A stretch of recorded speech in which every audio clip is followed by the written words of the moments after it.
Hi guys, sorry I'm a bit late, but here we go. It's my live watch along to Arsenal's game against Sheffield United at the Emirates Stadium. Kickoff was at 2 o'clock, and yeah, I'm going to give you the team news obviously beforehand. See if there's any guests that want to come on as well, and hopefully it'll be a tough test, but a good test for Arsenal. I do think that we'll being at home, like despite the fact there's no fans anyway, which sort of helps the opposition in a way. It should be a good, comfortable win. I do believe it'll be. Um, I think I said 2-1 on Wednesday, but I now think it'd be 3-1. But yeah, and yeah, this just like try and enjoy a nice game of football with no sort of dramas, no sort of like incidents in the game and stuff like that. Like, let's just hope it's just an incident free, like no messing about, sort of. Um, yeah, just no messing about, sort of clean game that we had yesterday, where there's no contentious handballs or anything like that. So um, yeah. In the meantime, I'm just quickly trying to send some messages to some people if they want to come on. Obviously, hi Moise, nice to see you again. Um, as I said, like the link is here on here, so go check that. If you want to come on, go through there and join in. And yeah, so far I have raised so far on this channel from that charity night on the Claude Advances channel. Since then, we are now up to £701 on Just Giving page for Children's Liver Disease Foundation. Right, I'm going to give you the link again in the chat. There we are. Quickly just answer this question. Well, hey Stephen, why is so many Conky out on social media? Probably because he's not backing Arteta. Why a lot of fans are getting angry because yes, we've signed Willian, we've signed Gabriel at central defender, but we need Partey or Aouar. And the fact that the Aouar's deal's now off, despite Leon going buying a midfielder in that position, and the fact that like we're sending Torreira to Atletico Madrid and nothing's coming back the other way in terms of Partey, it's making a lot of fans angry, and I can see why. And I Arteta is like tying two hands behind his back and saying, "Go get top four." Well, he's not getting top four with that squad. I'm sorry. As much as he's a great manager and an upcoming manager, it is not going to happen, right? And we need either a solid DM so we can put a more creative player on the pitch, or we could have to play or we have to play a more attacking midfielder in terms of, I believe, Aouar's the more attacking option, and get him in, and just something in the midfield to either be more have someone in solid in defence, or someone who can go and create and be that creative spark in the side. Because as you saw against like Liverpool, though we won on penalties, Aubameyang wasn't getting hardly any service. Partly that's his fault, partly because, like, as a captain, you should be leading the team. Right, he doesn't go out of criticism for me in that book. But yeah, hi Wayne, nice to see you in the chat again. West Ham have dominated Leicester, have they? I will check those scores just now. Like I said, the Just Giving page is just there. Like I said, we raised £701. I know a lot of you have already donated, but if many thanks again. If you can donate a little bit more, I'll be so grateful, and the charity will be so grateful. It's all going to a great cause, right? And be used greatly for in advancing in liver disease treatment and research. Yeah, so just quickly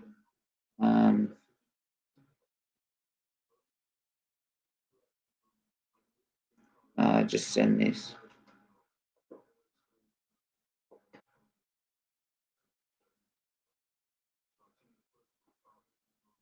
Yeah, so yeah,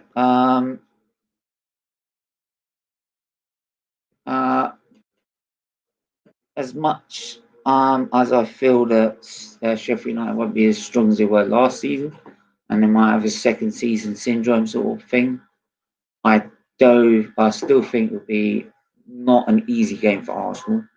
I don't count any game easy for Arsenal at the minute. Winning, I I don't think we should call any game an easy game in the Premier League these days. Right? It's not like the old days where you had the two sort of big time games and then teams that are way above them and being easy to play against. I mean, it used to be Arsenal, Man United, then like Chelsea, Man United at one point, then Man City got in the equation. And since then, we've been building from a top main four to now a top six, and now we're getting clubs that are challenging that top six and making it a top eight. So yeah, um, Wayne again just said 3-0 West Ham. Oh my god. Uh, yeah, I'm just going to check that now actually. So bear with me a second, and I'll also give you the team news as well. So two birds with one stone. Yeah, West Ham 2 up again. West Ham 2 up. Yes, 3-0 up. Second half against Leicester City at the King Power Stadium. All right, and that's the same Leicester City that went and beat Man City 5-2. Right, that's I believe just sums the Premier League up in a nutshell. Right, it can throw surprises, and that's what makes our league so great, and why you get the likes of Havertz, De Bruyne, Timo Werner, Aubameyang, all these big players that want to play in the Premier League because of the competition you get out of it. So yeah, Marcus, hello, how are you health wise? Yes, I'm good. Like I said, Thursday I quickly went live to say I wasn't feeling too good, and so I didn't do the Liverpool game. I'm okay in myself, um, but it's just the same situation I've got in a minute, and taking it day by day. I think that's the only way I can deal with it in a minute. But yeah, so Arsenal, Sheffield United. Um, Arsenal team news. Leno in goal. No surprise. Gabriel Luiz, Tierney Bellerin, Sabias and El Neni. You've got Aubameyang who will probably play on the left. Nketiah and Willian means probably Willian's on the right. Then Saka. Where would Saka be? Hang on, has he done this? I'm gonna have to double check this. Not center.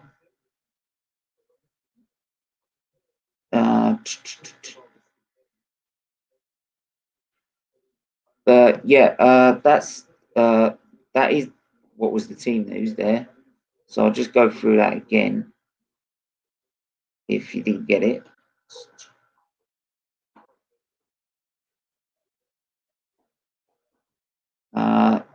Yep.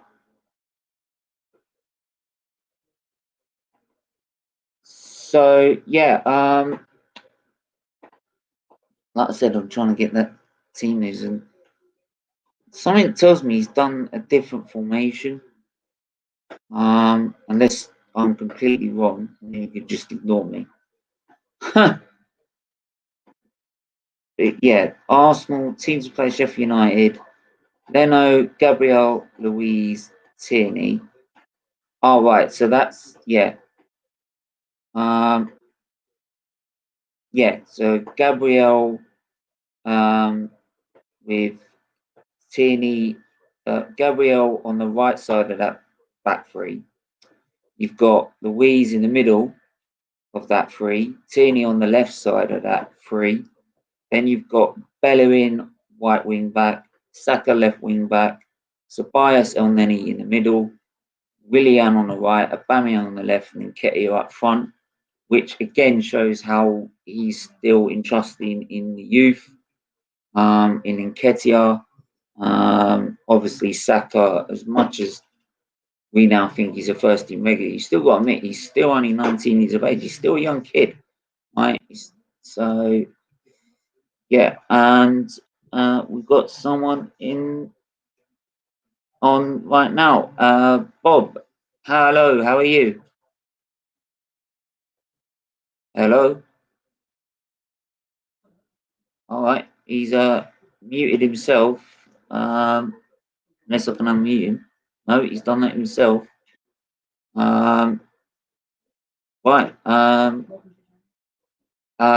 Yeah. If you're there, please, like, let us know. Oh, it is Marcus. Sorry. Right, Marcus, how are you? Hello. Hello. Right. I'll bring you on when you unmute yourself. But yeah, Wayne again. You're both playing free at the back. Yeah, I just realised that now. Right. That's just probably me trying to work it out in this brain of mine. But yeah, it looks a decent side. I mean, obviously, it's not the strongest side we could put out. I mean, on the subs bench, we've got Renarson, the new goalkeeper, Lacazette, Maitland-Niles, Holding, Pepe, Willikins, Xhaka. That's also a thing with me. Why put Elneny there over Xhaka? As much as obviously Xhaka's not the complete answer to our problems, he's better than Elneny. As much as Elneny's had a good start to the season, I'd still put my bet on Xhaka any time of the day. And yeah, knowing that probably Pepe played on Thursday, and but then Nketiah played on Thursday as well. So yeah, it still should be a team that should beat Sheffield United. And I'll give you Sheffield United's team news. They've got Ramsdale, Baldock, Egan, Basham, and Robinson. Stevens, Osborne, Burge, and Lundstram. Burke and McGoldrick up front. Subs of Fodringham, Fleck, McBurney, Sharp, Lowe, Norwood, and Ampadu. So yeah, if anyone knows how they're going to set up, please let me know. Because I'm not quite sure where everyone goes in that Sheffield United team, but I'm sure it's probably going to be sort of a 4-3-3, usually. Vardy missed the sitter on one-on-one with Fabianski. Well, some games is like it's not going to be your day, right? And as much as Vardy's been brilliant at the start of this season, right? Every player is not going to be not going to have a great game. I mean, look at Arsenal. The problem is we get that usually 3-4 times a game. What you need is players like James Rodriguez at Everton in a minute, Calvert-Lewin. I mean, look at him. Right? He's coming on leaps and bounds from last season. Yes, Everton haven't played anyone strong, and the next game against Liverpool will be the real test. But I do think Ancelotti's got a side there that can easily challenge us for Europe next season. I'll just see if Marcus can come on again. Marcus, can you hear me? Yep. Oh, sorry, I was just eating. That's all right. How are you? I'm alright. Yeah. Obviously, Spurs Man United will be after this game. But yeah, Arsenal's lineup. What do you think of it? What is it? I'll look it up. I'll just hang on. I'll just bring it up again because I've just come off the page. My memory is crap at the minute due to my health. We've got Leno in goal, a back three of Gabriel. Yeah, we've got a back three of Gabriel on the right of that three, Louise in the middle of the three, Tierney on the left of the three, Bellerin right wing back, Saka left wing back, Tobias and El Neni, Willian on the right, Aubameyang on the left, and Nketiah through the middle. Xhaka is on the bench, so is Pepe and Lacazette, with Maitland-Niles, Willock and Renarson. It's a bit weaker than I thought it was going to be. Yeah, I would thought. I can get why Pepe's on the bench because he played on Thursday, but then by the same token, Nketiah did as well. Yeah. So yeah, it's a bit baffling. I mean, people will be probably asking questions if don't get the result. I do feel that he's left himself open to sort of like criticism if we don't get the result today. Go on. No, go on. I was kind of banking on Holding to play because he's in my fantasy football. But he's not playing, and Lacazette's on the bench, which isn't good for my fantasy football either. That's not your day today, is it? No. I hope. Well, as much as I don't want them to, maybe, hopefully, Spurs can cheer you up, like later on. Yeah, maybe. Right. I mean, I like you a lot as someone who comes on the channel and gives me a lot of support, which I truly appreciate. But when it comes to Tottenham, any opposition that comes up against Tottenham, I'm in the opposition of. Sorry. That's fine. I mean, I hate United because my dad's a City fan anyway, so I automatically hate United. Okay. So this is like everyone wants United to lose in my house.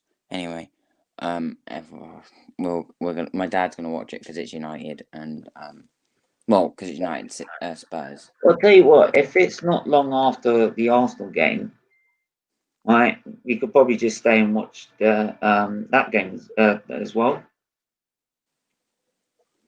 Yeah. Yeah. I mean, we could do that. See, I'll just see how I feel afterwards. But I think I'll be all right, to be honest. I mean, I did get lost. I hardly got any sleep last night at all, which is a regular occurrence for me at times. How's yourself anyway? I'm all right. I'm just these last few days. Actually, I haven't got much sleep for myself. Yeah, I've just been really like not wanting to do anything either. Wanting to stay in bed in the morning as well. Yeah. Is there any sort of reason you want to share that or? No, Do you want I'm to keep just that not to yourself? feeling good. I'm just not feeling like. I Yeah, guess. no, I think everyone has those days, to be honest. So, um, yeah, it's the whole. I think it's the whole part of life. It's highs and lows. You get one day where you feel great, positive, want to do everything. Next day, you just want to sit in bed all day. Yeah.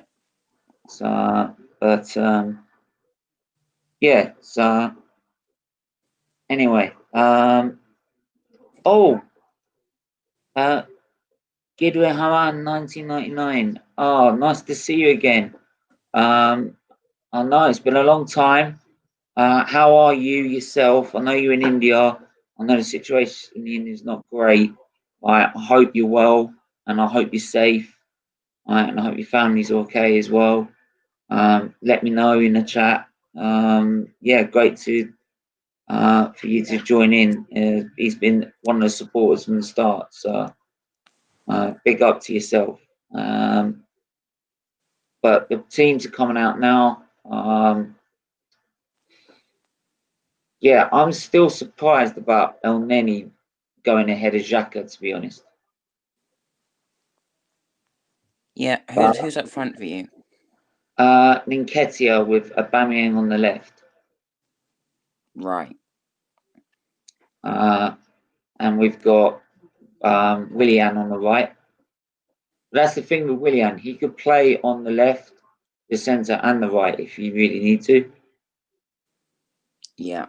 Which is why I didn't mind him as a signing, to be honest, Yeah. because he's also his work ethic is really good. But No, go on. yeah, I mean, there was a question just earlier before you came on. Maurice asked it actually. I'll bring it up actually. Is why is Yeah. so many Cronky out on social media? And I think I was on the Claude Bance's member stream last night, and we explained it quite clearly. Is that a lot of fans are getting angry at the fact that we want to get Awan Partey or one of them, and it's coming to literally the day before the end of the window, and nothing is going to come. Especially the fact if we're going to sell Torreira to Atletico Madrid and not get anything in return. I think Torreira actually. You'd think Torreira, being a CDM, would go, so that Yeah. means Partey in that position will come to Arsenal. But I don't know why. I think if that was going to happen, you'd done like a swap deal or something. Yeah, and I think Or I think Arsenal tried to do that with Guendouzi at one point, and they've said no, because I think Atletico smartly have realised your players aren't good enough compared to our players. no, so you'd need money as well. So yeah, you need to put money on top.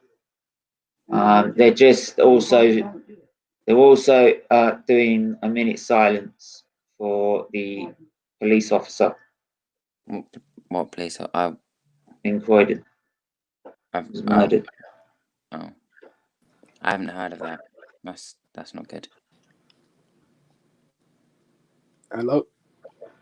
Hi, just give us a minute to silence it. All right, sweet.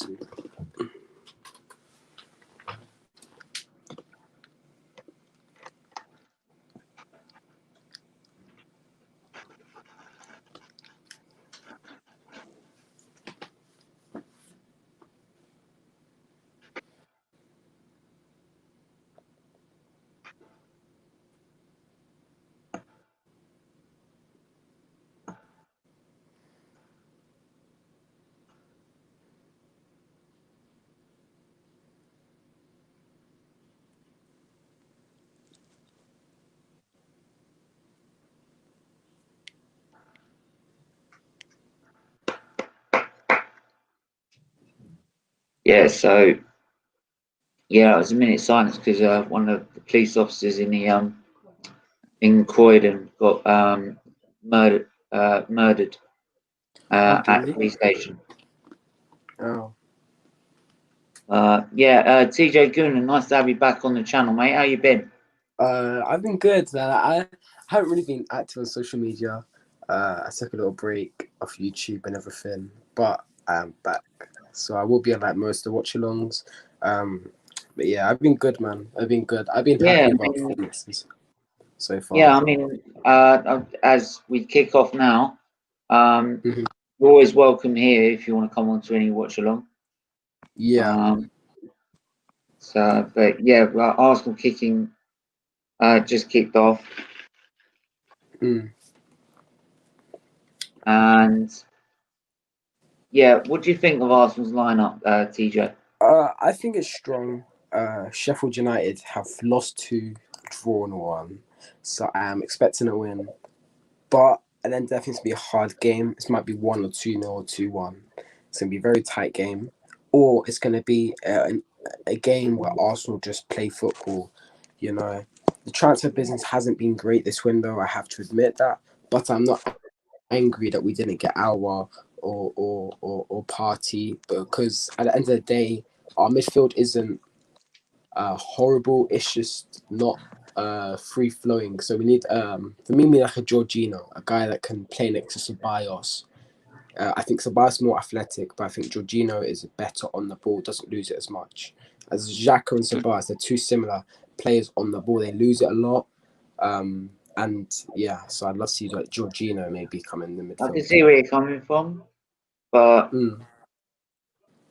I think in terms of the potential as well, is that for me, first of all, obviously, it weren't until I watched the Champions League and doing the watch alongs to that Uh-huh. that I started comparing the two between Awal and Partey. And Mm. I was sitting there thinking, to be honest, there's not much difference, right, to Yeah, matter what Arsenal need, because we just need someone in that midfield. that's what I'm That's trying the to right say. quality, right? I think that if you give Arteta 1 or 2 more players, if you give him, if say we just go get Coutinho, for example, or we go snap up a Jorginho in the last day of the window, yeah. Because bear in mind, I believe you can do deals with Premier League players after the transfer window shuts. I believe there's like an extended period with Premier League. So, say Arsenal, if we want to go get a Jorginho, we still have extra time. I don't think so, because you'd have the January transfer window straight after. Yeah, I know. I understand what people are saying, but as I said, like it's not going to kill us. What are our expectations? Do you really think we're better than Everton right now? Do you think we're better than um Chelsea right now? Do you think we're better than United right now? We're not better. I don't think. I think we're as good, if not worse, than Tottenham right now. So I mean, to be honest, I think we're probably our squad's not as good as Tottenham's, but I'm right? saying Thank that the you. football we're I'm glad playing, to admit that, right? And um, in terms of Man United, right, we've had a better window, but it yeah, mean we're a better squad. doesn't mean we have a better squad. But then I do feel we've got the better manager, Yeah, agreed. right, which makes a lot of difference. Yeah. Because Ollie's got, I mean, Ollie with that midfield, I'd take that midfield and put it in Arsenal right now. And then we will get a top 4 guaranteed. Yeah, yeah. If you give Arteta Van der Beek very, intelligent, Pogba who's world class, and But then Bruno. again, Man United, we won't notice next week. They've just signed Cavani as well, so they've got now someone who can Nah, help us. mate. Cavani's injured all the time. Yeah, but there's I get that, but then for Rashford, you've got someone of that quality to learn off. I agree. I think I don't. I'm not going to compare the two between Cavani and Rashford. I think that this could be the next step for Greenwood, because Agallo can't teach Greenwood nothing, because Greenwood's better than Agallo. But Cavani, who in front of goal is probably one of the best strikers in the world on his day. Yeah. He's better than Martial on his day. He's better than the whole Manchester United attack on his day. Yeah, you have to understand this about Cavani. Yes, I think he's injured too much to be in the Premier League, but I do think that Greenwood 2 years from now will be a top striker. You're saying I think Cavani has a Aubameyang's movement in the box, just not as quick. How I old tell you is what, Greenwood? I tell you the team I would want to play against at the minute, right? Everton. You would or wouldn't? Wouldn't. Yeah, me neither. You've You said seen the way would. that I mean, I know their first 4 games have been not Well, like they a beat Tottenham. test, They've been right? consistent. They've been But then you've consistent. got to play what's in front of you, and they've done it in like Look, style and the way they're playing their football. Right? take it like this, yeah. Arsenal should be doing the business. They sign James Rodriguez for 20 million. Then they go sign Allen for 30 and the Corey for around about 25 million. That is altogether 75 million pounds. That's Thomas Partey. That's Thomas Partey with 20 million added on. You're telling me Arsenal Football Club couldn't do that? And look at James, 3 goals, 2 assists in 2 home games. And this is what the problem is as well, is then that I get why people like go to the owner and like I do think they've looked at it and they've looked, we need our party, right? And gone to Cronky because they know they're not gonna sell the players that they want to sell to make the money, because let's be honest, these players are on contracts that they don't deserve. Yeah, right? agreed. So, and 100% they agree. obviously, when they go to another club, they're going to want more money, and the other club's going to go, yeah, right, whatever, right? You're not good enough, and that's why we're struggling to offload players. So then they've gone to Cronky to say, look, can you pay the money to get Partey or what? And he's gone, nah. Well, for me today, it's all about Aubameyang. He's only scored 1 goal in the first 3 games. He hasn't been great. In the Liverpool game, he wasn't great. In my opinion, he was quiet. The West Ham game, he got the assist for the Lacazette goal. The thing with Aubameyang as well is that a lot of people would like to try and use the fact, well, he didn't get any service or anything. Well, I said, if you're a normal striker without the captaincy badge, right, you can have a point. But if you're a captain, you should be getting in there. You should be like telling those players, get the ball up to me, right? Get the service, right? Pass it through the back. Be more clinical. Be quick transferring from defense to attack. Because you're the leader. You're basically what Mikel Arteta wants you to do on that football pitch. Right? So you've got no excuse to just sit there on the wing and do nothing.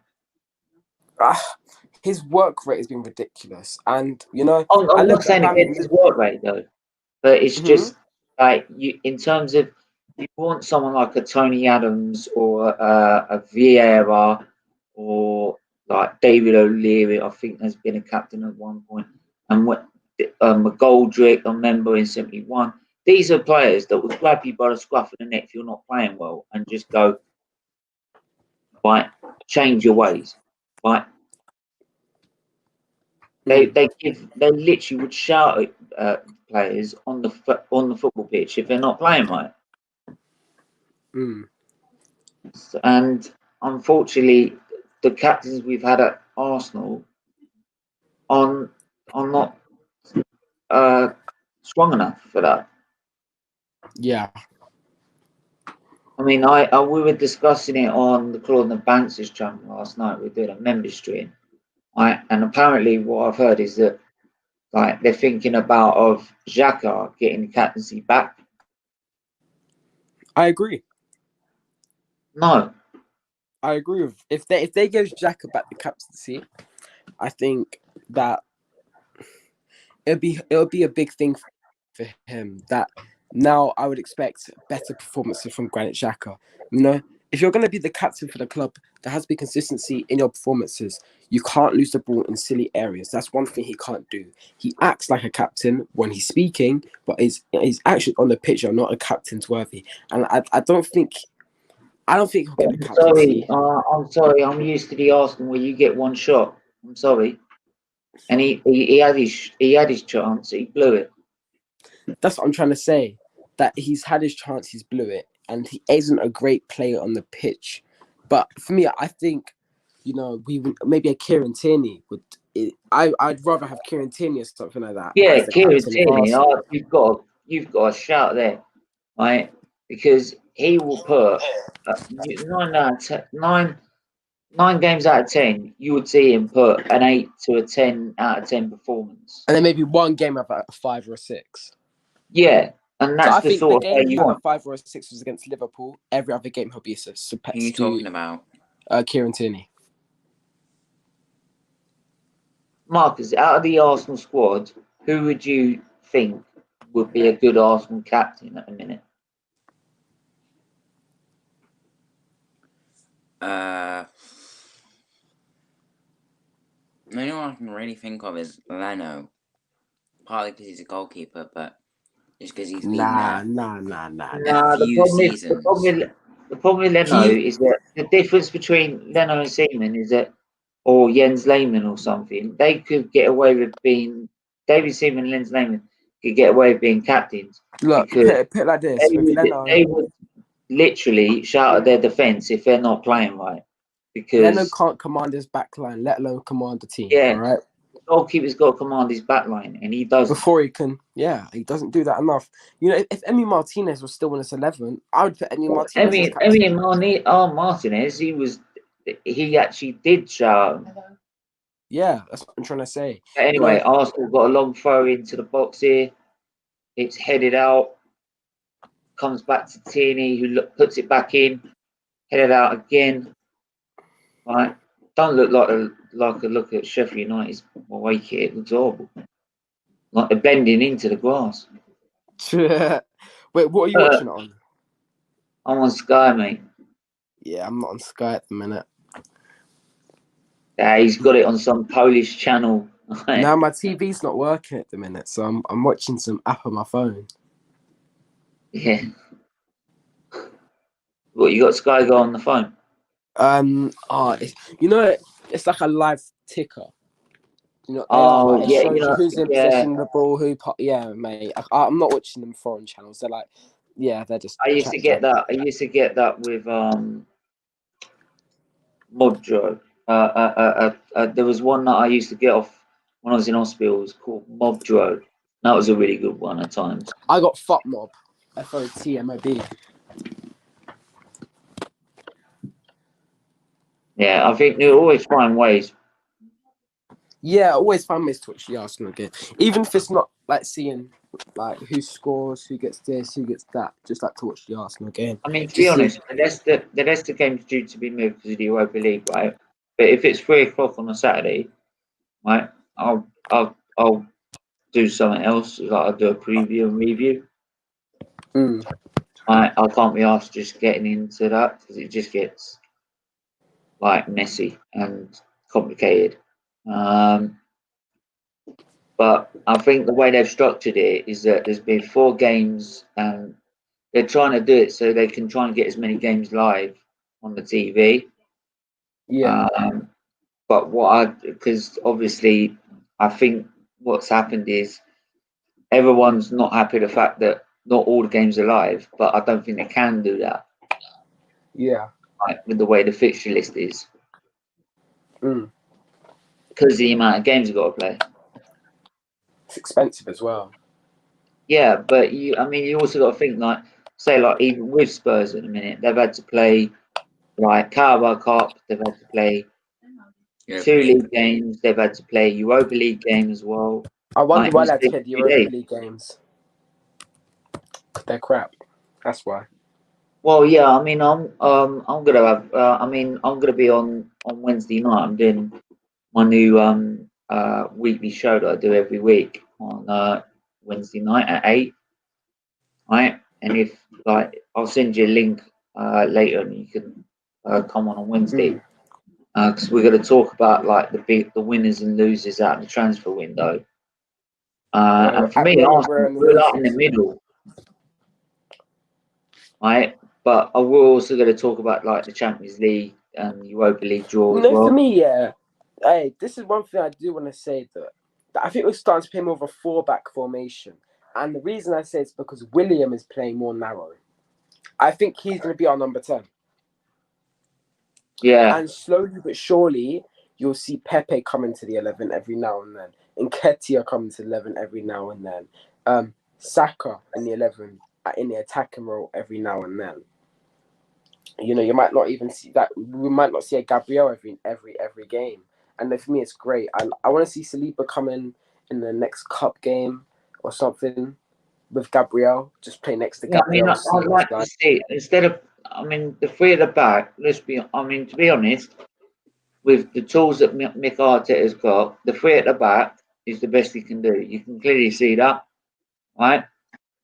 But with every plan A in football, you've got to have a plan B, right? Especially when you're going to play teams like West Brom, Fulham. Right? I mean, what was great about Fulham, we went to, I think at one point, to a 4-3-3 or 4-2-3-1 at one point because we could be more expansive because they're going to sit behind the ball.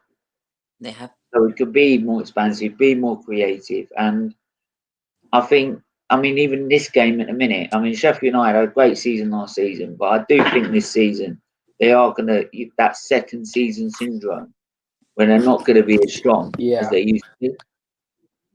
They're going to have a week off next week, aren't But then they? I'm going to say that, and they're now on the attack and they're going to score a goal.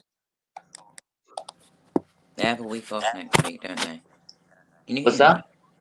They have a week off next week, don't they? Yeah, everyone's, because it's international break. Uh-huh. And we I have will be actually doing. I think you're Manchester City after that, don't we? Yeah, we got Manchester City after the international break on the 17th. Wow, Everton have just signed Ben Godfrey. What? 25. Everton have just signed Ben Godfrey, 25 million. He just passed his medical. What position is he in? Sorry. Norwich is centre back. Centre back. Norwich. You know what? I'm telling you that they are going to be a force to be reckoned with. To be honest, Liverpool going to turn up. I don't know if they're playing at home or away, right? But they're going to turn up and they're going to find a real shock to their system. Because Ancelotti's taken them places, to be honest. And as an Everton fan, I would just be sitting there chilling out. We could have had Ancelotti. What's that? We could have had Ancelotti, but the board weren't willing to give him enough money to spend in the summer, mate. Yeah. Everton have given him about £100 million. He signed 4 quality players. Yeah. I mean, not how much average quality? And how much have we? And we spent what? 27 million on. No, 23 million up front. 23 million up front, but in the end, it's going to be 27 million in the end. So all that's going to pay off anyway. So 27 million for Gabriel, right? Nothing for that's William. it. Because William was a free. Let's be honest, right? As much as everyone says he paid a sign-on fee of this much and this much, whatever, right? We got him because he was a free agent. He was going to be a free agent. So no, I don't disagree with the William deal. I think it's a great deal. No, I'm not saying it wasn't a great deal. I mean, William was a great deal. He's a very versatile player along that front three, right? But behind the striker. But we only got him because he was free. I think that Everton did need that defender though, because apart from the first game, they've conceded a goal every single game. So 3 out of 4 games they've conceded a goal, and 2 out of those 3 games it's been more than 1. You've got a valid point now, especially. But I think like yesterday, a lot of that had to do. I think a lot to do with Pickford because he's making way too many mistakes at the minute, which annoys me, especially when I'm going to do watch-alongs to the England games as well. So check out him if you want to join into that one as well. We'll just have Wayne introduced to the chat. How are you, Wayne? Yeah, I'm good. Thanks for How are January. you? I'm back. Yeah, I'm where feeling are good. you? Where are your cameras, mate? Where are all the cameras, guys? Hey, that's it. That's what we want to see. No, I'm not looking good. No, that's all right. I don't look great either, mate. I'm as white as Yeah. like a clean sheet of white paper. Like, I'm about as white as that like wall behind you. Nah, I wouldn't say that. But yeah, how's things, man? Yeah, it's okay. I've had that condition. Had to take that COVID test. Shit, but surprisingly quite easy to do. So if you ever have to have tested, it's quite simple to do. But it's not long. It's not like rocket science. It's quite easy. Is he? Are you all clear? Yeah. I'm negative. Good. Probably. Glad to hear. I mean, what do you think of Chelsea's start to the season? Then? What? As in, like, our first few games, like, I mean, because obviously, let's be honest, in terms of the transfer window battle, you've won by a clear margin. yeah, but from yesterday's game, that's what needs to happen from like every game going forward, because that's Yeah. the taste of what's to come. Like from the start, where we played Brighton and Liverpool, and even West Brom was shaky, but now you can see that we're trying to get back into that see level. that, but then Crystal Palace were a little bit of makings of their own downfall. Yeah. In that game, but obviously, it's like this is when you get the Chelsea fans on social media, which I don't listen to anyway, because I don't usually listen to fans on social media, like because you bought Timo Werner, Kai Havertz, Ziyech, all in one window, Chilwell, Yeah. all in one window. That's it. We're gonna go win the league. Well, I'm sorry, it's not as simple as that. Yeah.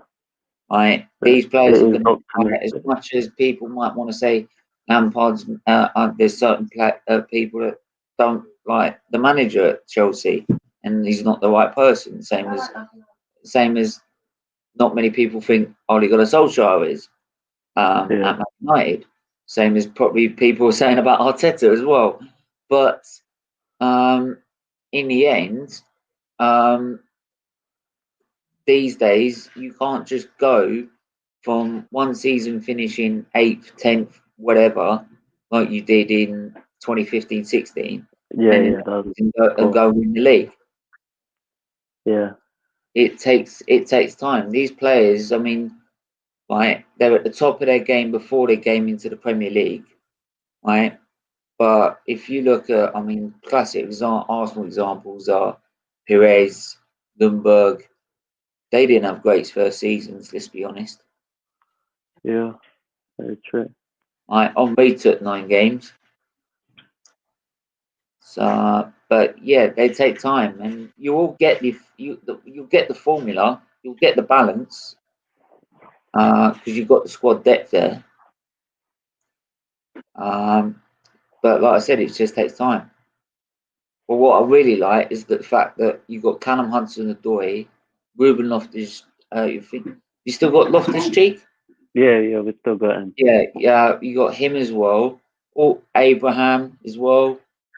They are players that are going to learn off Timo Werner, Ziyech, all these top quality players, which for an England perspective looks great. Yeah. And like I said, I will be doing watch-alongs for the England international games as well, so keep your eyes out for that one. I was born in England, but I never support England in any sport. It's the thing I do, so don't expect me to be like, ooh. Why is that? Not even in the Olympics. Oh, you split Great Britain. I always support someone else. Like what? Even in the Olympics? No, I never support England. I just think I don't really like. No offense, but like English people. I don't know. Fair enough. Okay. Just the way that they So, celebrate and stuff. It's just really bad image for the country. I think the last to be honest, I think the last World Cup, to be honest, right, if you look at the situation that the country was in, everyone was divided with politics and whatever, right? And that summer, for once, you saw the whole country united watching England actually do well in the tournament. I mean, for God's sake, we won a penalty shootout in the World Cup, right? I mean, that was that. To an England fan, that is like us nearly winning again the World Cup, because we never win on penalties in a World Cup or a European Championship. I mean, go ask Germany; they're experts at doing it against us. Yeah, well, But it maybe really wouldn't have did won the unite. World Cup. What I'm saying is, it really did unite the people. Right, everyone was talking about it. Everyone was getting on and happy. Right, there were people shouting down the street. Right, I mean, I was going up to my dad was terminal cancer at the time, so I was going up watching it with him, and we were all celebrating in the hospital as well. Right, so it was really uplifting. I mean, during all the World Cup stuff, my sister was living in Wales, so I think Wales were in the World Cup, or was it? I think they were. Well, England play well. Yeah, England play well. I don't think they were in the last World Cup, but they play well. They were in the last Euros, and my sister was going. Yeah, they were in the 2016 Euros. Yeah, and we've got to play them in a friendly as the first game. And anyway, to be honest, the Welsh side's not an easy side to play against. You've got Aaron Ramsey, Bale. Gareth Bale. There's some other players I know, but I can't think of their names because my brain's crap. Who was the guy who did that Cruyff turn a few years ago? Oh God, I couldn't remember. Anyway, yeah, my sister was living in Wales, so I kind of supported Wales for that. And I just never really supported England for various reasons.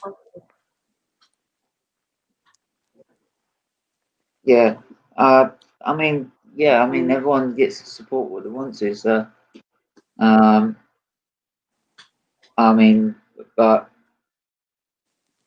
I think with England, it's more like these days. It's more like how far can we get in the competition, rather can we win it? Well, I really hope that when the World Cup does come around again, and hopefully Messi's still playing, I will 100% be supporting Argentina. Yeah, I mean, I probably supported Argentina when they were playing Germany in the final, but after the Maradona incident, no way. Arsenal just had a chance. Cross into the box and Nketiah with a header, but it really wasn't the best of headers. It was an easy save, to be honest. So it really wasn't much to report on. But after all the talking, we're now 30 minutes into the game. It's been quite boring, to be honest. Dead. It's lacking that creativity. Do you know who is in form right now? Bowen. He's done really well this season. Yeah, you've got a fair point there. West Ham guy. I don't know if he scored today. I don't know who was on the end of that score sheet. So Bowen did score the third goal, but yeah, and he scored a goal. Yeah, do you know what? Really, I mean, the England squad's been announced, right? Did Calvert-Lewin get in the England squad? Oh, Champions League draw. That's what you can talk about on Wednesday.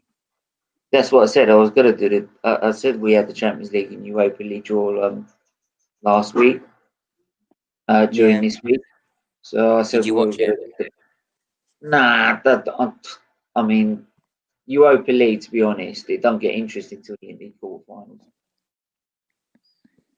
Right? Let's be honest.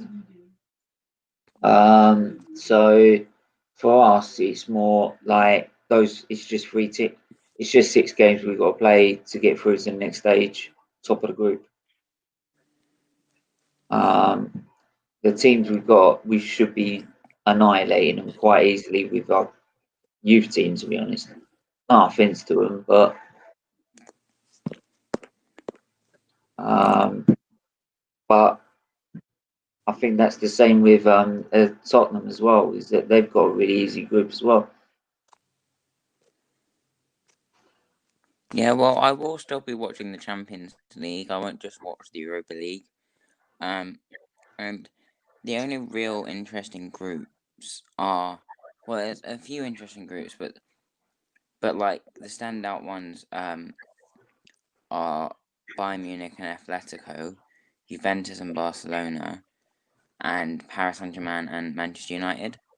There is also like Sevilla and Chelsea in the same group, but that's not. There's like the 3/4 really big groups. Mm. But yeah, like I said on Wednesday, I mean, you can join the show and we'll have a good debate about it because it's going to be really intriguing. Some of the groups in that Champions League draw, and it's as much as people like can banter like Leicester, Arsenal, and Tottenham for being in the Europa League. We've got to pay attention to it because whoever finishes third in the group of the Champions League drops into the Premier League, the Europa League, sorry. So, which for me, I don't think that's right. To be honest, if you're out, you're out. But we've got to keep an eye on that because there'll be some serious teams dropping from third place in the Champions League into the Europa League. Yeah, well, Leipzig are in the same group as United and Paris Saint-Germain, which means if they either get knocked out, Leipzig, I think Leipzig will could beat Man or go United. through and knock one of them out. If they knock one of them out, that's gonna be really big. Yeah, but I think with the way PSG got to the final now, they'll kick on from that. So they'll go top of the group. I do think that it will be between Leipzig and Man United. And I could see Leipzig. Man United will be careful because Leipzig can do it. Leipzig are a very good team. I've got Yeah. one of their not when they were like really big, like 2017. I actually bought one of their like football shirts thing. So like I've always like liked them since like Werner and Keita were there. Keita, I have seen his name. Yeah, Kate, Katie. I can't say his name either. But yeah. 33 minutes in. Ball through down the wing to number 14 on Sheffield United. I think that's Burke, and he's got himself a throw in down on the left hand side of Sheffield United's attack. Gabriel doing a decent job there, tracking them. I think he's had a decent start to the season. Been a couple of dodgy moments, but and I think in overall he's been okay. Yeah, long throw in, ball headed out again. Right, Sheffield United get the ball back, cross back in. Keeper should get this. Oh, he's punched through, but it's a foul on the keeper.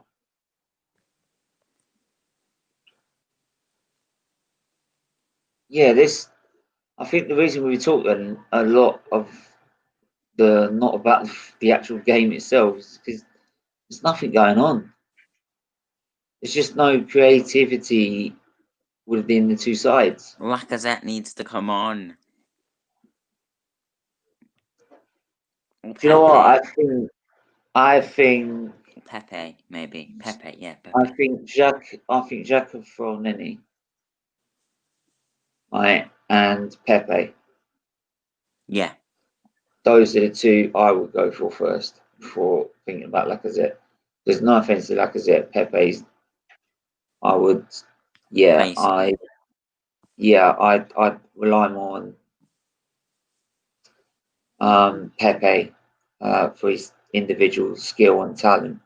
Because the game could be dead. I mean, when we won away at West Ham, when Lumbo was temporary manager, right, and the game was 1-1. We were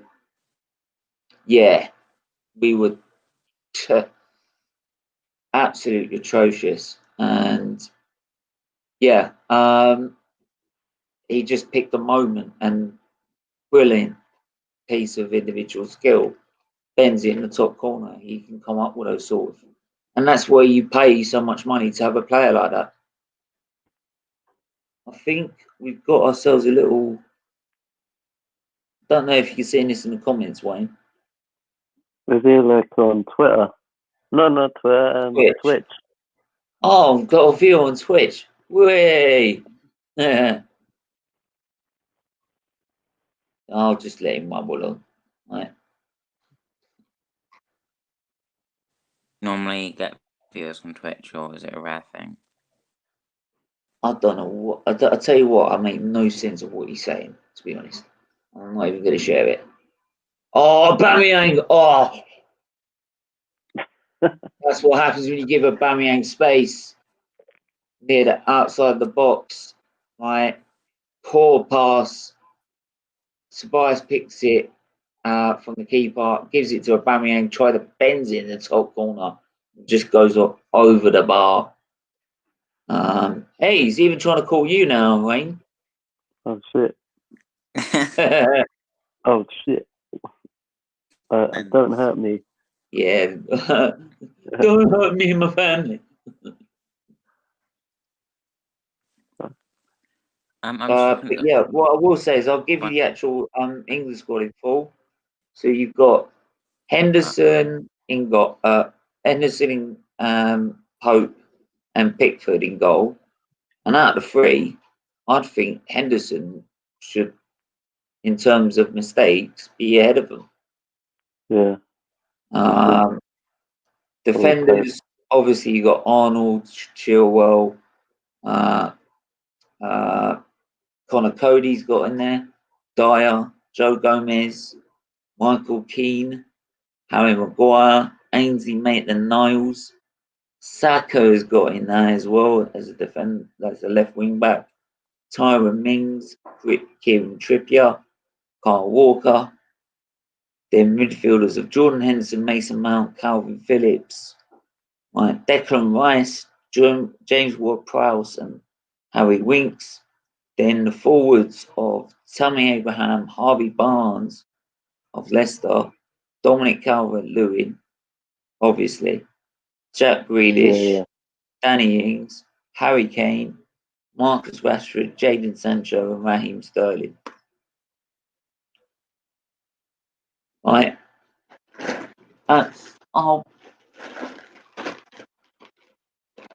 Seems like a strong side. Is what Declan Rice can get pulled Hang up. on. Aubameyang's on the. Oh no!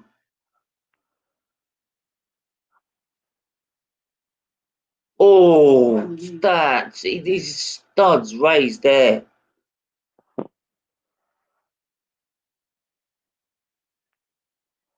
Oh shit! That was terrible. Oh, he's off the ground as well. Do you know what? I've seen red cards given for that. I'm not saying it is, but I've seen them given. Oh, don't no. No. What's worse, we ain't got Partey coming in. Yeah, who's not really scoring the amount of goals that Aubameyang is. Right? No. This would be disaster.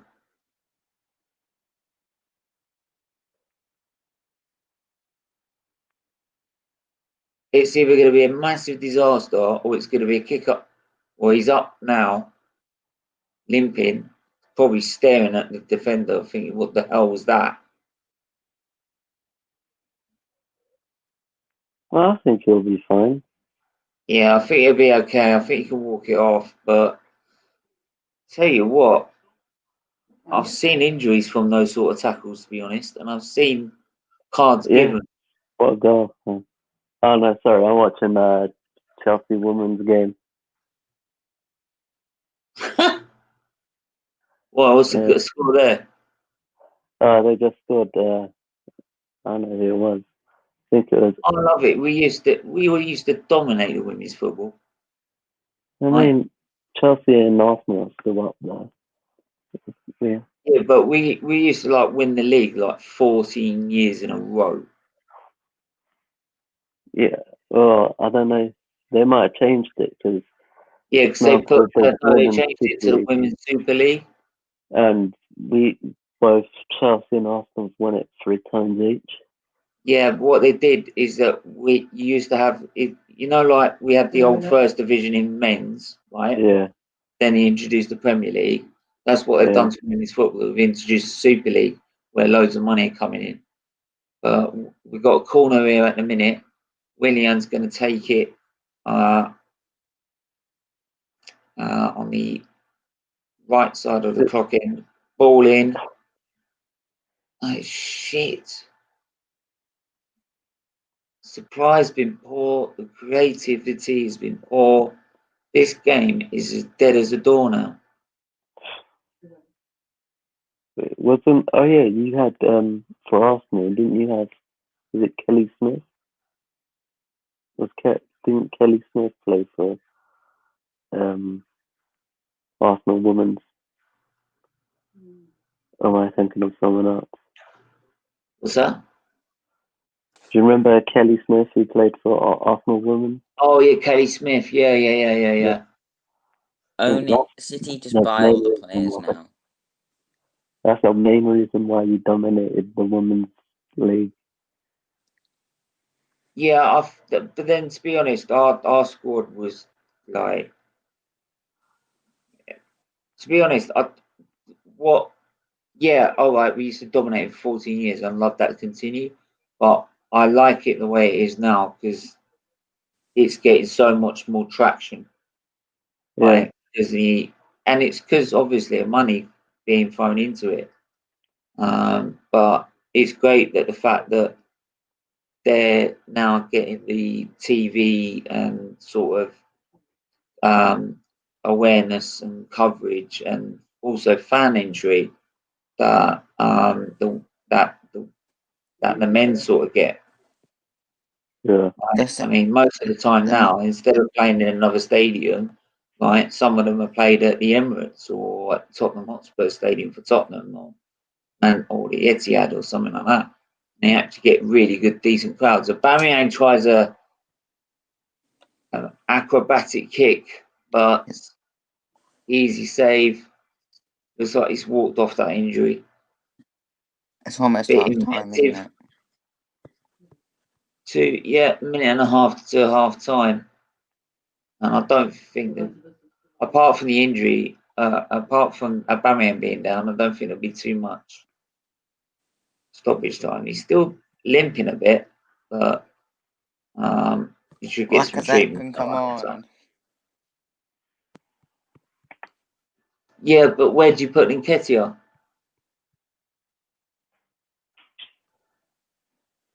I don't really care. I just want my fancy football team to do well.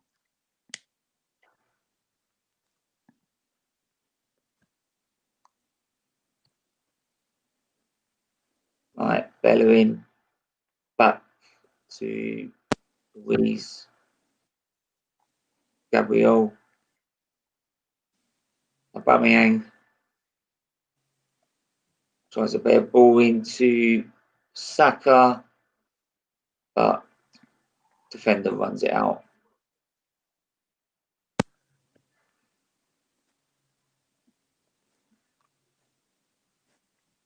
What do you think about the Spurs-Manchester United game?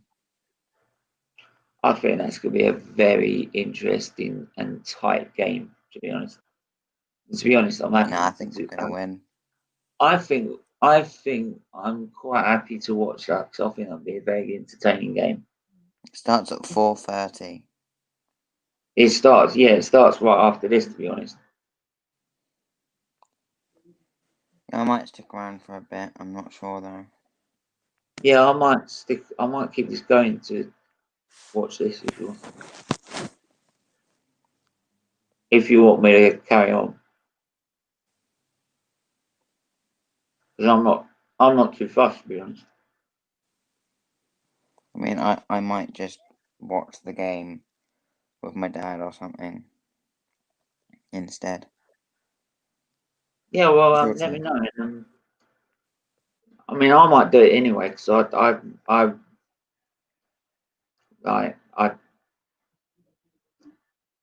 like to watch football anyway. So, and that just looks a very intriguing game.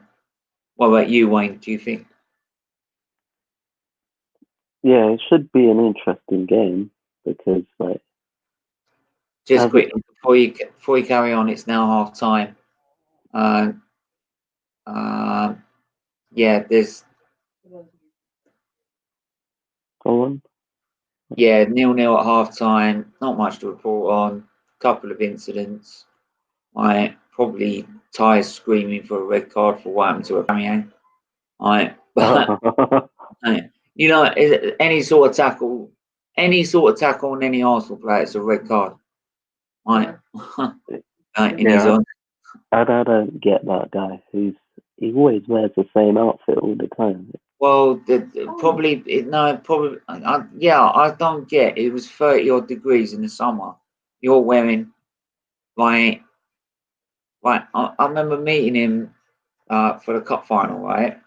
The cup final. It was a hot day. It was about 26 degrees. Even I had my shirt on with nothing underneath, right? And even in the evenings, I just had my jumper. But he's in a Arsenal shirt underneath, full.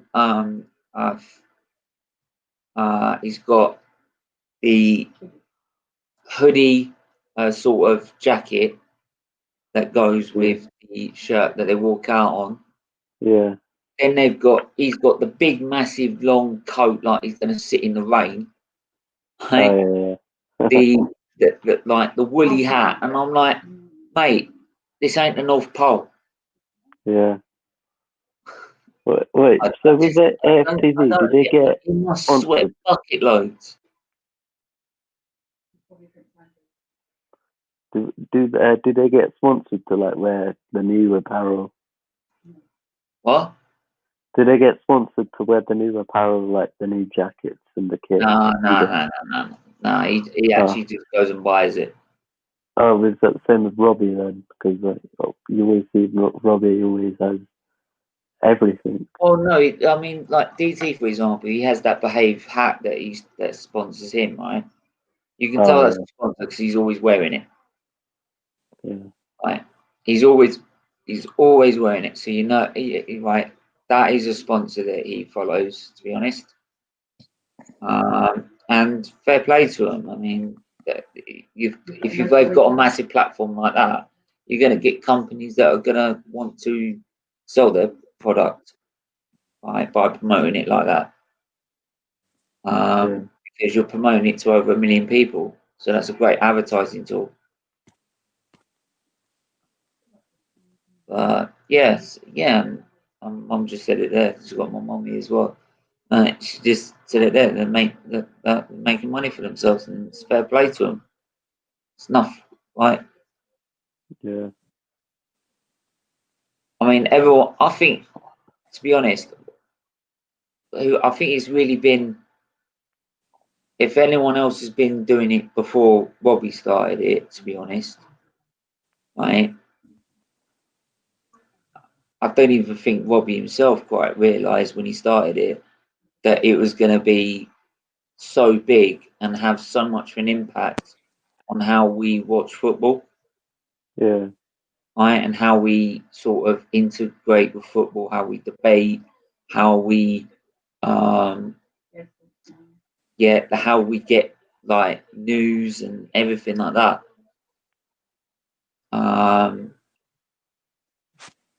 Because now these days everyone wants to listen to what the fans say rather than what the journalist says. So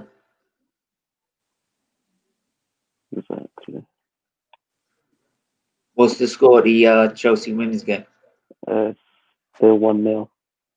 1-0. Who they playing? Yeah. Birmingham or Birmingham. Birmingham.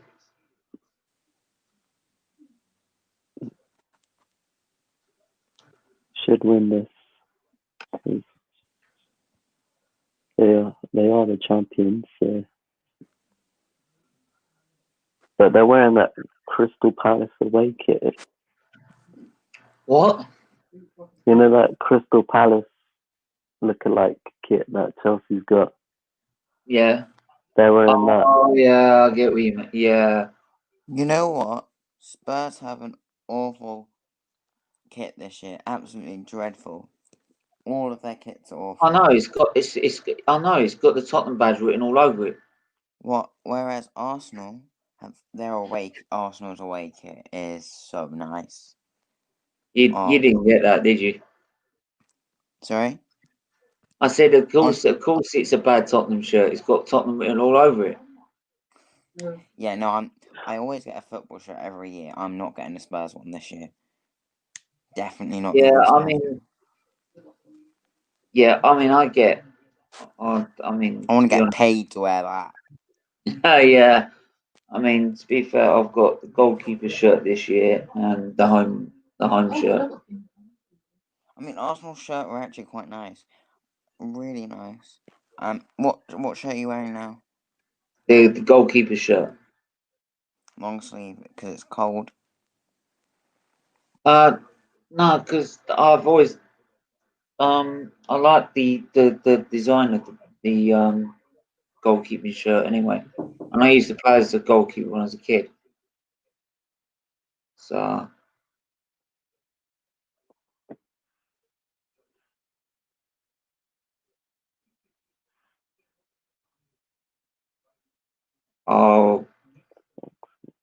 they're debating about this sort of red card incident with Arsenal, and they're comparing it to an incident with Egon against Aston Villa earlier in the season, where he's holding the striker, keeps pulling him back, which draws the foul, and because he's last man, he's been sent off.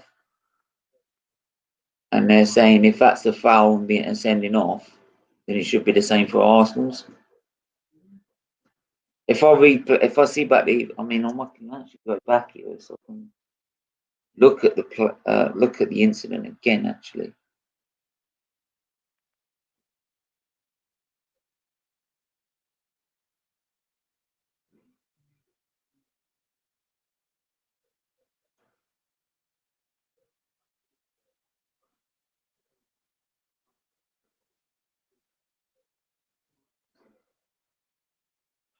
No, what's going on here? right.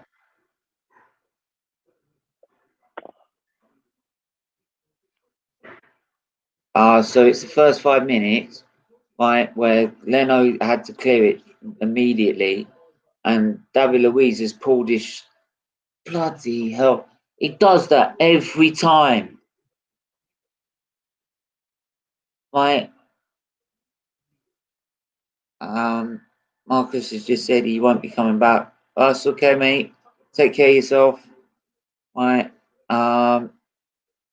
Yeah, David Luiz every fucking time. That's why we got rid of him. Yeah, why have you got to pull his shirt back? Why? Why? Right? You know if you're going to do that, you're at risk of getting sent off as the last man. And he is the last man because the keeper's got to go out and get it. Right? He's done, and that's how he got the record last season for the amount of penalties. Right? Man City, the first game back from lockdown. Right? What the fuck's he doing there?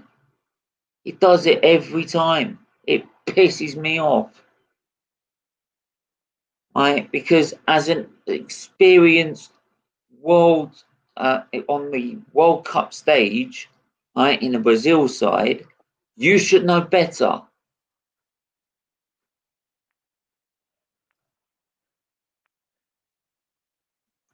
And like you said, Wayne, that's exactly why Chelsea got rid of him. Yeah, he can have some good days, but Yeah, I mean, around, if he's got a good partnership together, to be honest, yeah, right? I mean, in a free, usually, to be honest, in the free, I mean, when we played you again in the final and played Man City in the semi-final, right? When he plays in that back three, he's brilliant. But I'm sorry, he has these moments where he knows he's fucked up a pass or something, and he knows his striker's going to come onto it, right? And he's got to do something even more stupid that's going to cost us the whole game. But then he comes out later, I'm like, well, I'm sorry. Well, yeah, respect for you coming out and immediately facing media and apologising. Yeah, but 2 games later, you'll go and fucking do it again. The apology, right? The whole point of apologising is that you learn and don't do it again.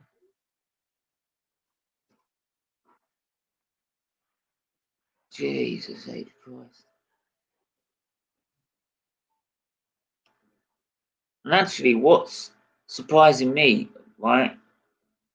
I can't recall Saliba starting a game this season.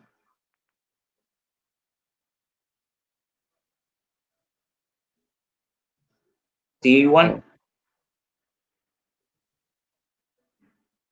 Wayne, where, yeah. do you think that, like, William should be getting a shout? William Saliba should be getting a shout to be in Arsenal's defence? Because everyone's been going on like last season how, well, will we get him and when he comes back, right, after his loan, right, yeah, it will be 19, but he's going to be the next great potential. And he is going to be, and everyone in the French league was saying he was going to be a brilliant defender. Right, that's why we bought him. But the funny thing is he from your academy? well, he's not from our academy. We bought him from Saint Etienne, right, last season, and then loaned him back to him. Now he's come back into our squad. We did the same with Zuma. Yeah, he should be good then, because we did the exact same with Zuma when we bought him from Saint Etienne. Now look at him, he's pretty our best centre back. Yeah, I think like if we've hyped this guy up as much as we say we have, we should like see what he's made of. I don't see why he shouldn't get a shout out, especially if he's played that well for Saint Etienne in the French league. I think maybe it's Arteta trying to protect him because he's at that young age and he knows the defence is very vulnerable to mistakes. And the last thing he wants is him to start making mistakes constantly. Yeah.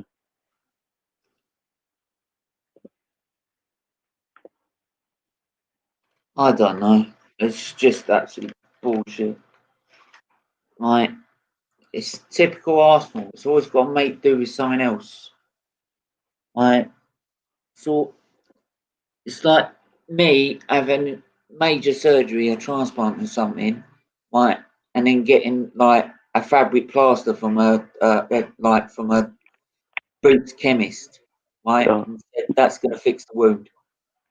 no, that's not. It's not, is it? No.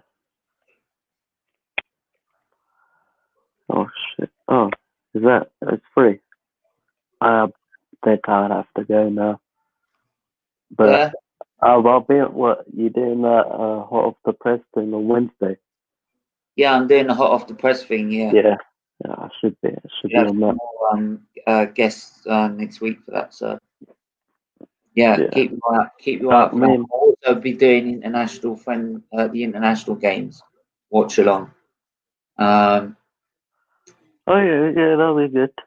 Oh yeah, Yeah. I've seen like, God, I see my subscriber thing. I see that it's scheduled. I can see you've scheduled it, and it comes up. Yeah, I'm also going to get that. I'm also doing next weekend, because obviously it's international break. Next weekend we're playing. It's the Grand Prix. So I'll be Within doing the Norkenberg. the Nürburgring. Marcus usually comes off that one as well, but I get really passionate over that because I really want Hamilton. Right, it'd be great. Hamilton equals Schumacher's record on his own turf. At Schumacher's home turf, that'd be great. Yeah, there's a little bit of a controversy with like what Hamilton's been doing. Yeah, People he's on his don't last agree with. warning before he gets a race ban because of his penalties. If Yeah. you pick up these penalties 3 times, you get a race ban. Yeah. So I mean, last weekend was just stupid. Why? You had the lead, just do it where everyone else does it. Yeah. Yeah. Knowing that he's on his last warning, right? Mercedes will know that, and they'll step in and sort it out. So Yeah. but yeah, Marcus is back with us. I thought you were going. Yeah, Oh, he has gone. All right. Yeah. See you then. See you Wednesday. All right, take care, mate. Cheers for coming. So you left with us as Arsenal kick back off. No, Marcus is back on again. Right, you're back this time. Yeah, I'm back. Sorry. Yeah. Oh, I had to. Yeah, Arsenal now kicked off the second half. No, I think there's been no subs from what I've just seen. I've just gone to other Arsenal streams and said go and look at your channel. Oh, thanks, mate. Yeah, thanks. It means a lot. Yeah, look, if they want to, I don't mind if they want to go to their channel. For me, I like just watching the game I love and just talking about it to other people in the chat. So, but yeah, I leave it up to people if they want to go watch someone else's or someone else. I mean, some of the stuff that on other people's channels is just brilliant, like what they do, and I've got no idea of sort of coming up with that sort of ideas. Yeah. But I think for me, it helps me a lot mentally at the minute with everything I'm like coping with. Because like the great thing about sport, right, and sport that you love watching, you get so immersed with it, right? I mean, during a Grand Prix, I get so into it with a Grand Prix that if I was in hospital, I wouldn't know where I was even if I was in. I wouldn't know, right? If it weren't for like the nurses coming in and out, right, which they hardly wouldn't, I wouldn't know I was in hospital because I'd be so immersed with the F1, I wouldn't worry about what's going on around me. Yeah. And it's just like a coping mechanism. So, I'm sorry about saying the F1 was this weekend. I forgot it's next weekend. Yeah, well, that's fine. It's a bit. Well, it's all up in the air, isn't it? Because it's Yeah, I like with thought this it was football a season. triple header again. Yeah, I mean, it's like with this football season, isn't it? It's 1 week after the next. But I think next few races are going to be every 2 weeks because of the logistics. Yeah, but it's so annoying because we're used to it, and it's really Oh annoying. no, they have the triple header usually, which is France, Austria, and then Britain. But usually, it's every 2 weeks. Well, yeah, sometimes it's just 1 week, but it's really annoying that once we're used to it with this season. Yeah, I think this season you just got to write it out as like obviously the awkward season that.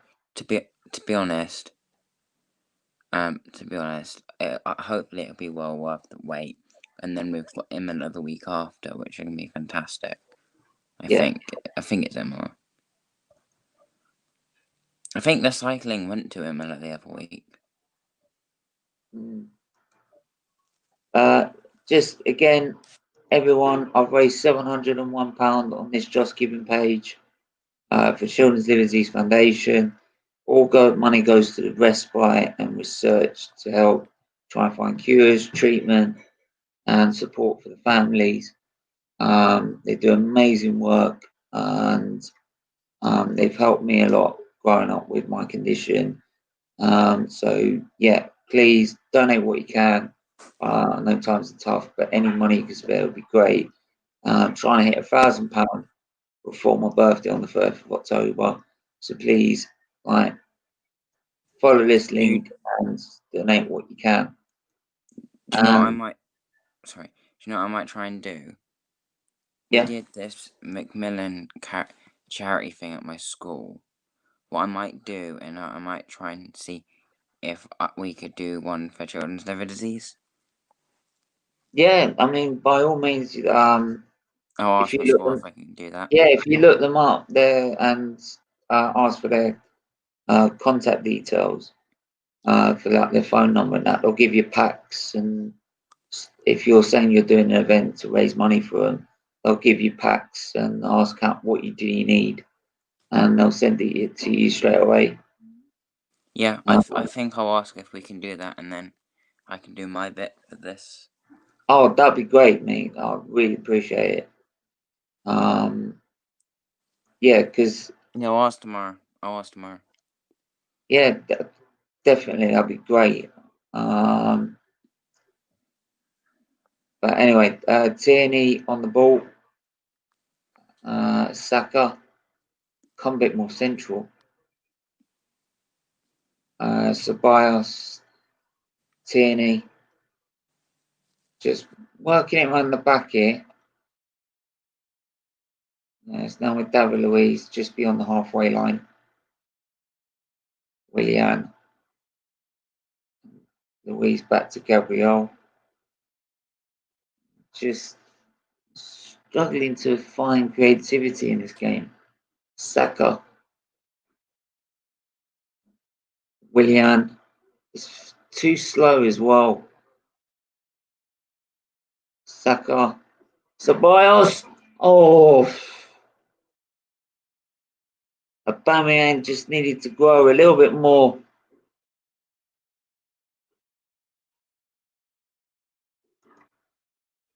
Stevens super surprised Ozil is not in the squad again. No, I'm not surprised. But then, to be honest, if we don't get a while party, and I said, we were debating this on the,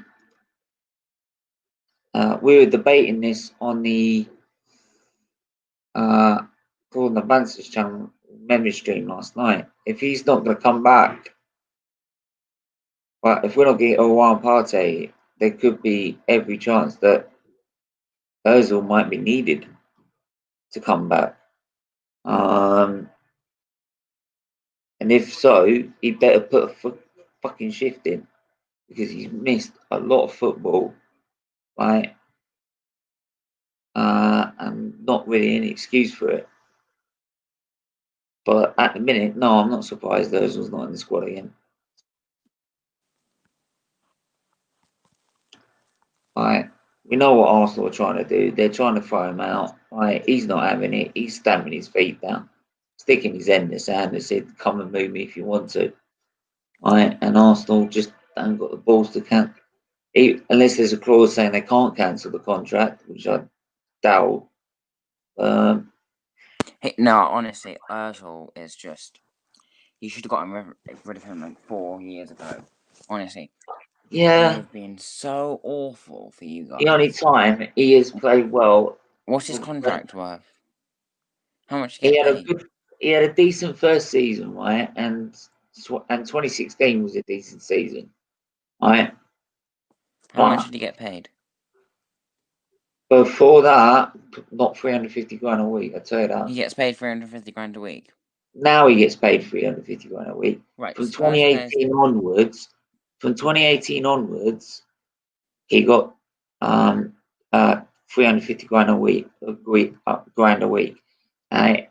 And before that contract he knew that contract was on the table, right? And before it was signed, right, he knew that was coming, and he played his socks off for it, right, to get that spot, to get that contract. Whereas Sanchez was sold, Sanchez was sold to Man United because he knew Arsenal were desperate to try and keep one of the two, because they knew if they lost both Ozil and Sanchez, right, in the January transfer window with no money, it would have been a disaster stunt for Arsenal, right? And that board would have been hang out to dry. So he's a World Cup winner. He's a World Cup winner. He's played for big teams. I mean, why wouldn't you just hang up your boots and just make loads of money? Why not? Oh, he's played Arsenal to a T. But then Arsenal played themselves in that situation where they've had to be desperate and throw that sort of contract at him. Can't you release him? I don't know. Unless there's a clause saying we can't do that, right?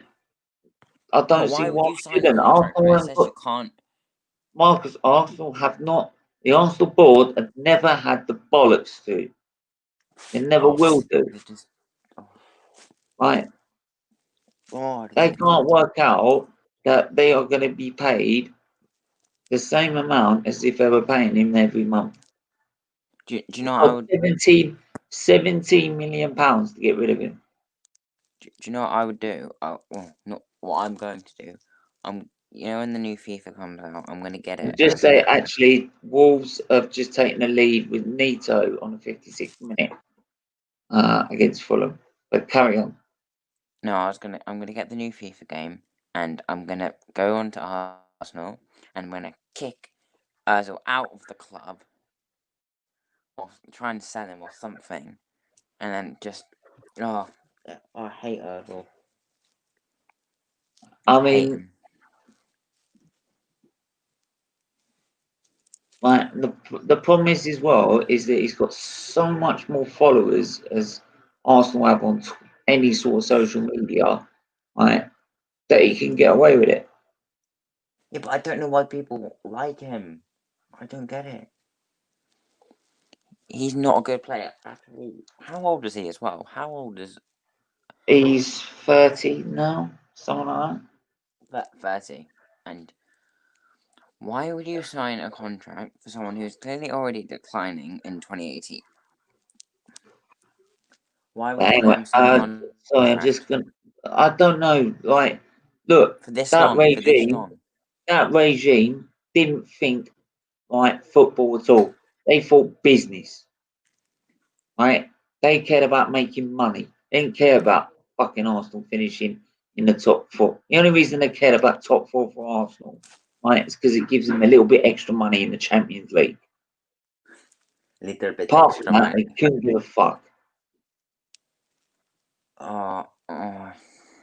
Right? And to be honest, right, this board, the way they're doing it in a minute, they're starting to act the same way,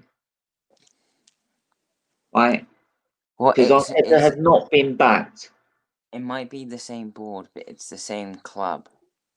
It's not the same. It's not the same board. It's there's different people in there now, but they're doing the same thing.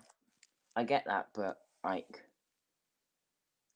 it's if they're not going to be like they're not going to change drastically. It's like when you elect like a president or something. They're not going to change the country. It's going to be the same. Maybe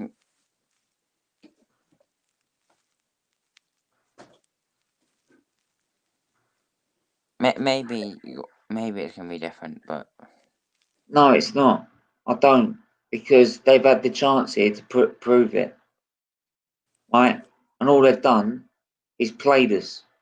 We're getting him. We're not. We're getting him. We're not. We're getting past it. We're getting a what? Arsenal We're getting better change past their it. We're getting name a what? to a guitar or something, so they can Right. play I them mean, a bit where is more. it? Why? What I don't get.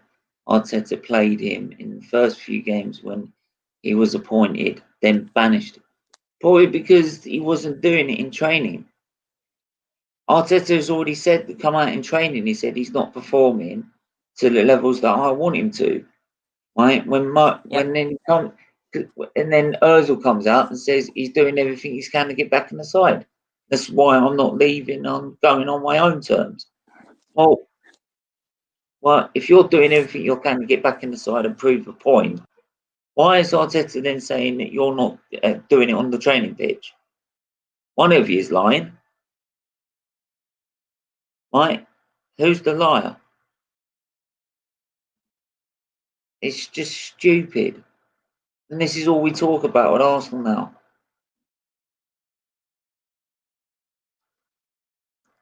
Right, it was 140 grand a week before that contract. And Arsenal, Saka, It's still a lot goal! of money. Finally, Arsenal get a bit of creativity. And Saka, number 7, Perez number 7, Saka puts that ball in the back of the net. Saka's doing with well. a nice header. Saka's doing really well. Messi, I need to see how much he's come in on. Fantasy Premier League. Hallelujah. Because this game's been dead. This game's been dead. Willian just takes a pass. Pepe, Aubameyang with combining with him, and then he Bellerin crosses it in. Saka heads it in.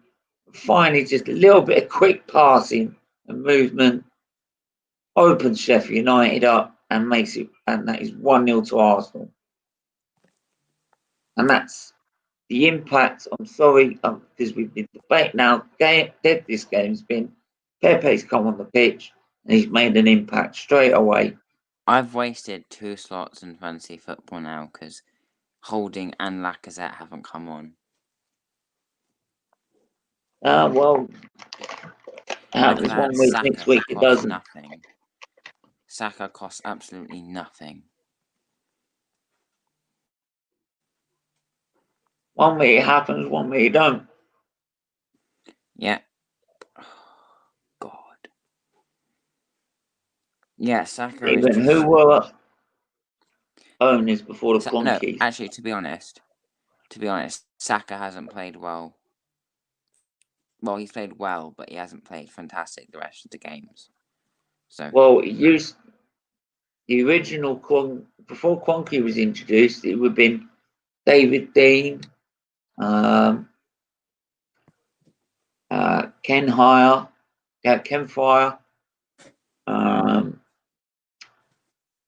Sir Peter Hill Wood, rest his soul. Yeah, that would have been before the Quonkies come in. But anyway, Arsenal now in the ascendancy, 1-0 up. Now, go on, go for it. All right. Now you've proved you can, with a little bit of quick passing and movement, you can open them up, right? Make the impact now, take control of this game and end it. Come on. Willian. Spurs in 90 minutes.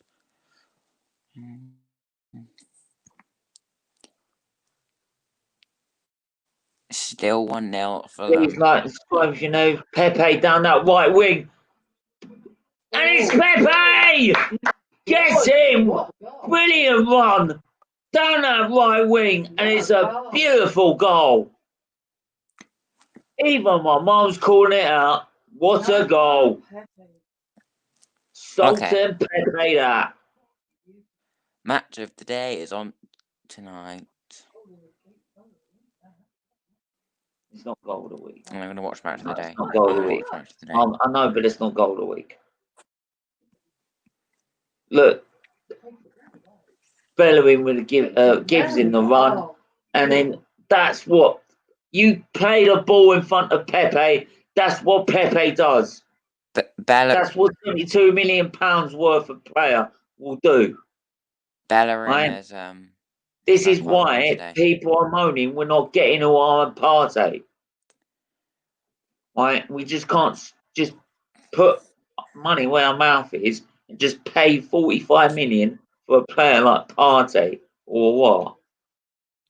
Because that's what happens when you pay that sort of money. You get that sort of player.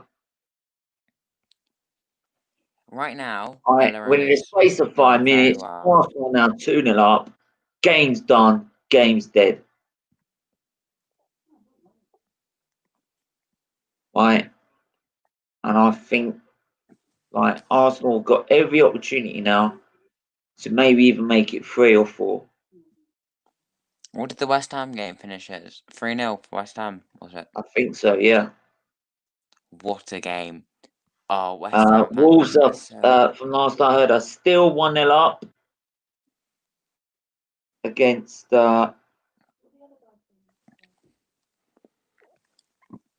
yeah, still 1-0 up, just checked. Fulham. Yep. Neto the scorer. Also, there's been a lot more shot on targets by Wolves. Much fewer. So yeah, just to recap, the games today: Leicester City 0, West Ham United 3, Southampton 2, West Brom 2-0. Currently, Arsenal are 2-0 up against Sheffield United. Currently, Wolves are 1-0 against Fulham. Man United versus Tottenham, a late evening kickoff. As it would sound on final score. Oh, and also forgot, Aston Villa, Liverpool, an evening kickoff at 7:15. Yeah, I don't know. You see how they're trying to do it to try and get as many games live as possible. I don't know if it's final score. I think it is, but I remember whenever you're in the car on like whenever I remember going on like a long car journey, and every half an hour or so it's like West Ham 3, Cardiff City 0, and they just go and then they're like League One scores. Yeah, with Mike West. Yeah, League One scores. It takes about 3 minutes to all the games. We get past the Premier League and the Championship, and they're like, yeah, we don't care about the rest now. Right, we're not bothered. Yeah.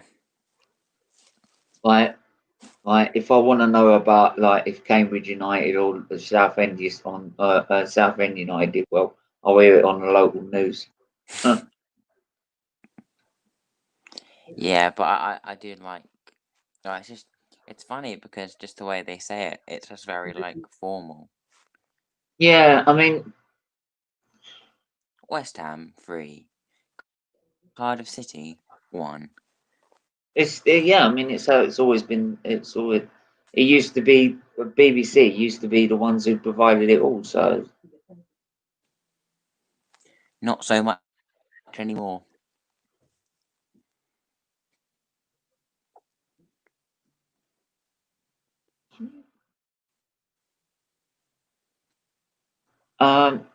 Yeah, so 68 minutes and Gabriel on the ball in Sheffield United's own half. Arsenal really looking comfortable now, a lot more confident on the ball, right, spreading it about a lot better as we now look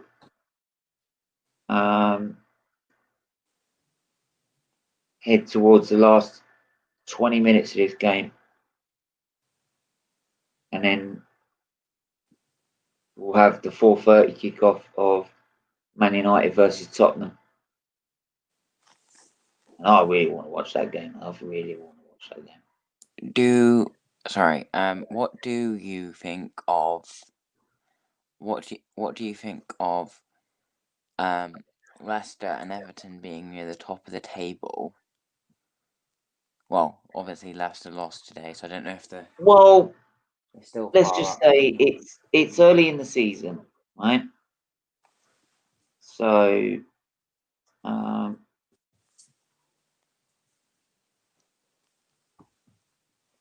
just give me a minute. Just give me just a second. I'll answer that.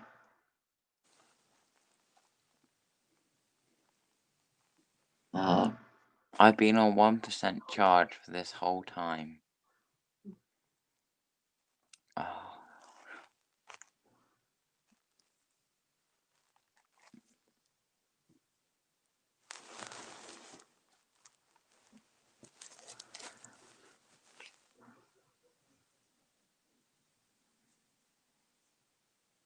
But yeah, I think it's obviously it's still early in the season. I think Everton, to be honest, are the real surprise. And but then to be honest, with a manager like Ancelotti, I mean he's been obviously with the Premier League before with Chelsea, so he knows the league, and he's been Everton have given him the money and he's spent it very wisely, and you're seeing the fruits of their success. Their big test will be the Merseyside derby after the international break, and I really want to see what that score is. But there you go. What what football shirt do you think I should get if I'm not going to get a Spurs one?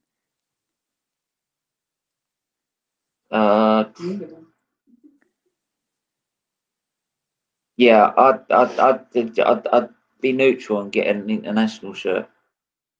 Get an England shirt. I don't support England. I said this earlier. Get a Welsh one.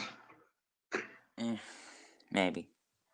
Yeah, no, I think that's better than getting something you'll play in the Champions League or Europa League.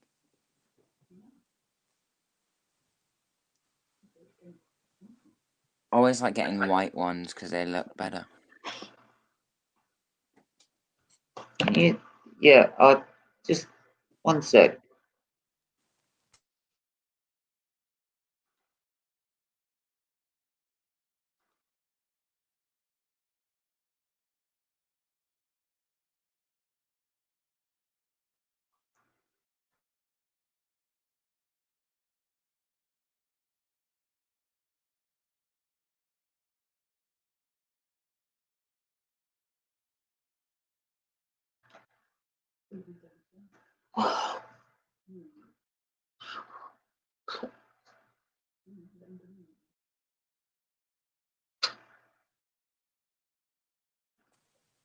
Are you right there?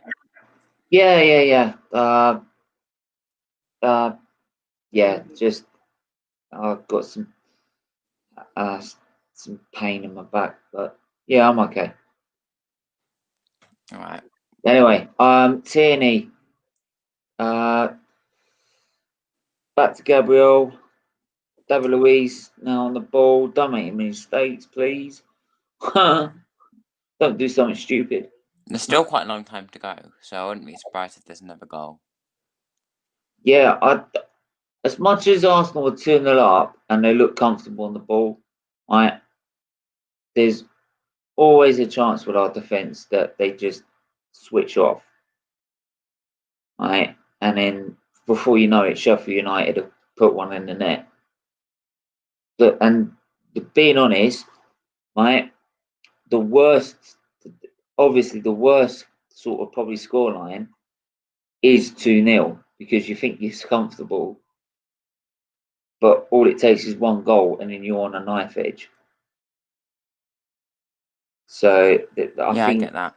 sometimes I prefer it to be 1-0 up than 2-0 up because then everybody's sharp. Everyone knows if they fuck it up, right, they are going to be they know they're going to get punished, right, and we end up getting a draw. Whereas 2, they think we can take risks. Yeah. So, but like here, I mean, we're just playing it on the floor, out the back, but stuck down the left wing,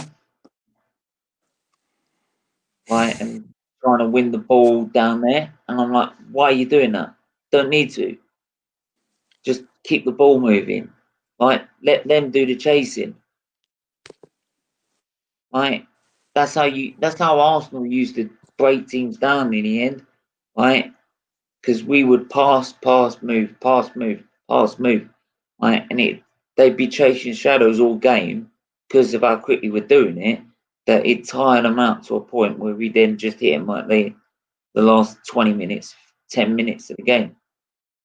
Obviously, these days we're just so slow and keep turning, and that's been our problem. Going defense to attack, we struggle. I mean, struggle. I mean, here again, let's take our time at the back, right? We've got 4 Sheffield United players hanging around on our back line, and we're just trying to play it through them. Why? So is it Tierney, Cross. just going back? Right, go on. Just going back to the internationals, it's Belgium, isn't it, that we're playing? Yeah, we're playing in UEFA Nations League. The first game is a friendly against Wales. Then it's our first group game, which will be a tough test against Belgium, who are ranked by FIFA as number 1 in the world. Then we've got then we've got Denmark as well, which are a good team, decent team, but it should be a team if we want to be competing with the likes of Belgium and that. With the talent we've also got in our squad, we should be turning over Denmark quite easily.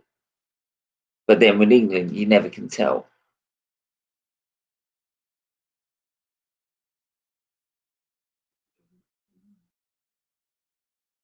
That's the heartache of supporting England, to be honest.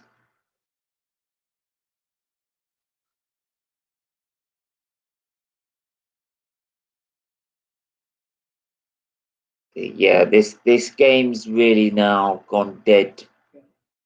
It's going dead. It's pretty much dead. The only way it will liven up is if Sheffield United get a goal. Right, but obviously that sounds a bit bloody obvious. But yeah, everyone, thanks again for tuning in.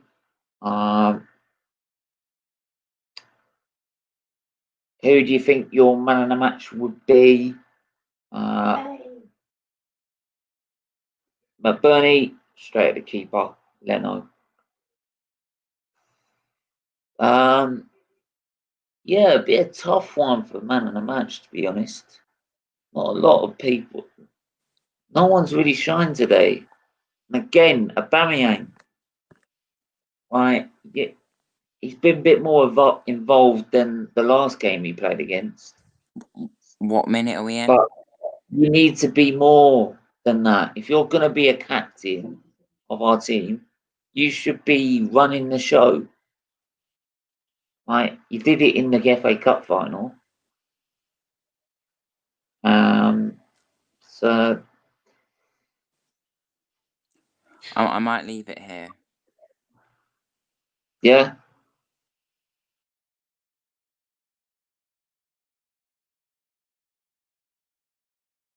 Saka out to Tierney on the left. Saka again.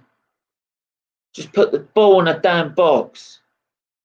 Stop fucking about with it.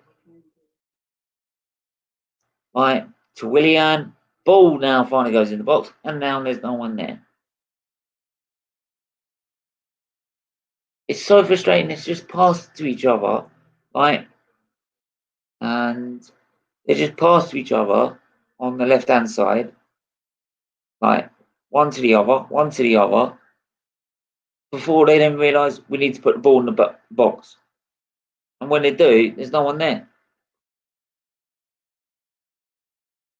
And again, it's Arsenal lacking that creativity. But we don't need a wild party. Right? We don't need to spend like 45 million on Partey now, do we?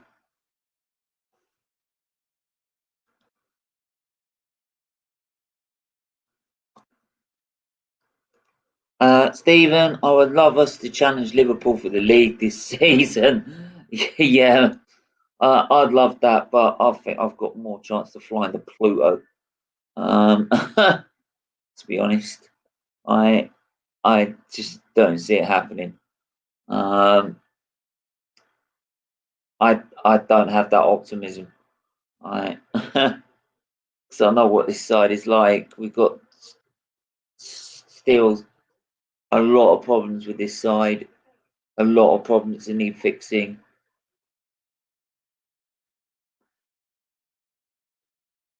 But yeah, corner here for Sheffield United. Yeah, we're now into the last 10 minutes of the game, so I'd like to know who your man of the match would be for today. So Bias is coming on for Xhaka.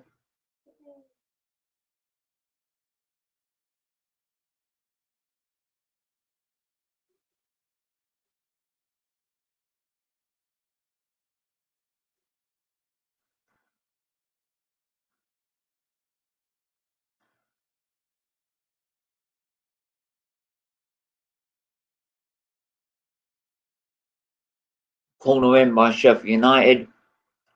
Headed down. Cleared by Aubameyang. Aubameyang doing his defensive duties well there. But Sheffield United back in again. It comes to Aubameyang. Just get it out. And he does. Just gets it up the field. And that's what you... Sometimes it is better to just, instead of passing out the back from a corner, just where everyone's gone up for a corner and you're surrounded by players, it's better just to kick it upfield and then reset. Reset with the 2 banks of 4.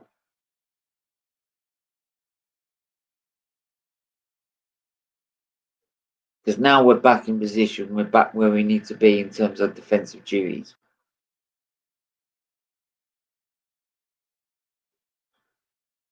But down that right hand side, Sheffield United again.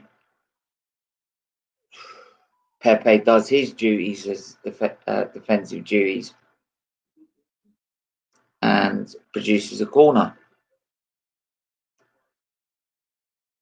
And this is the thing with Arteta, is that he's got his team attacking as a team, defending as a team.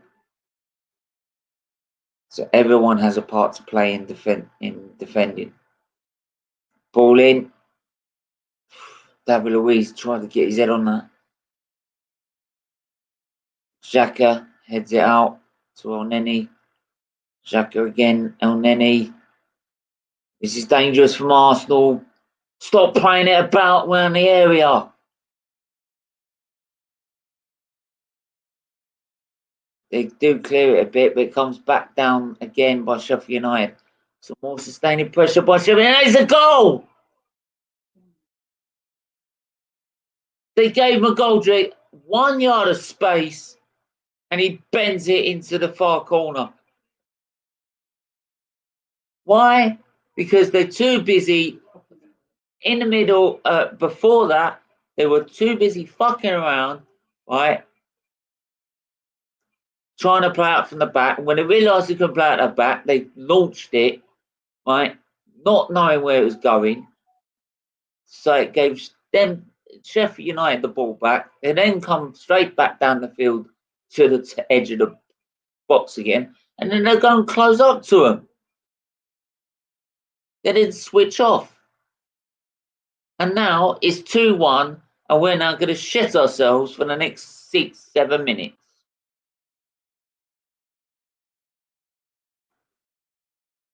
Fuck's sake. And this is why we are going to struggle for top 4.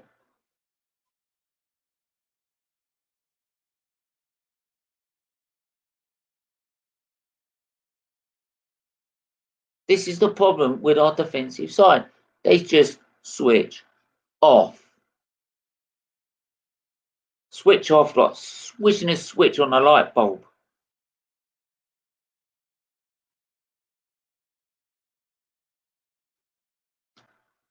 Oh.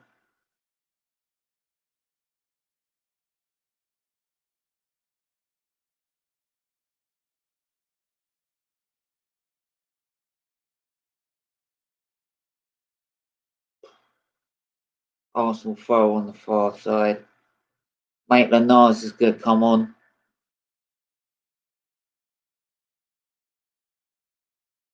He was coming off. Clearly, it's going to be more defensive duty.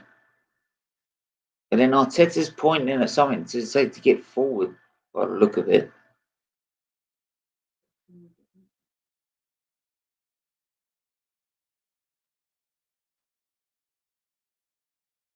I'm saying best form of the defence's attack, but not with our squad. We tried that last season, it didn't work. We tried that with Emery, it didn't work.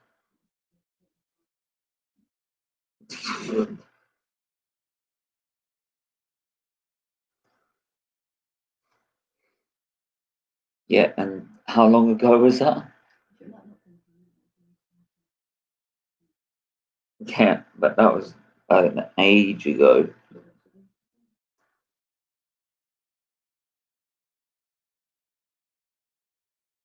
But Sheffield United on the far side again.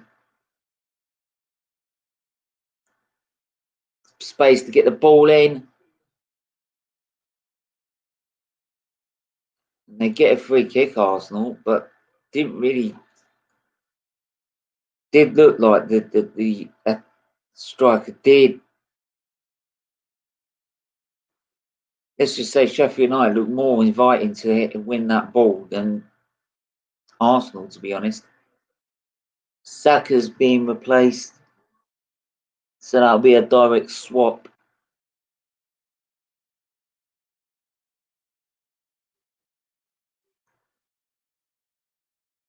But Saka played his part today with a nice, good goal.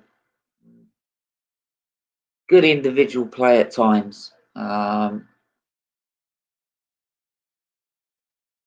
People say, well, yeah, he should be playing better, but you got to think, he's 19 years of age, for God's sake.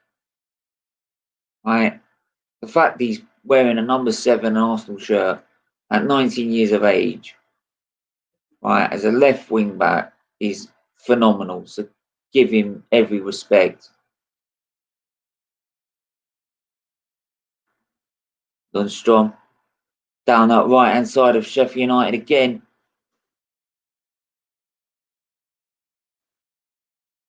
Are you staying for the Spurs game? Should I?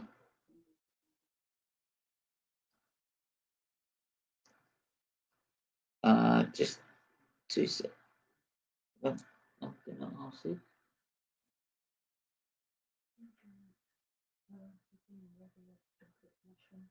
Should we just do it for 6? Well, you can put mash on top and then bake it. I'll see. Yeah, because that's when it'll finish. That's when it'll finish. Yeah. So yeah, I just had to sort out dinner arrangements. Yeah, we'll be doing the Spurs game actually. I think I need a goal thriller after this one. Thriller. As MJ would say.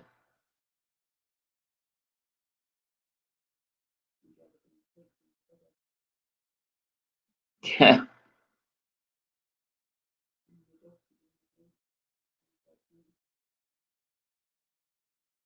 Oh, don't you worry. All I have to do is knock on the door. You knock on the door, the dog will just start barking like hell.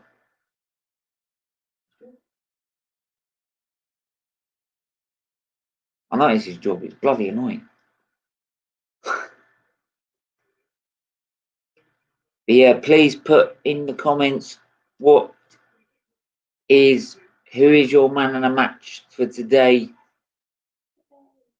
Mum's going Pepe. She's just been stunned by a goal that she thinks is goal of the week, but we'll struggle to make that one. Leno. Leno is, to be honest, his distribution again has been playing out from the back, being questionable. But yeah, it's been questionable. But in terms of shot stopping, there's not a lot he could have done about the goal. The goal was beautifully struck. Bent right round him.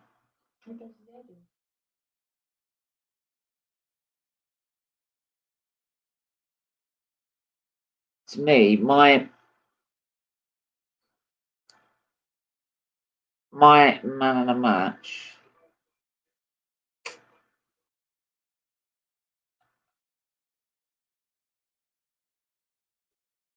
Right, and it's not just because he scored the second goal. Right, Nicola Pepe. Right, it's the way he impacted the game coming on the pitch. It was more direct. It was more threatening to Sheffield United. It was more. It was a lot quicker. The passing, the movement was started being better. I mean, the first goal, right? It all started with Pepe. Right, gradually built up between him, El Neni, Aubameyang, Bellerin, and then finished off by Saka. And it just created that little bit of creativity and pace and movement that Arsenal needed to score the goal. And then the second goal is just Pepe all over. Right, Bellerin with a clean ball through. Right, let Pepe run onto it, and Pepe does the rest. Right, does the seasoning on it. But then again, Sky are going with what would have been my second choice, Bukayo Saka. I mean, he is going to be such a talent. Right, he is going to be such a talent.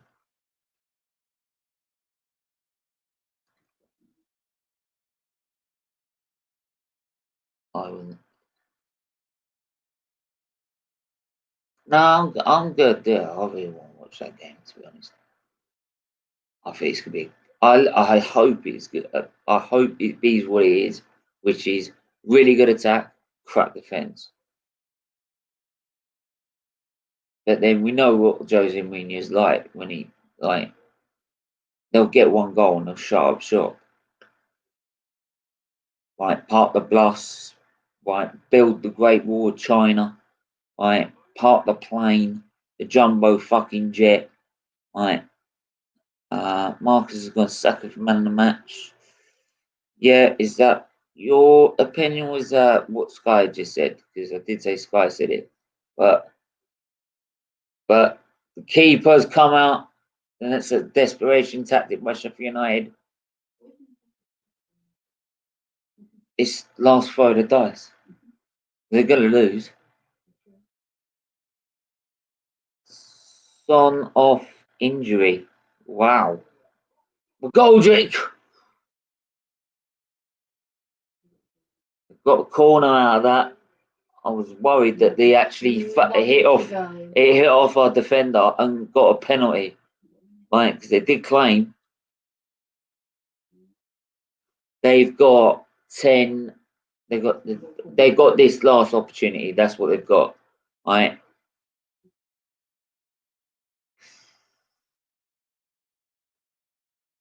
Right, everyone in, headed out and headed out. Go, go, go. That's it. Game over. Game over. Arsenal win it 2-1. 2-1. But yeah,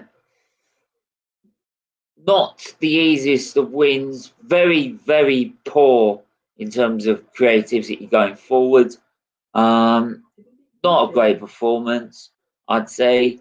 I made it very hard work for ourselves, but we do get another 3 points on the board, and that's 3 wins out of 4. And yeah, and it's a nice start to the season to go into international break and go into that finishing probably, yeah, we will be 4th.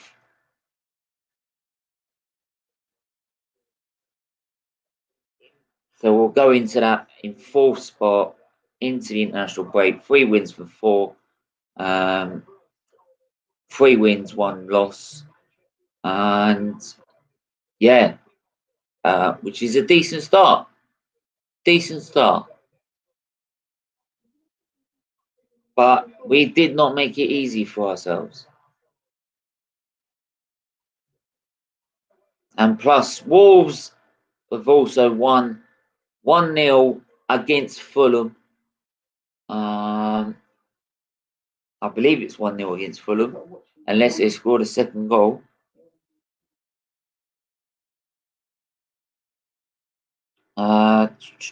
I'll just double check that for you now, unless people can tell me in the chat.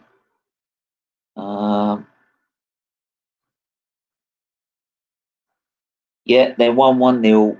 Neto fired Wolves ahead on the 56th minute.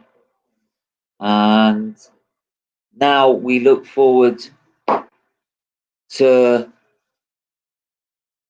I think, probably the biggest game of the weekend, I believe. Let me have a look. Yeah, definitely the biggest game of the weekend. Right, Man United versus Tottenham.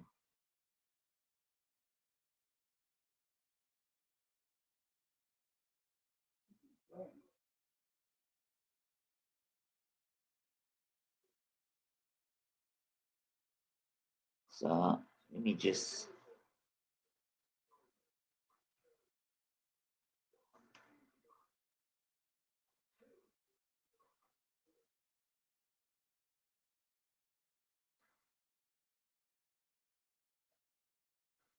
gonna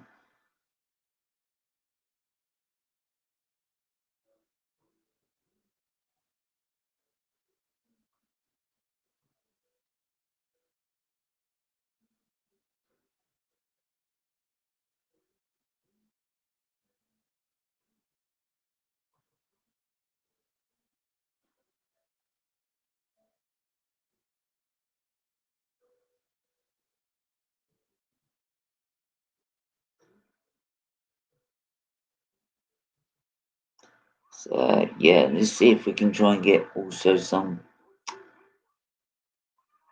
Man United or Tottenham fans on here.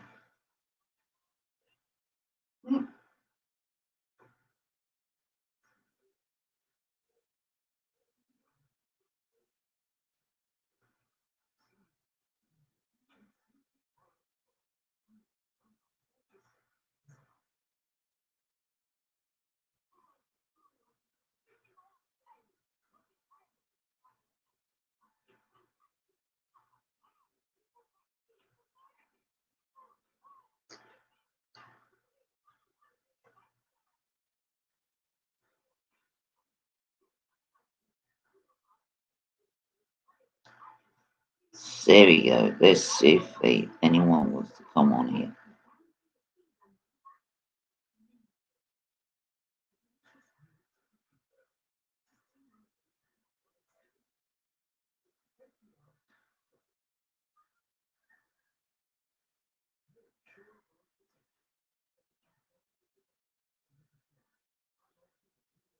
Yeah, we'll try and get up the team news for this game. Actually, be a good idea.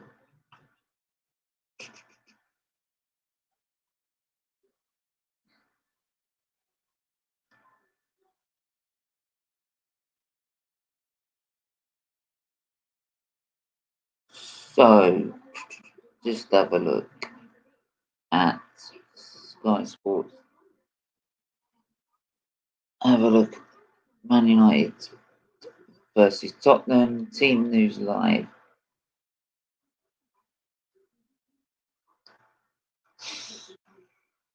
So, starting lineup for Manchester United on their tweet on Twitter. They've come out with Gale in goal, not Henderson, despite his call up to the England side. A back four of Wan-Bissaka on the right, Bailly and Maguire, and then Luke Shaw on the left. Matic, Pogba in the middle, Greenwood, Fernandes, Rashford front three, Martial up front. Should be a decent. Should be a good creative side there, but we never can tell the way Man United have been.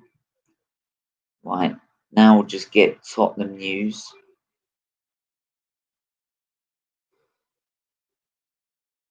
To start for Tottenham, it's Luis, Aurier, Sanchez, Dyer, with Goulion.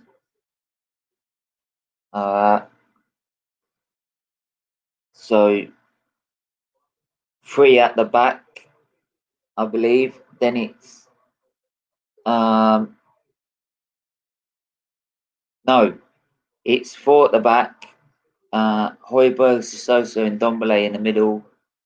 Then Lamela, Son, and Kane as the front three. So Tottenham going for a 4-3-3 with subs Hart, Joe Hart, goalkeeper on the bench, Doherty, Alderweireld, Davies, Winks, Ali, Dele Ali, and Lucas Moura.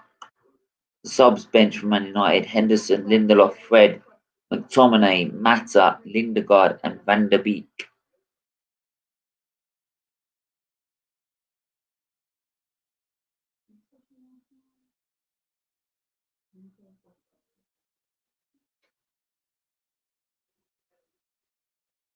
Yeah, I think Kelechi's going to be very upset with Saka since Saka's now officially a England player since he's been called up to the England squad.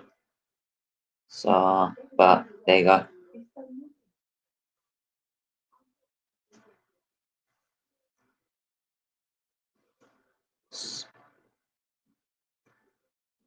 But yeah, again, it's another 3 points, but I'm not pleased. The game wasn't lively. It was slow. It was lethargic. It took Pepe to come on to bring some spark to it. Sheffield United's goal, to be honest, Sheffield United should at least got a point. Like, we're that even, it should have been a point, to be honest, between the two of us. Sheffield United's goal was a very good goal, right? A lot better than Pepe's, to be honest. Right? It was a beautiful, beautiful goal that was bent right round the keeper. But yeah, it's just showing Saka's goal again. It starts with Pepe going at defenders, comes to Willian, right? Then Pepe again, quickly to El Neni, quickly to Aubameyang, through to Bellerin. And it's all started by Pepe's vision and quick thinking and creativity to start that move. And that's what you get when you buy players of Pepe's quality. Which is why Arsenal fans are moaning why we're not getting all our party.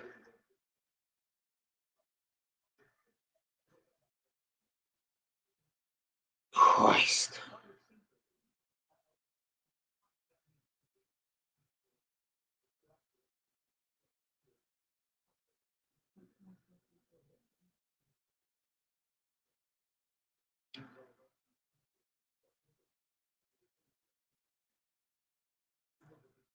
But yeah, like I said, I will do this stream as well.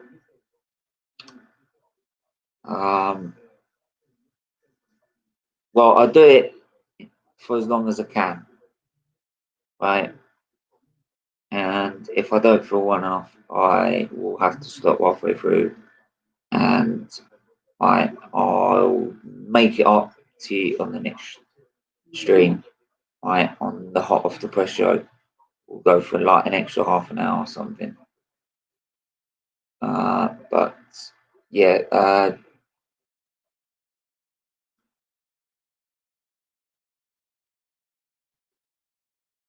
Fulham, I think, are down, to be honest.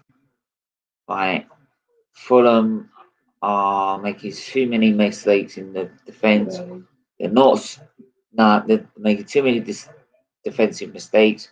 They're not scoring enough goals. They are gonna go down if they do not buy anyone now or buy any sort of quality, and either now or in the January transfer window. Simple as that. Right, they are playing as a relegation side already.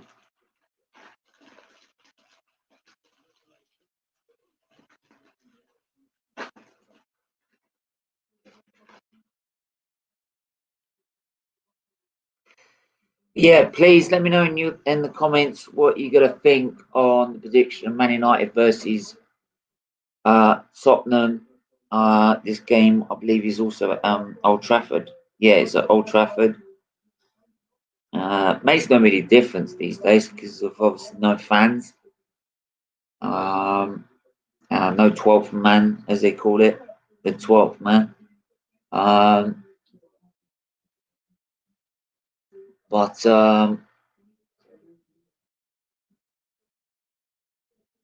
you say go Man United, but in my heart is like a Man U sport, and I love it when they lose.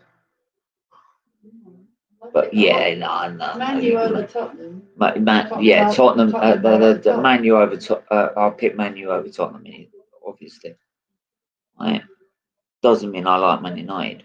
Right? Just this game. But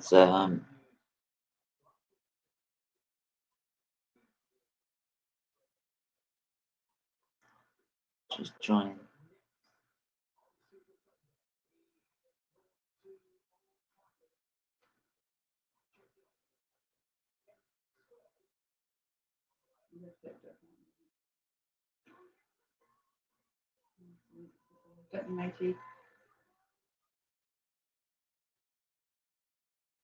Just a message.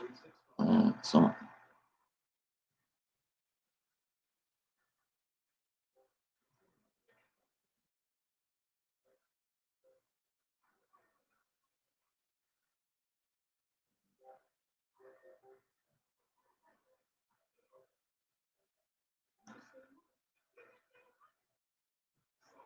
to do Man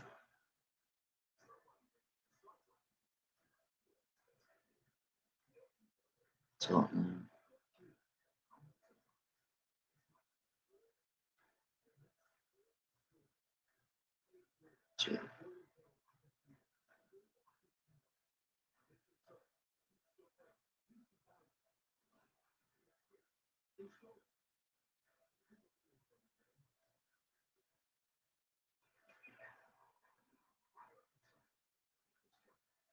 Yeah, just quickly send this, please.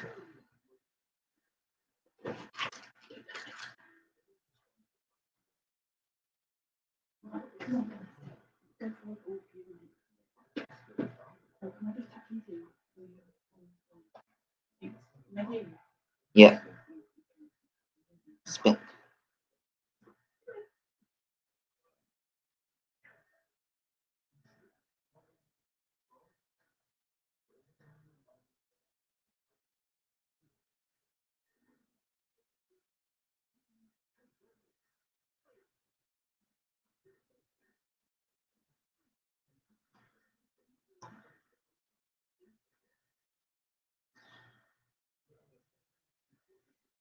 Yeah.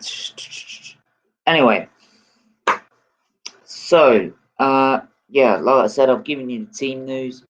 We'll see if we can try and get some. And we should have a Man United fan coming on the channel soon. But in the meantime, I've given you the team news, and you can make it out what you will. I think it's going to be a very entertaining game. Both sides are decent, could be decent going forward, but defensively very shaky. So we could see a lot of goals here. So we'll have to wait and see. Excuse me, I haven't had anything to eat for dinner, so since breakfast, to be honest. I had 2 breakfasts. I felt so hungry this morning. I had my Weetabix, and then I had to have some. I wanted jam toast, so I wanted jam toast. So I had both. So you can count that as lunch as well. So I haven't had anything since then, so I'm starving. So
yeah. So like I said, Hugo Luis, Sorjoy, Davinson Sanchez, Eric Dyer, Sergio Rugulion.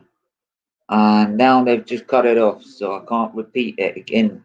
So right. Yeah, I'll give you the teams one more time, and then this time you're gonna have to remember it. That or I've got to remember it. So apparently, also during this, as breaking news, the transfer news is coming thick and fast. This is on the Sky Sports app, apparently, of Manchester, the game live. Man United are finalising a deal to sign Alex Telles from Porto. Telles is expected to undergo his medical before signing a long-term contract at the club. So Cavani, now Telles look like they're going to Man United as they try and attempt to save their sort of shocking transfer window, which has resulted in the failure of getting Sancho. Sorry. Tottenham squad again. Luis, Aurier, Dyer, Sanchez with Goulion. So that's the goalkeeper on the back four. Then Højbjerg, Sissoko, and Ndombele in the middle. And then a front three of Lamela, Son, and Kane. And on the bench, Joe Hart, Doherty, Alderweireld, Davies, Winks, Dele, Lucas Moura. Then we have on the Man United side, they are going for a 4-2-3-1. De Gea, right? Wan-Bissaka, Bailly, Maguire, Shaw, Matic, Pogba. Back four of Wan-Bissaka on the right, Shaw on the left wing, as left wing back or left back, Bailly and Maguire in the middle of the defence. And in front of them, they've got Matic and Pogba. Then, as behind the main striker, they've got Greenwood on the right, Rashford on the left,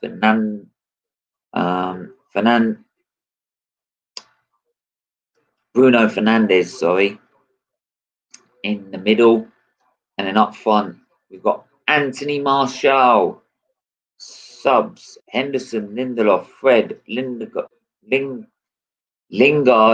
Mata, McTominay, and Van der Beek. So Van der Beek is on the bench. Fred is also on the bench as well, which is a little bit surprising because I do rate Fred, to be honest. But obviously, playing this formation, I think Matic Pogba does work from what I've seen before. But it depends how Man United turn up, to be honest. Because I've seen them not turn up before. And I believe we've got Realist AC Ads. How are you? I'm alright, brother. How are you, man? Yeah, not bad. Not doing bad today. I've just finished the Arsenal stream and I thought, fuck it, let's stay on and watch the football. Watch the Man United Tottenham. I'm hoping for a nice sort of high-scoring game. Yeah, mate. I'm very excited. I just hope we do better at the back now. We're starting Bailly today, which is a good thing. I hope he has. I'm hoping more of a high-scoring game because I just watched some literally boring like crap of Arsenal, to be honest. I know. I was watching Claude and Diesel. They're going on about it. It was very intense. I have to just say, I think Arsenal. Yeah, they're fourth right now. They're fourth. Hopefully, it's more positive. Obviously, I know what they're gonna say. Xhaka wasn't playing, so the performance was poor. They're just gonna line up the excuses as to why. I don't get. I like Arteta, but why were they playing so defensively? It's Sheffield. They've barely scored so far. They didn't really score much last season. So I feel like Arteta hasn't got the confidence he needs, but I hope he gets there because he deserves the manager role. Well, yeah, I mean, it's like I said before, is that if we had sorted our business out like a Chelsea would do, I mean, this is what we were discussing last night. I'm sure Arteta, if he had a Warren Party as one of the squad lineup, I would have put a back four of Bellerin, or Bellerin, um, or Maitland Niles as the right back. You got um, Holding and Gabriel. A left because David Luiz never works in a two. Left back of Tierney. Then you would have a three of Aouar or Partey with Xhaka and Ceballos, right? And then a Yeah. front three of Pepe, Aubameyang, Lacazette, all in Nketiah. Yeah, I think that's definitely solid. I just think He just doesn't have Bellerin. that confidence in the midfield to cover the defence, so he has Yeah, to do with that. And then what that means is we're so slow transitioning from defence to attack, right? And then once we get to the attack, we're then slow in picking out the passes and movement to be able to catch. I mean, as soon as Pepe came on, we're more direct. We became more direct. We became more quicker.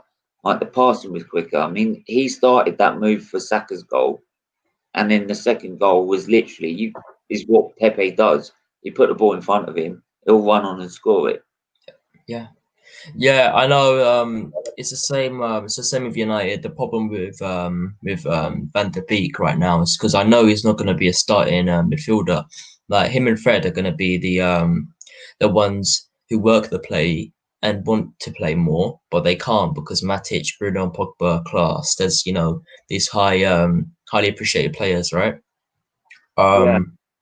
The problem with Van der Beek is I'm not sure whether or not they wanted him to be a crucial player or just someone that they could keep and line up in their for their Europa League and contest games. I just don't think it's good to do that because he's young talent. He needs to start playing because he's just Yeah, gonna. I think Van der Beek shouldn't be held to that, to be honest, because he's a lot better talent than that. Yeah, I exactly. I mean, I remember when you bought him. I mean, even Claude said it on my Hot Off the Press channel. That was a signing. I That was a signing. That was a brilliant signing, especially for the price tag as well. And we were sitting there like, well, yeah, and me and Paul were sitting there. Well, if you can get Van der Beek for 37, why can't you get a Warren Party for 45? Yeah, It means yeah. what more incentive do you want? I know it's realistically I just don't think I can't see him really starting against big teams like City and Liverpool. I just see him, being held back. And realistically, if he's lucky, he'll start against teams like Brighton and West Ham and Sheffield. I just think him and Fred are just way they're shorter than the rest of the people that start because obviously Matic is quite tall, Pogba's quite tall, Bruno's 5'10", Fred and Donny are only like 5'7" to so between like 5'7" and like 5'10". They're not gonna be the strongest players, but Fred, he has the power to do what he likes when it comes to attacking and defending. I hate this advert. I live in the middle of Suffolk and I've got a Domino's advert. Right? Is there no Where the Donuts up there? I'm in the middle of nowhere on the A140. Where the fuck is there a Domino's? Right? To get to half time. Right? Sorry, but carry on. So yeah, I just don't think Donny's gonna be good as like in a center defensive mid role like we've been playing him in the contests. I think he needs to be a cam. I thought it was a disgrace that we started him, Lingard, and Fred, and we left Lingard as a cam. I just don't think that was the best decision. I feel like with Cavani as well. I was listening to Goldbridge. He's saying, we should have we should have thought about Cavani, and we should have said no at the start, because Anthony Martial, he's not gonna be playing for 90 minutes. There's no way. You're joking. He's not gonna be playing for 90 minutes. The guy is just gonna keep getting subbed off after 75 minutes, and he wants to score hat tricks. He wants to be our goal scorer, and he can, but it's not going to happen anytime soon, because Cavani is a player who is worth a lot of money. He gets paid a lot, and he's expected to play and start. And I can see him starting against some games. I can see him starting against teams like Burnley and stuff, and possibly even big teams like Liverpool and City. But we can't forget about Martial, because Martial is just he's dedicated to the club, and he wants to do his role. I remember when he first came in, and I was envious of Man United signing Martial. Because he was such a talent. Yeah. No matter what you thought about Van Gaal and what he did at Man United, that was one of Man United's best signings, in my opinion. Yeah. And he gets a lot of stick for no reason. Yeah, it's true. And either that or he's very underrated. Yeah. He gets too much hate, in my opinion. Yeah, I mean, if it weren't for Aubameyang that plays on our left side, but even then, I would put Aubameyang in the middle and put Martial on the left for Arsenal. Yeah. And Pepe on the right. Aouar in the middle. And Ceballos and Xhaka as a midfield three. Yeah, 100%. I can't agree more. I just say, play Martial, put Cavani on sometimes, but against the big clubs like Liverpool and City, that's just going to be the difficult one. I just have to see what they do, because Martial and Cavani, they're both talented, and to have a congested space up front, you're not going to play Rashford as a striker. You're not going to play Greenwood as a striker. You need to have a balance. Agalo's going to leave in January, and to be honest, I think he should have only been on a light amount of months here at the club, because he's not getting the game time and he's not getting the appreciation he deserves. So what I would do is, if I was Ollie right now, I'd ship him back to China right now and just say, just chill, just stay there, just don't come back. But it's been fun to have you, because Ollie's not playing him right. I think for the first few months it was all good and stuff like that, and then ever since we knew Agalo when you signed him, it was a last minute panic, because you knew you were short of strikers. Yeah. So that was never going to be like a long term plan at all. That was just literally to fill a gap. Yeah. But I mean, by Maguire in the middle, would you of that defence? Would you think for that? I think it's the strongest one we've got right now. I was listening to Diesel say, Smalling comes back, it will be like way better. I just disagree, because if we're gonna bring back Smalling, he's one of the bad habits we had at the back before Ollie came. He was one of the worst habits we had, was just to keep playing him. He was slow, he was not doing much. And I can see a difference with Maguire and Lindelof, when obviously we're playing Phil Jones, and obviously I have to give them credit for even sticking up with it, but they're doing better without him. It could be a lot worse, but what else can I say? It's just a mess around out the back. Bailey needs to start. Adam in United Stand was saying it as well. He needs to start. Him and Henderson have that chemistry in the tournaments, and they need to start. Henderson needs to play as well against the small clubs like Burnley, in the cups as well, and also against teams like Sheffield. They're not really going to pose a threat. They might, but not a big threat. And Henderson's he's well composed. He knows how to stay on his line properly. He knows what to do, and I feel like him and Bailey have that chemistry, and he needs to just stick with that. Or he needs to just stick with that. Yeah, I mean, we were looking at the England squad, because I was thinking about Denny. I planned to do watch-alongs for that, the England games, during the international break, and looking at the England side, at the three goalkeepers we picked, right? If you look at this weekend, just at this weekend alone, the only one, obviously, all right, he's not on the pitch, but if you compare it to his last game, right, he's the one who's not making mistakes, whereas Yeah. Nick Pope made mistakes. Jordan Pickford, I mean, we're going on about how many mistakes he's made, and how that's becoming a regular occurrence. So Pickford at the minute, he's got to be very careful because you've got someone like Henderson that will just go at that spot straight away. Yeah, I completely agree. I'm just so psyched with how we can think. Pickford is a great option. It just isn't. Yeah, I guess if obviously I think Henderson is a better keeper than Pickford, and that's just my opinion. People disagree. People might agree. Henderson's a way better keeper than Pickford. Pickford was in his prime when he helped us in the 2018 World Cup. That showed how great he is. But people have the downfalls. Just like Joe Hart, he was one of the best keepers in England, if not the best keeper in England. Hey, you never know. If Lloris gets injured, you'll be playing against him. Who? If Lloris gets injured, you'll be facing Joe Hart. Let's just hope Lloris gets injured. Let's just hope Lloris gets injured. That's unless he's not had a drink already. Oh yeah, true. But yeah, teams are coming out now. I mean,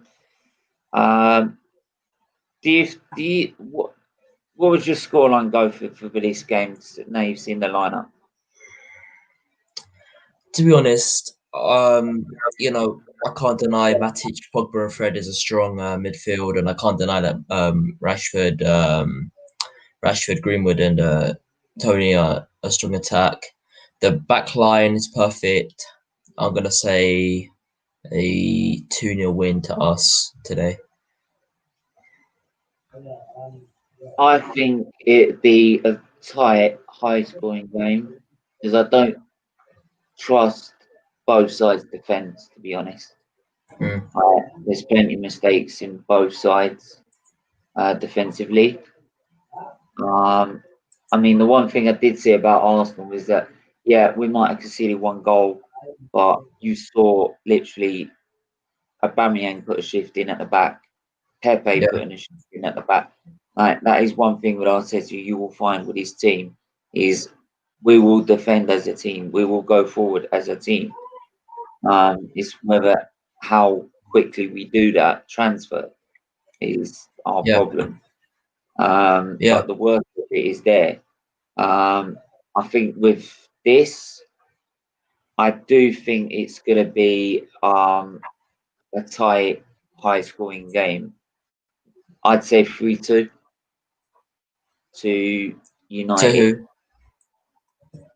I'd say 3-2 United. Right. I can't go with Spurs. No, man, I can't go with Spurs. Yeah, fair enough. Yeah, definitely. Maybe I would say in my house, so you can't use it. Yeah, mate. I know it's definitely gonna be close. I'm not gonna say we're just gonna slap them up, slap them a 2-0 win. It will definitely take time for us to, at least get a goal and a second goal. Just 1 second. Just gonna put my phone on silent. Sure. I think the worst thing that could happen is if you concede early to Mourinho. That would be the worst thing could happen in the game is if Mourinho gets an early goal. So you know what he'll do. Right? He will literally start becoming like the Great Wall of China, like the bus, like the punch across the volley, right, and everything, and all, and everything that goes with it. Yeah. 100%. Yeah, it will literally make it like Fort Knox. That's the worst thing that can happen to the start of this game is if they do get an early goal. I can just see us. Listen, I like I said yesterday, it's going to go either way. You know, I can't see us drawing. Because I know Tottenham are, strong. So I guess you could say they're strong defensively, but at the same time, we're not strong defensively, but our attacking is our strong point, and obviously we're Manchester United at the end of the day, so we're gonna be stronger that way. I feel like if we know what we're doing in the midfield, and the defense, then everything's gonna be blessed for us. You know, we're not gonna have any problems. Well, we will have problems, but it will be minor ones. You know, just like a little slip on the wing. You know, I can see Wan-Bissaka making mistakes tonight. I can see Shaw making mistakes tonight. It's a pen. It's a pen. Oh, 30 seconds in, it's a penalty to Manchester United. Fucking Penchester Yeah. United again. That is not a penalty. you having a laugh? Is it? Is it a pen? Oh, Yeah. I I do don't think it's a say. penalty. Yes. No, he's taking his foot out, mate. That's not a penalty. He's not got the ball. He's taking his right foot. Right, and he was about to score. So I don't think that's that's a penalty. debatable. That is debatable, mate. That's debatable. Right. No, that's ridiculous. If he caught the ball, then I would say it's not a pen. But he never got the ball. That is ridiculous. Like, that's the last thing you want to do. Right. At least it's not another handball. Well, there went his 6-0 prediction.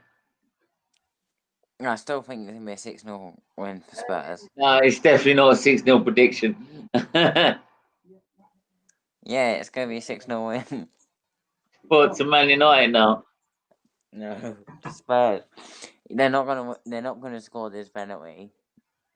They just My did. cat is honestly. My cat is just like Did they just making score? noises.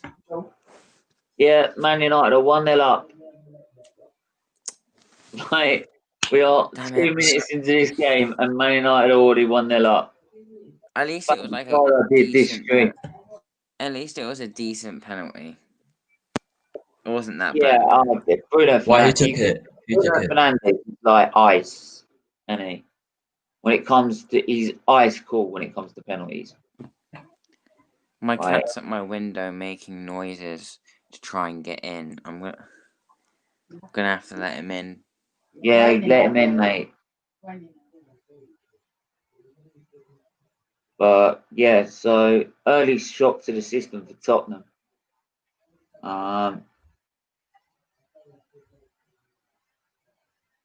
Oh, what's a penalty? Oh, you know what? Nah, the goalkeeper should be getting that.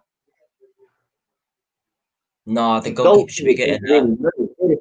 I mean, I thought he would at least gone for one side at least, but it was like I got caught in two minds. Listen, like he was about to put his hand out. He was about to put his hand out. I don't know why he didn't go for it. Yeah. I don't care. We're winning, so. Hey, it doesn't matter how they go in as long as they're in. Yeah. Yeah, he's nice. Mourinho's pissed. Yeah. By the way, AC, meet my mum, Kara. Like, Sorry, what was that, mate? that's my mum in the corner here. And but Tottenham has scored. Oh, Get in there! Oh my God, this is gonna be big. Oh yes, Scored. we've got a game on here. Who scored? Then Maguire, what are you doing? Oh. Goldbridge will be going absolutely ape shit. Who is it? I'll be back in a sec. The Mellor gambles, and is it Ndombele? It's Ndombele. Ndombele gets the flop from last season, gets his first goal of the season. Oh, this game's off. not good enough. But We do not Maguire, know. what are you fucking doing? We don't know how to hold on to a lead. I mean, Maguire's already a Maguire, what? Oh my god! I'm watching it back now. What is? Yeah, AP, like Maguire is already a criminal, but even he should be locked up for that one.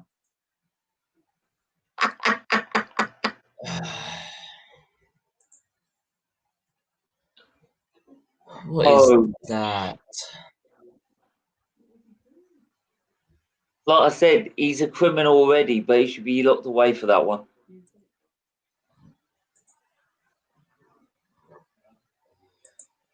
There's no defending that one. Hey. He doesn't need a lawyer for that one. I'm so annoyed. Oh, Man United on the attack again. Bruno shoots, save. Oh, no, it's Greenwood. Sorry. I told you this will be a tight, high-scoring game. I told you. Right, 6 minutes in, it's 1-1. I'm just not happy. I'm not happy. It's not good enough. And this is the problem. Like I've said, Maguire is a problem. He makes mistakes. And I'll say it now. Phil Jones and Harry Maguire, them two playing together would be shit. I remember, I remember when you bought it for 80 mil, and I'm like, are you having a laugh? Leicester just daylight robbed you. Yeah, it's not. Look at 80 the players million. that they spent. Look at they threw it. They sold Mahrez and Maguire. Mahrez was, I think he was 56 mil. I think he was. Oh, hang Something on, quick, like that. Son's through. Son's 2-1 up. He's a cheat.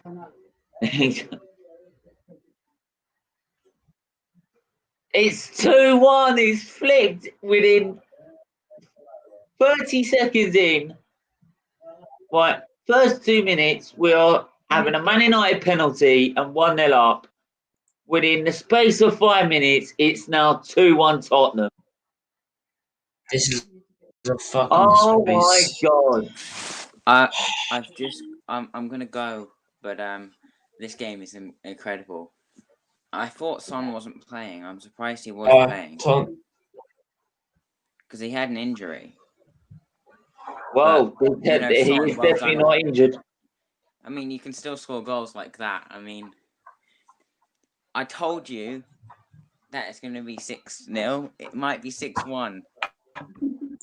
Well, that's not 6-0, is it? It's still something. Okay, yeah. This could be any scoreline the way this is going. Match of the day is going to be the longest episode ever. It's just going to be goal and goal and goal. It's gonna be like the 1800s, like goal, goal, goal, goal. There might be like 10 goals today. Just in this What game. is going on with our fucking club? What is going on? Yeah, I can understand your feeling, mate. Trust me. I can. He came third last season, though. 1 second, mate. As I said, I'm going to go now, so Alright, I might come back right at the end of the game. alright, cool. So 9 minutes in, it's Man United 1, Tottenham 2.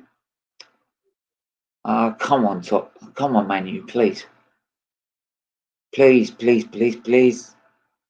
Don't let me down.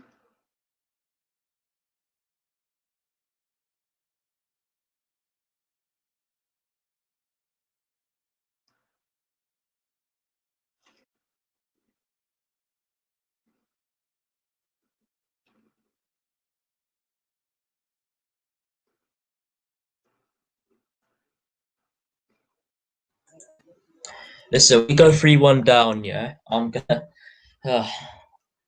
Oh, what? Just... Yeah, I said, on the stream last night. I do a show every Wednesday at 8. We talk about latest news in football. What I can do is I'll send you a link for that, and you can come on Wednesday evening if you want to.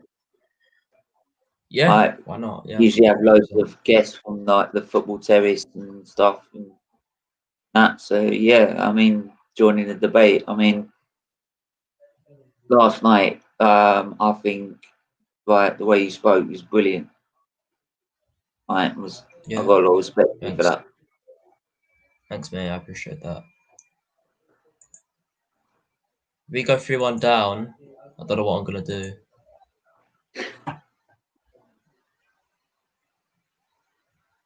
Get rid of Mourinho.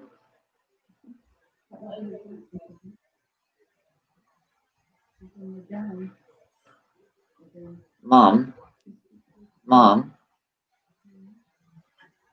Mourinho's Tottenham manager, and Tottenham 2-1 up. What Manchester United people do, get rid of Mourinho. No, I'm Mourinho. joking. They did get rid of him. It's a joke. They did get Mourinho in. They did get rid of him. Mourinho's a parasite. He's part of the football gutter. Oh, he's a mercenary. It's a parasite. Trust me. Then again, look, the defensive line is all over the place. The Mella and Dom, they're not picking up anyone. They're just like, they're lucky that Tottenham slowed down there. We go 3-1 down. I'm gonna. And handball, and that was a, do you know what? There was a handball there, and it was not far away from the penalty spot. It was not far away from the penalty box.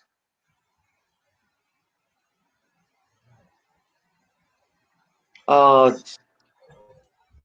yeah, but Gary Neville, right? I mean, Gary Neville has just like said that there's no way it's a handball, right? But this season, this is how they're going to police it. You know what? You know what I'm gonna do? I'm not gonna watch the game. I'm just gonna watch the Google live. Just the Google live, just so I don't have to watch crap.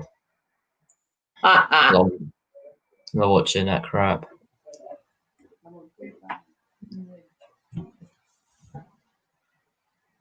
Look, I watched you embarrass us 8-2. You won't believe how painful that was. It's embarrassing. Matic. Matic just I want you to win. Right? I don't want this. Right?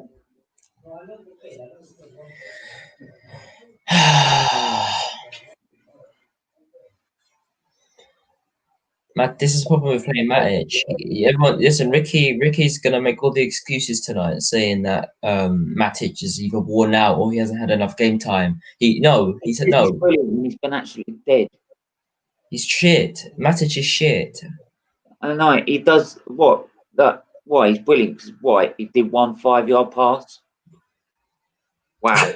But then again, that does make him better than Kolasinac. No, Fred's better than both of them. Fred and Donny. Oh, of course they are. Why would you buy Van der Beek if you're going to play Matic in front of him? Well, mate, listen, we don't know what we're doing. The thing is, yeah, we made Pogba a CDM. We made Pogba a CDM. We can't blame Juventus for him being a CDM. We made him a CDM, and that's the problem. It's like, it's a constant problem now we're dealing with. Why? Where would you rather Pogba be further up the pitch? Yeah, I think he's got. I think he's got way more class than Bruno, in my opinion, as in like an overall player. Only recently has Bruno been playing well because Pogba's been injured and he's only come back recently. So if I'm gonna be honest, Diesel's right. He's overrated a little bit, but so is Bruno. Realistically, he fucks up and doesn't do much. Do you know what? I remember when, like, I think we were 2-0 down against Newcastle, and when he got pushed up the pitch eventually in the second half, you got 3 goals back in the second half. Yeah. To make it through. And that was the season that ended up getting Mourinho sacked. Yeah. Because it was funny because everyone was going on about how Pogba, because he'd been pushed up so far forward, like it basically kept, as much as he hated Mourinho, he kept him in the job. Yeah.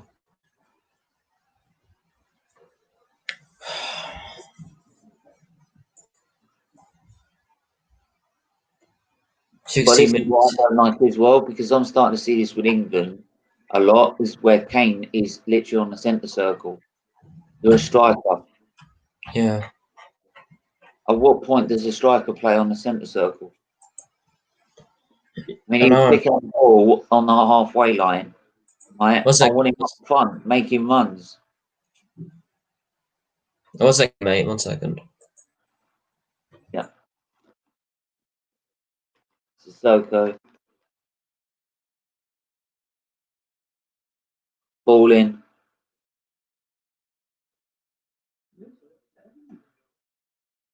Challenged by Aurier.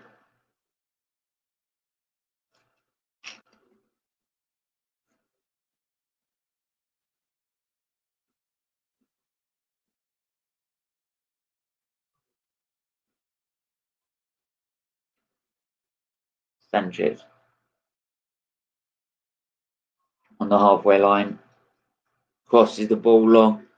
Switches the play to Goulion. Gets the ball in, and David Gea collects that easily. And now Man United's chance to come forward. End-to-end stuff a bit in a minute here. Will Wayne will get to that? Yes, he will.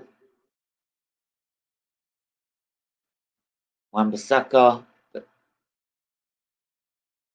Matic, Pogba, Luke Shaw, Martial, don't run the wing.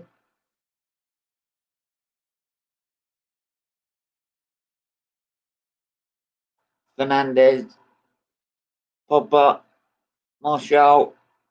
Do something with it, for God's sake.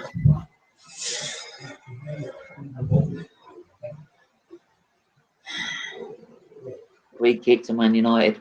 You know, listen, yeah, Rant is gonna be pissed and Expressions is gonna be happy. Oh God, you imagine that household. I don't think they live together. I think No, Expressions I meant when they were younger. Oh yeah, true. So yeah, what's this? You said Wednesday show, right? What time? 8 p.m. 8 p.m. All right, cool.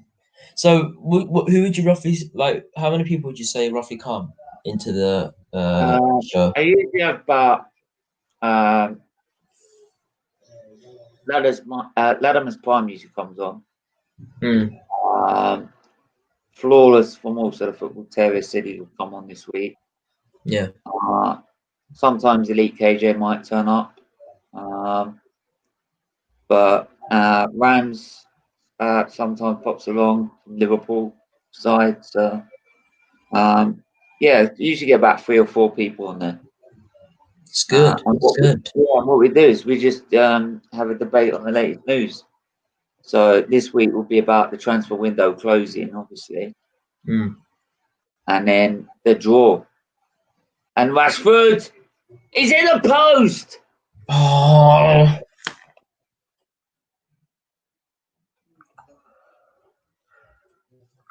Mate, keep me coming with anyway.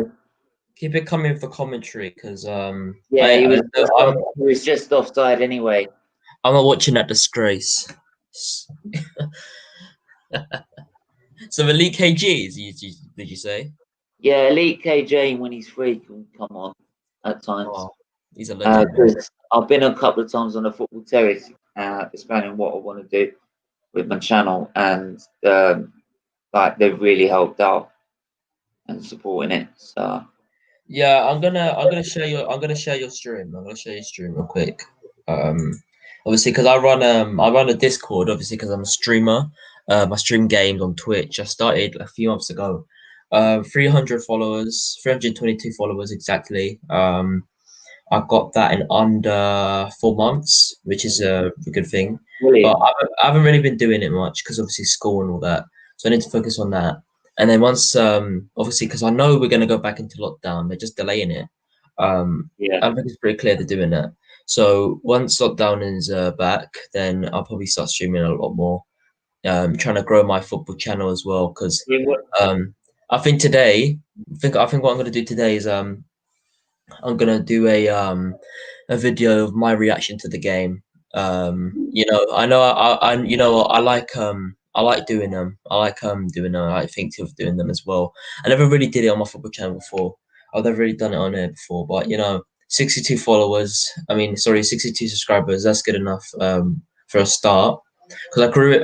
What I usually do, I grow it before I go ahead with it. Obviously that's what I did. I didn't do that with my Twitch. I started on zero. And obviously with my football channel is better because I know people who've already subscribed. I'll subscribe to you right now, mate. I didn't. I need to do that now. I mean, literally, mine started as just like a few videos, and then I did an interview on AFTV to raise awareness. Right after one, I think it was the Chelsea game in 1819 at home, Yeah. and right from that, because the amount of comments I got from that video, it sort of grew from there. Then I thought, all right, doing just the hospital stuff is not going to get me. Is not just that. You need a bit more. So I do the football and F1 as extra content, but during the streams and that, I'm always like talking about awareness and liver disease and stuff like that. So Yeah. people that do come on my channel, they know what the channel's about. The charity work I want to do is to help kids on the Hive network on the chat, which is the charity's own Facebook group where liver patients can talk to other liver patients, and then they look at me with videos to sort of give them ideas of how to manage their condition. Yeah. But I've just never found the time first, and I wanted to grow the channel a bit, get more awareness, and two is that I've never felt because the amount of obviously football there's been, it's struggling to try and fit it all in with the health with my health the way it is at the minute. Yeah. Yeah. We've got movement in chat here. Yeah, mate. Oh, we got loads of movement in here. Welcome along, Matt Smith. Nice to see new faces here. Slide Furs, nice to meet you. Yeah, Nibby. Yeah, loads of new comments here. This is are they all from your channel? No, basically, Zach White, Zach YT, Max Smith, Slifer 60 Hertz. I know all of them. And obviously, you know, they're just here to support this channel out. So I told them to come here, and you know, they're here to support you. All in the chat, please like this video, subscribe if you're new. It's all like for I am an Arsenal. yeah, even if I am an Arsenal supporter. But it's mainly just trying to use football to raise awareness about liver disease and for Children's Liver Disease Foundation. And what I will do is this page here. I'll just put this in the chat again. Is a Just Giving page. I've raised £701 so far on that channel, on that page. Nice, we're trying to get 2,000 before my birthday. which is on the 30th of October.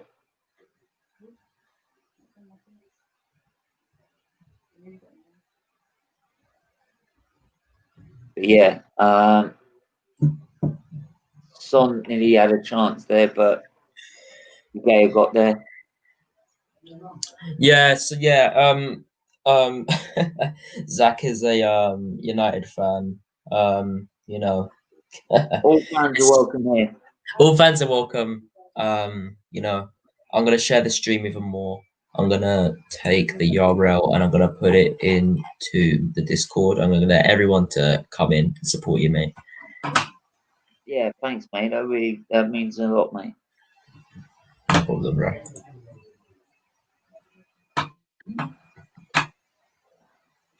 So obviously, I see you've got quite a few viewers when you stream, and I'm glad you get the attention that you deserve, mate. Yeah, I mean, I don't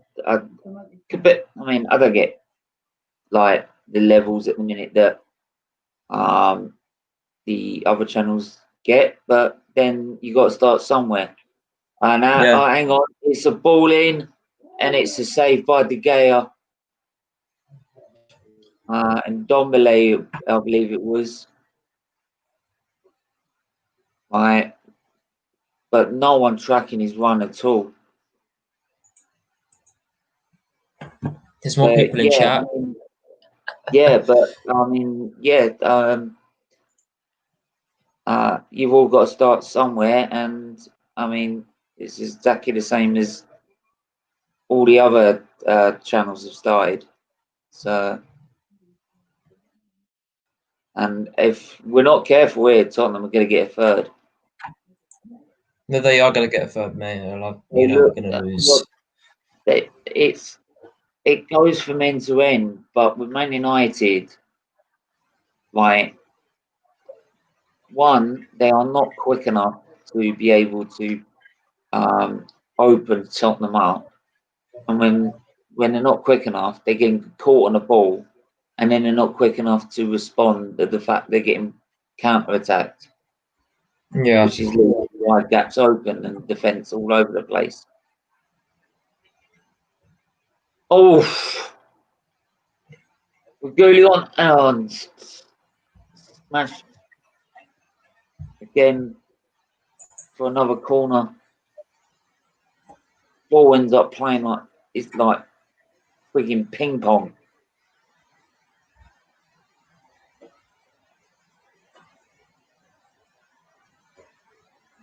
But Matt Smith letting us, it was the only result of 3-0 West Ham against Leicester, who beat Man City 5-2.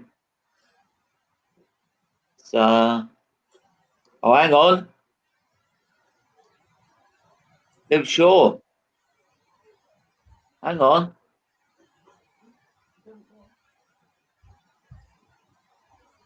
Hang on.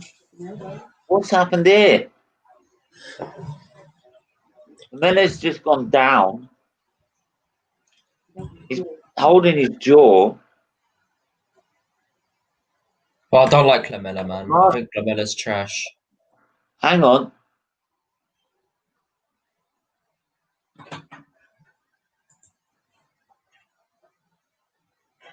What the hell's going on here?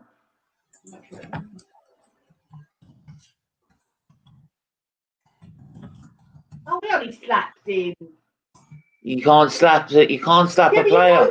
No, you can't slap a player.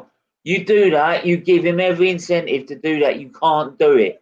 You can't do it. He's off. Martial, the main striker, is off. Wait, what?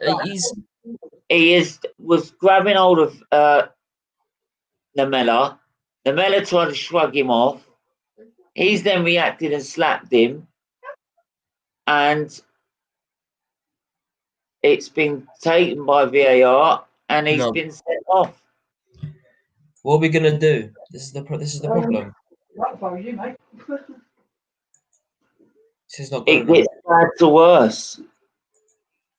Guys, what's your opinion in chat? What do you think it is? A red card? Let us know your thoughts on this, and this is unbelievable. Yeah, I'm sorry, but no, you do. Yeah, but I'm sorry. You don't do it. It's violent conduct. You don't do it. End of story. And I can't disagree. I can't disagree. I'm gonna need to watch it back on the replay. I'm not watching that bunch of crap. Kane's made it 3-1 straight away. And oh my god, this could get embarrassing. No, it's gonna get embarrassing. It's already embarrassing. This can get embarrassing. This is already embarrassing. It's a shit show. Yeah, and this is the thing as well. This is the thing as well. Look at this. By a shit pass. It's just a simple pass that could even played to Matic. Matic is dead slow. And it's just so easy. I wouldn't even say so. I wouldn't even say that's a bad pass. I want to see what Goldbridge has got to say. He'd be having a fucking meltdown by now. Yeah, true. Listen, I don't think it's it'll be off the fucking wall. I don't think it's a bad pass on Bailey if Matic is too slow to get it, because any player would get that. I mean, I don't want this. Obviously, I don't want Tottenham to win, right? Right? But they're gonna win. Yeah, you've. Oh, for fuck's sake! And do you know what? Do you know what? Anyone screams Ollie out, bullshit, because that is the players, right? I'm sorry, the players, right, at the start of this game were not up for it to go up against a team that have played 4 games in 8 days. Right? Yeah. That's what he's played 4 games in 8 days, right? And you're not up for it. He's picked a strong enough side. That cannot be Ollie's fault. These players have let him down. It's not Ollie's fault. It's the crap the thing is our players are not used to the routine that we. It's reflected in the transfer window, because now you're panicking with last minute buys like Vardy, and apparently Tellez is now having a medical. Well, we've got someone saying Ollie out in chat. Yeah, I'm sorry, but as much as I respect everyone's opinion on here, right? I respect everyone's opinion, but you can't. Yeah, you can't have a go at Ollie for that. I'm sorry. Listen, what I'm gonna do is I'm gonna direct message Saeed today, and I'm gonna talk to him because I know he's gonna say Ollie out. He's gonna say Ollie out. I know he is. It's okay, Steve. We can have a match. Talking about Fortnite. Oh, okay. I ain't got a clue about Fortnite, mate. I don't. That's not my cup of tea, to be honest. Zephyrs only plays trios the same way United's midfielders play. Oh, that's a good one. Yeah, you're gonna have to enlighten me.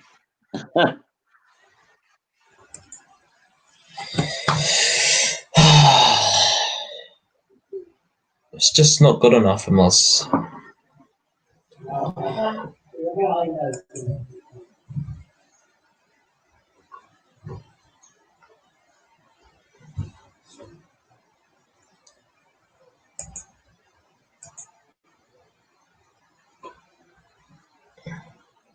Steve, I'm going to reset my laptop because I'm lagging a little bit, mate. Yeah, and I'll be back in like 2 minutes. Yeah, cool. Right, I'll be 2 minutes, mate. Yeah, it'll be 2 minutes. But yeah, wow.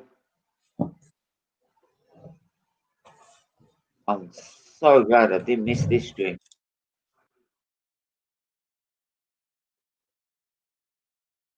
But yeah, 35 minutes in, guys. Tottenham 3-1 to the good.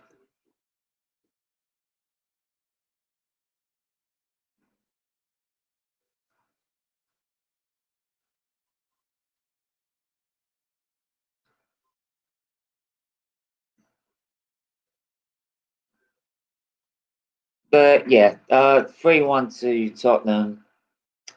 At the minute, Man United down to 10 men.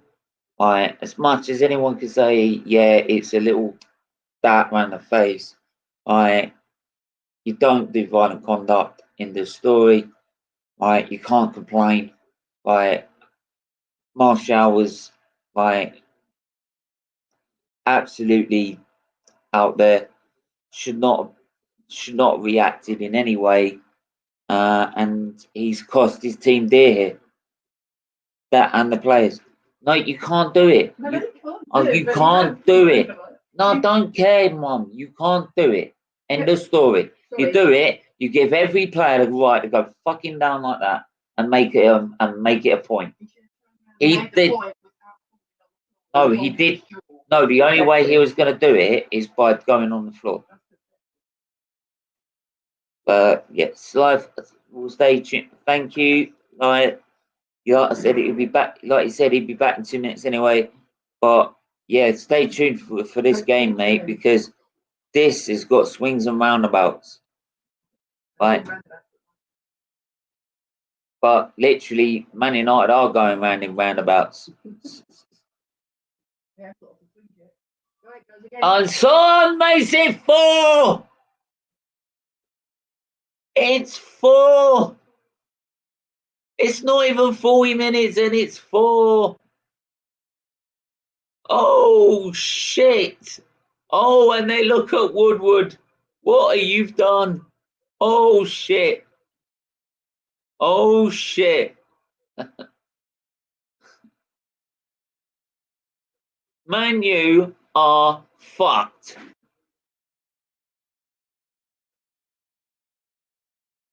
Right?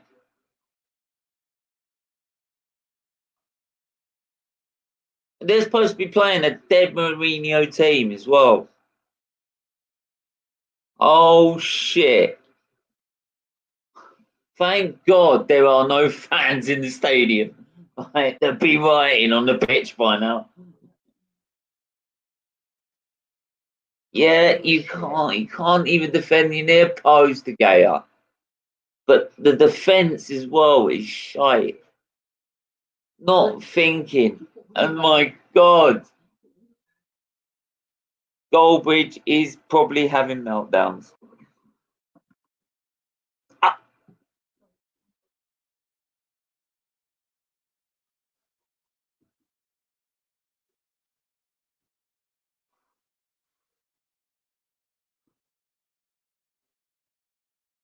But yeah, this is unbelievable. This is unbelievable.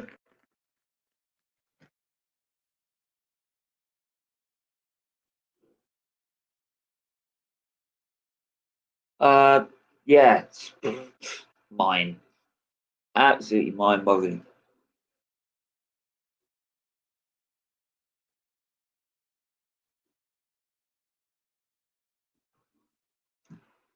But to be honest, I will say this, right? If people say this is all because we didn't get Sancho's deal done, this, and all the other, this is not all just Sancho deal, right? This is the fact. They have worried about getting this Sancho deal for so long. They have not looked at the key areas of the pitch that they need to invest in, such as another centre back, right? A proper centre back, right? Such as a right back, right? Anyway, it's just, yeah.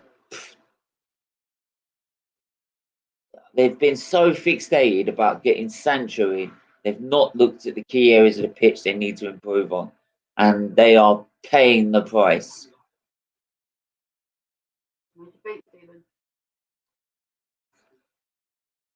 I can't.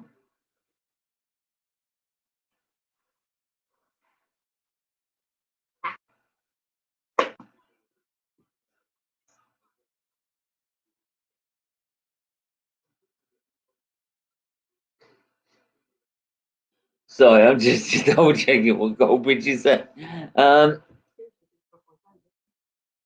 Hi, who's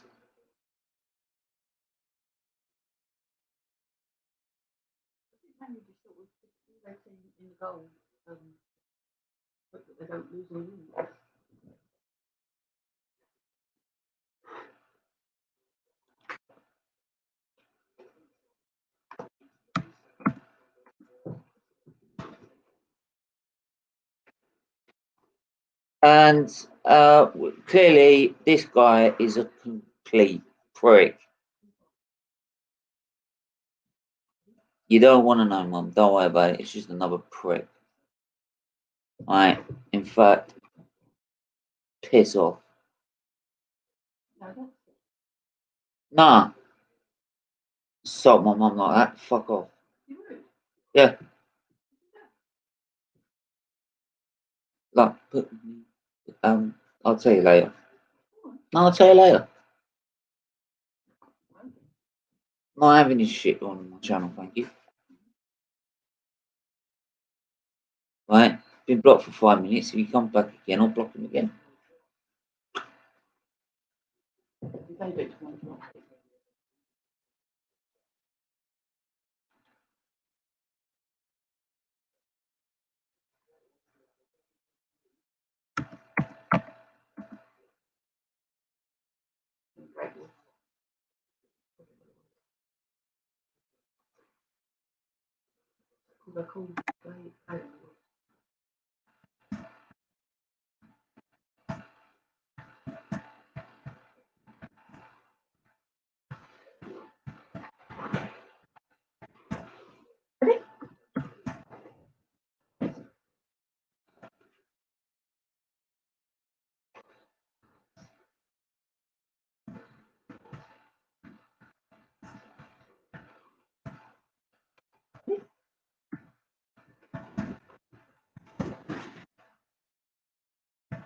Yeah, just doing that.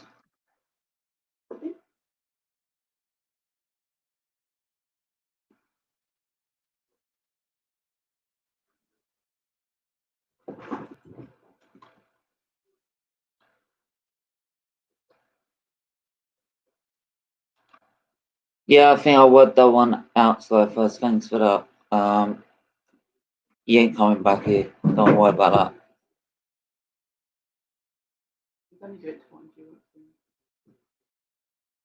Nah, he just thought he'd be clever in front of his mates.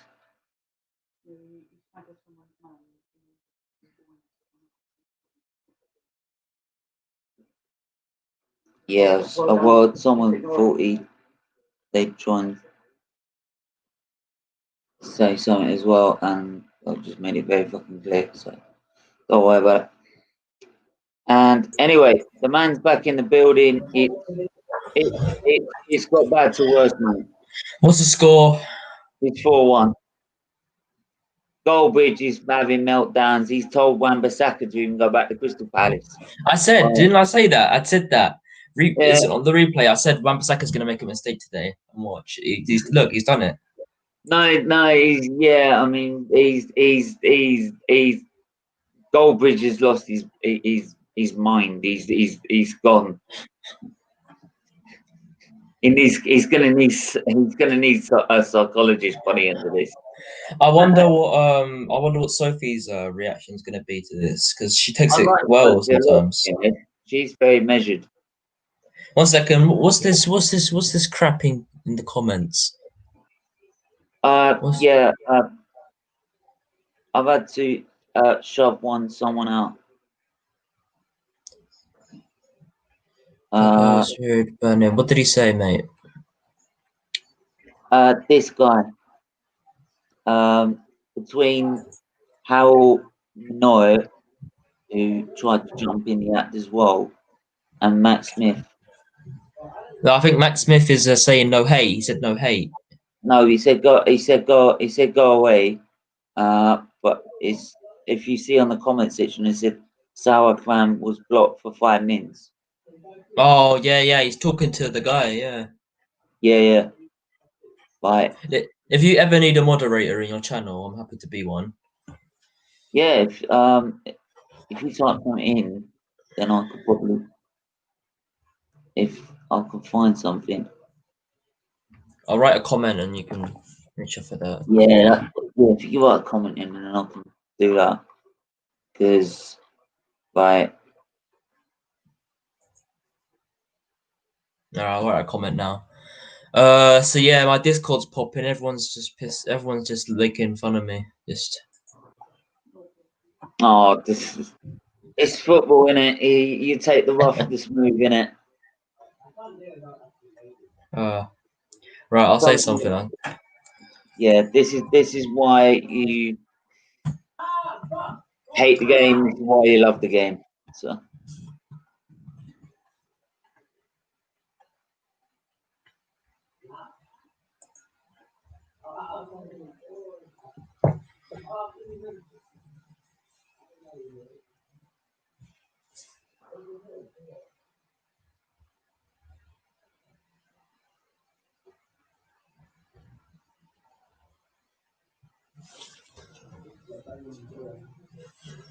Yeah, my messages have gone through, mate. Yeah, I'm just trying to remember how I did it from here. 1 second, mate. Whilst you're doing that, I'm just gonna go wash my hands. Yeah. I'm just gonna work that out. So if I can work that out, and so I forgot how to do it.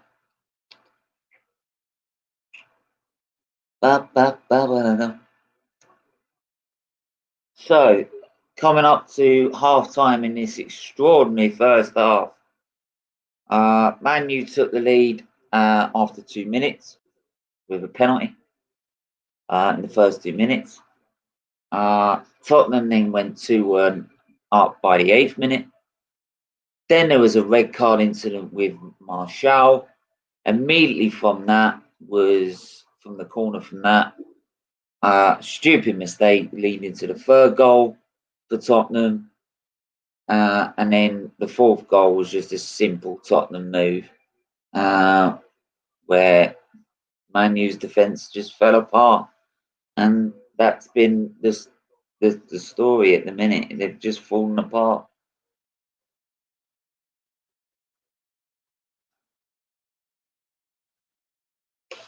Jeez. Let me have a look.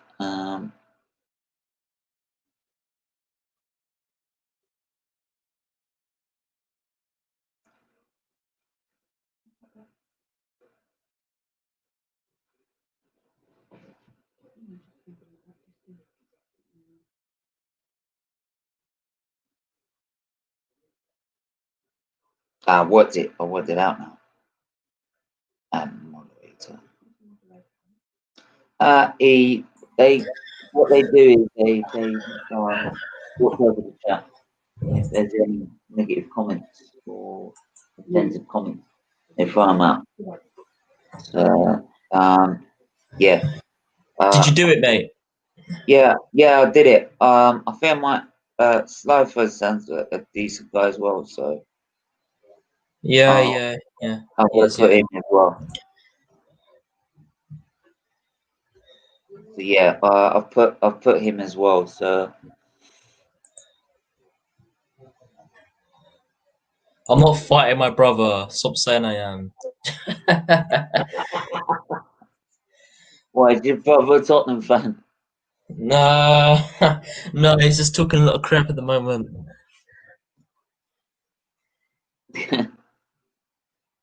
But yeah, half time, and my God, that was a half. What's Goldbridge said? What's Mark said? Well, I've only just been in bits, and most of the time it's just reading everyone else's comments of how dead the team is. But I don't think he's particularly blamed Dolly. in any way. You can't blame Ollie. You cannot blame I, Ollie. you can't blame Ollie. He's put the strongest team out there. Right, first 2 minutes, they've got a penalty. They were on the front foot. They started the game in the right way straight away, and after that, it's just individual errors all over the pitch. So can't I? The only thing you can ask Ollie is what is their learning on the training ground? Nothing. They're not learning anything. They're clearly not learning anything. Yeah, because I mean, that's the only thing you can ask. But in terms of the football pitch, the players should be they should be taking responsibility for those mistakes. Well, that's not. First of all, that's not the strongest team we have. In my opinion, Van der Beek is better than Bruno, and I think Fred's better than Matic. So I'd actually play Pogba, Van der Beek, and Fred. Them three are the strongest, in my opinion. You know, it's just Van der Beek won't be classed as a stronger player because he's played enough for our club. So we can't judge him because obviously once you've expanded to another club, obviously he started at Ajax. He's not going to be classed as the best because he's not the best, but he's definitely not the worst. Yeah, I think, to be honest now, is that it's already embarrassing, right? So you keep Rashford up front, right? Keep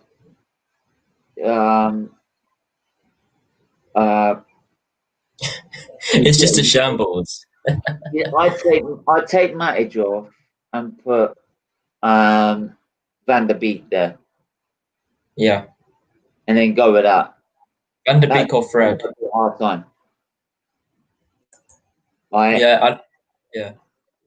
And I believe Marcus is joined at half time. Right. Marcus, give us your thoughts to this. Son. That's my only word. Yeah. Son.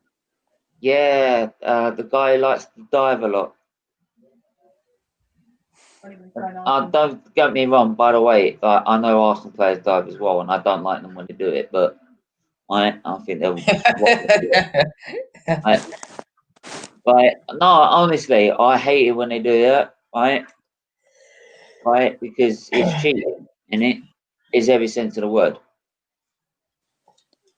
But I think Marcus, mate. Listen, you're gonna win 7-1, mate. Not let alone 6. So, it's a shambles. Halfway, it's 4-1. I think if you double 4, it's 8. So even if we just got half of that in the second half, that'd be 6-1. Yeah, but. And 10 men. I'm sorry, 10 men. Yeah, but Marcus, you've got to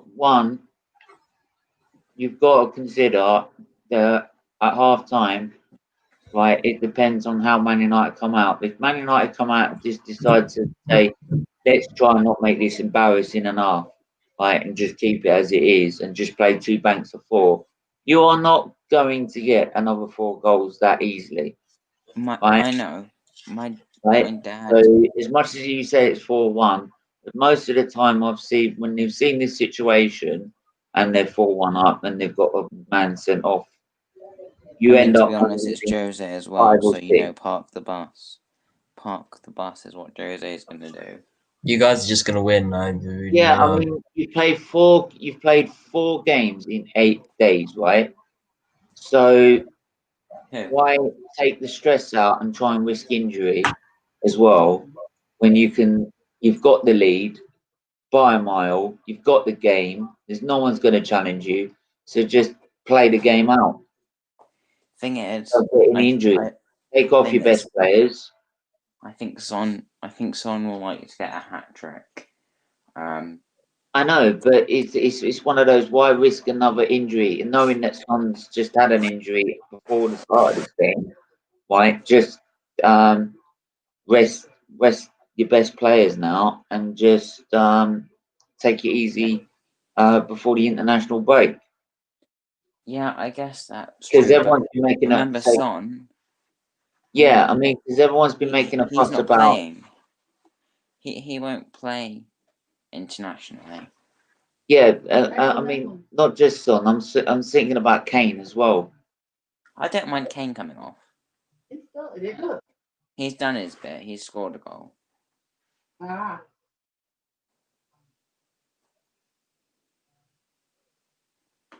What do you think of the red card? I think Lamela should have got a red too, to be honest. Yeah, I think both, to be honest, should have been red carded. Now looking at it, I think both of them should be done.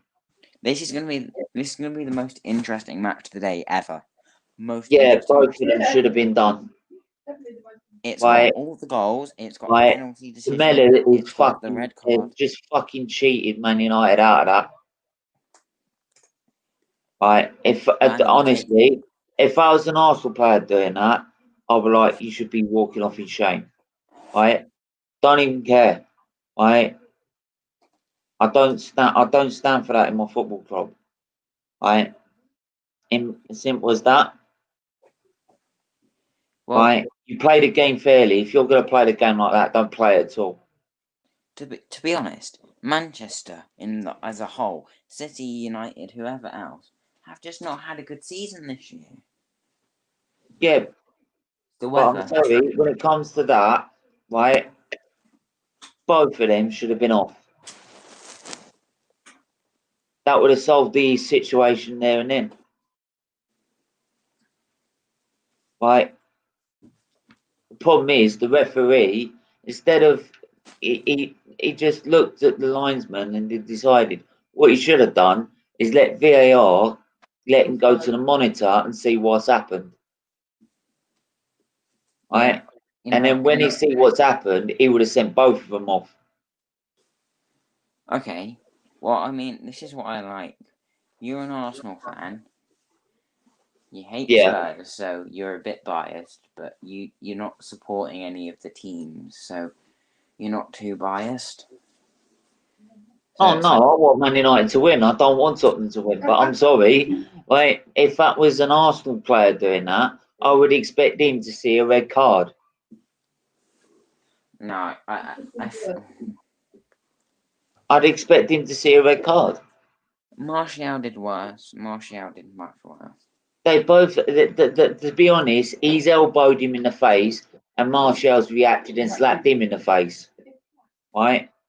The only thing different is that Martial stayed upright, right, and Lamela went to the floor. That's the only difference.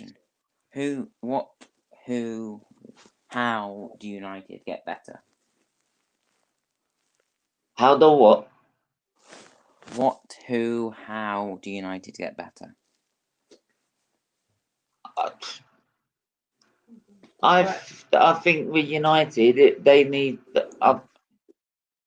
They have Does to hope Ollie stay? Alex Telles and Cavani will be good for them. Ollie has to go. Well, no, I'm sorry. You can't blame this on Ollie. I'm not having this. You can't blame it on Ollie. Ollie Gunnar Solskjaer is not responsible for what Martial does on the football pitch, right? In terms of violent conduct. Martial needs to. Like that's like me going down the bank to go rob a bank, right, and then blaming it on my best mate who was never there. It's true. Right, it weren't me, obviously. Right, my fingerprints are all over the house, but it ain't me. Right, my mate Lewis did it. Wait, are you saying this is like Mourinho's fault? No, what I'm saying is that you can't get Ollie to take responsibility for something as stupid as what Martial's done. I don't.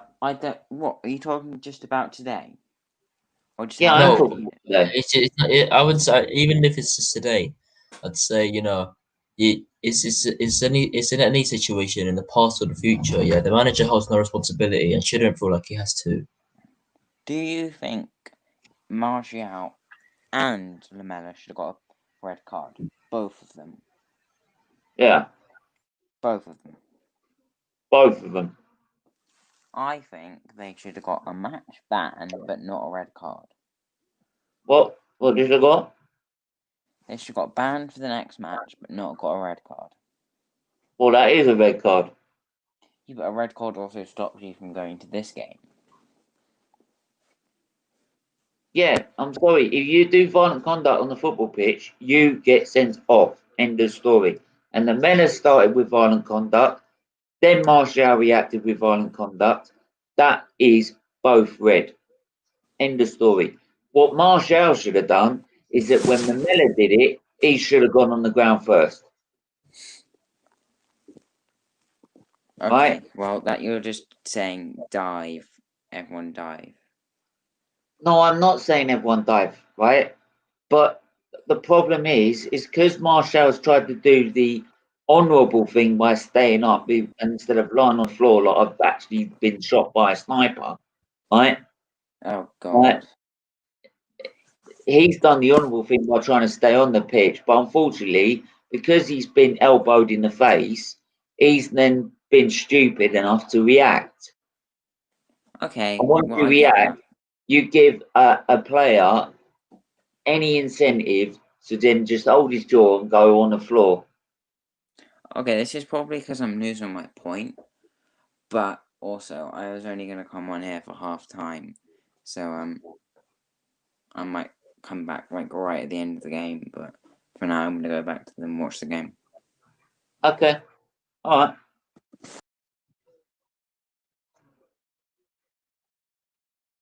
But yeah, it's like I said, right? Martial should have just stepped away, right, and gone to the ref, right? If he really thought he had been elbowed in the face like that, he should have backed away and just gone, okay, go talk to the ref about it.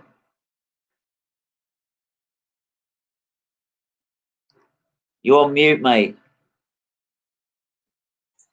So yes, yeah, I was on mute. Got a comment from Wayne Smith saying, "Can't wait to see Terry and KJ in the football terrace." Yeah, I can't seem to wait. I can't seem to wait for Mark Goldbridge's meltdown. I can't wait to see KG and Flex's reaction to the game, and Ricky. Because I know Ricky's just going to talk rubbish about Matic. I think Sophie, to be honest, is more balanced. The reason I like Sophie a lot is she's got a very good, measured opinion. Saeed, no.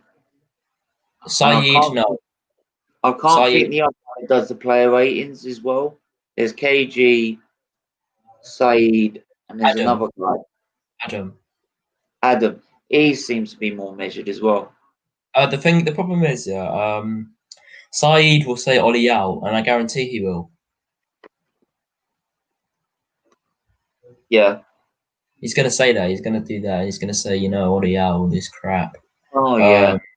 But, you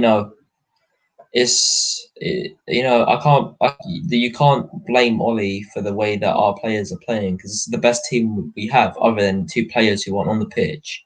I wouldn't necessarily say Fred and Donny have realistically deserved their place, because they have deserved their place, but they're not having that. It's just crap right now. It's just crap.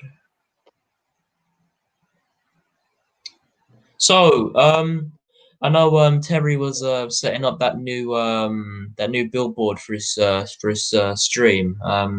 I saw it tonight. It was actually pretty sick. Yeah. It's just his face, the players, and all that.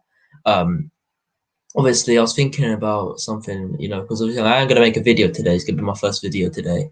And obviously, I want to try. I just want to try and make an impact on it, because obviously I have a lot of different opinions towards like most United fans. Most of our fan base are fucking delusional and just don't know what they're talking about. And they have a half our 12-year-olds who don't watch the games. And it's just not good enough to do that. Who the United Central guy? Who's the United Central guy? United Central. United Central. I know it's what I don't listen. The thing is, Saeed and Adam have very similar YouTube channel names. One's United Hub, one's United Central. I think it's Saeed. Yeah, I mean, for me, it like I just see it how I just give my opinion in obviously as non-biased as I can give it. Yeah. Obviously, with games like this, I'm going to be more siding towards the opposition rather than Tottenham, right? But that's just normal. But even then, right, in instances like what we just had there, I can say if I saw I can honestly say if I saw one of my players doing that, I would expect him to see a red card. Yeah. I'll be doing my fucking night. Yeah, he did a preview of Expressions. Oh, you know what? Expressions just never going to stop tonight, is he? He's just going to get gas and just. Oh God, yeah. So you're the only one. So when I know sorry Terry and a few of the other guys were talking about it. They're saying about how they're trying to find out how people can like people. So basically, obviously, I'm a moderator in your channel, yeah. They're trying to figure out how people, because obviously Claude, Diesel, and Terry, obviously they run the channel, and when they're on here, they can all pick up the messages, right? Like as a free, like all three of them. My friend really needs help with that. I don't know if you know how to do that or not, but you know if you do, then just let me know, mate. How to be moderator? No, basically, obviously, moderator. I know what moderator is. Obviously, I have a few on Twitch as well. Obviously, because obviously on here you can bring up the messages. Like, for example, pick up a message and put it on the screen. Yeah, literally. Because I use just what they call StreamYard. And then the comments come through here. This StreamYard system, which for the full whack, which is on a non-profit discount offer because it's for charity and that. It's 30 quid a month instead of 40 quid a month to use. But all the messages from YouTube live come through here, and I can just click on it, and it will show up. So it will just, if you just hover your mouse over the screen, over the comment, it will just say show, and you just click it. And it shows up here, and then you just click it again to hide it away. Or click on another one to show another one. I'm not signed up. I'm not signed up on StreamYard. I might need to do that. Yeah, it like I said, it's usually it's about 40 quid. It's 40 quid a month for normal users. Mine I can just about do mine because it's 30 quid because it's for Children's Liver Disease Foundation. Yeah. Which is what the channel raises awareness for. Yeah. I definitely may. I 100% agree with that. I think it's nice in a way because you get to talk both about something important, but also enjoying football and F1 whilst you're doing it. Yeah, just like yesterday. Yeah. Will you be at the next members stream? Yeah, most probably. Like, unless I'm busy on doing my own channel. Yeah. But usually it's on days where I'm not streaming anything anyway. So, yeah. So I'll probably be on there. It just depends also how I feel on the day. It's every day's like day by day. Yeah. I mean, like just after, because I have to have a weekly infusion at the minute. My health problem at the minute. They can't solve it with surgery. They've got to wait for little veins to grow around the blockage to relieve the pressure to stop, so I can stop having these infusions.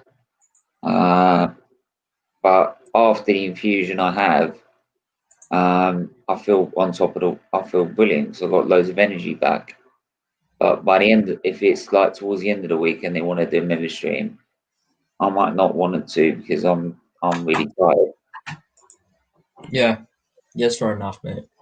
And it's 5. What? It's 5. Oh, good. Oh So, mate, yeah.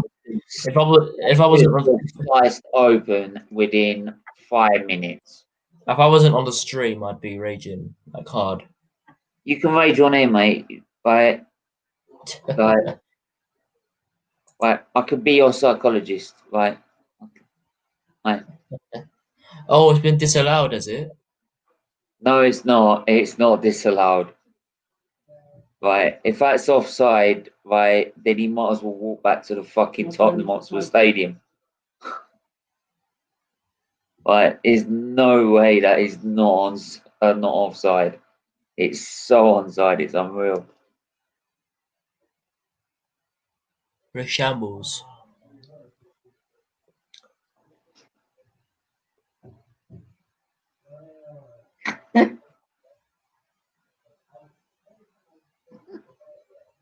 You had to show me up now.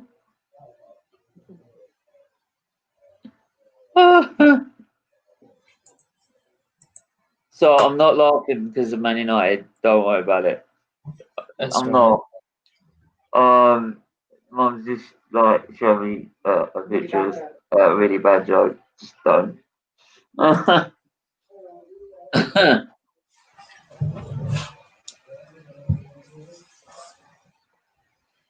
But yeah, I'd like to know why. Does anyone have any idea what the score's going to be at the end of this game?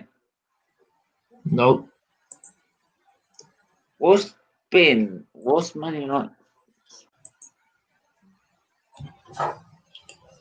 I'm just going to do a little bit of research here.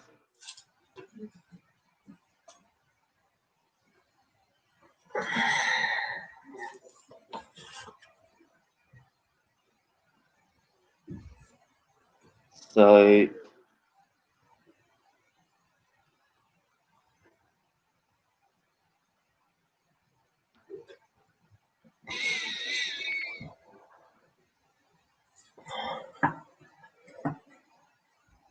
right, your worst defeat ever in your history at Old Trafford was when Man City beat you 6-1. And we've got 40 odd minutes left. 37 minutes left, and it's 5-1. It's gonna be 7-1. What Mourinho wants to do with you lot, really, innit? Yeah. Disappointed. And knowing the previous history with Mourinho and Man United, I don't think he's going to show mercy. Oh, he won't. No. No.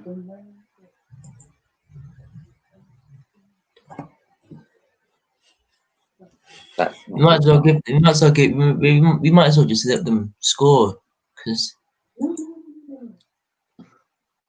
there's going to be no consolations.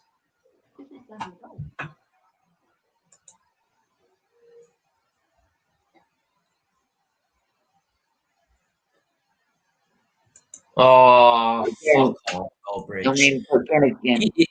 He's saying we would be winning if we had tellers at the back. We would not be winning. We wouldn't be winning. We don't play. Listen, you do not play young players and Matic. You do not play young players and Matic. It just doesn't work. And I've said it from now. I've said it. Ricky,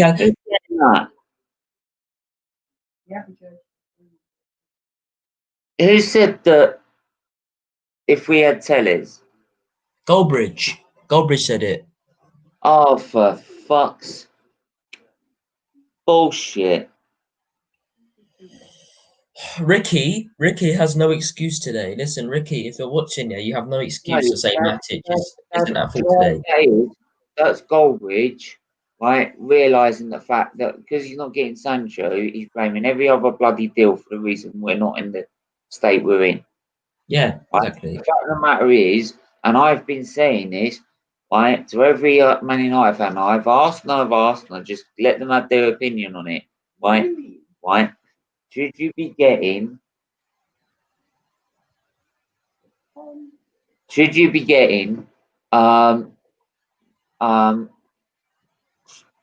you sorry, this dog's distracting me. Should you be getting Sancho, or should you be investing in key areas of the pitch? Right? Right? In key areas of the pitch where you need investment. Right? Instead of being fixated on Sancho as being the saviour, the answer. Right? You put Sancho in that team, I'm telling you now, it would make no fucking difference. You're right. You're right. He's not a defender, is he? The thing is, mate, we a striker all in the same sentence. We do not need a right, listen, Goldbridge is right. We need a left back, but Tellez is not gonna answer our fucking problems. All right.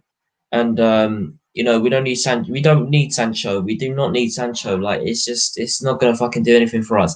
We do not. Deal has screwed Man United over in the transfer window because you've been so fixated on it, right, that you've forgotten, right, what the key areas you needed investing in if you wanted to be seriously closing that gap to Liverpool, who, despite what anyone says, Liverpool are going to be probably winning the title this season. Looking at what Man City are. Just a disgrace, mate. It's just disappointed. I can't blame Tony for being, pissed off with Lamella, doing what he did, but punching him in the face isn't gonna do anything. We all get pissed off. I don't blame Tony, but you cannot blame Ollie for his anger. You cannot do that.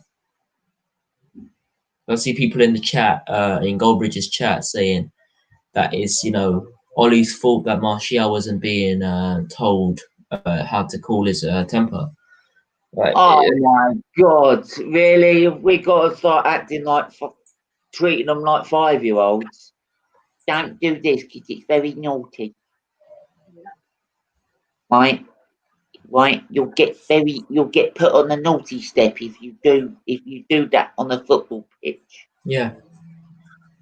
Fuck me, seriously.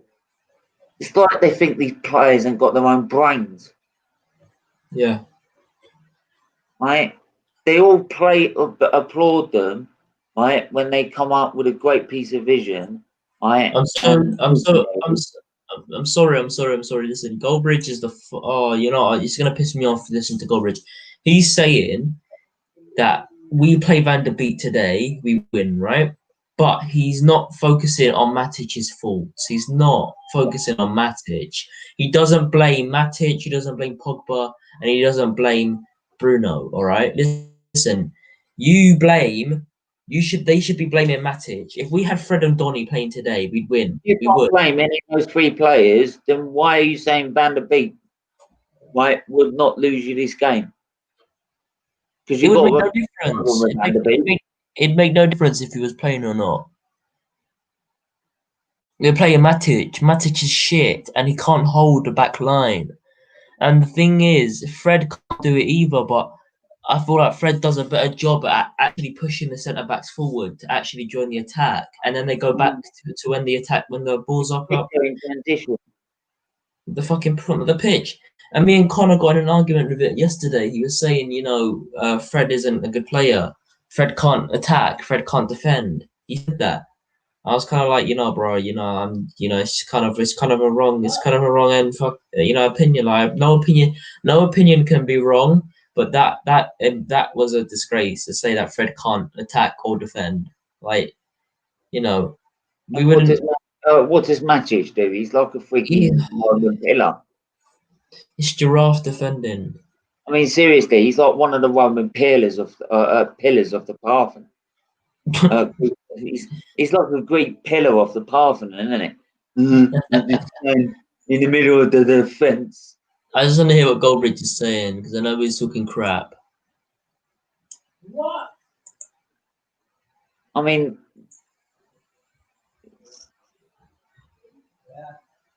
oh, you fucking! Oh my god! Oh god! Someone just left a fucking stupid. Oh my god! Someone said we're not using Bruno correctly. I'll give him. I don't think you're using your whole squad fucking effectively, but there you go. Listen, if you can get bro, I swear to God, yeah, if you know any Man United fans, any Tottenham fans, any other fans who want to come on here the show, please get them on here. If they hate United, please get them on here. I want to have I wanna have an argument right now, mate. I'm fuming. Here you go. Right. I'm literally gonna tweet. I'm literally gonna DM some Man U fans now. Right. Do you think you'll do? You know what you should do, Steve? You should do a after game reaction. I might do it just for you, just to help, like with your just to help with your mind, mate. Help me. I've got a Man U fan who's pissed off on my channel. He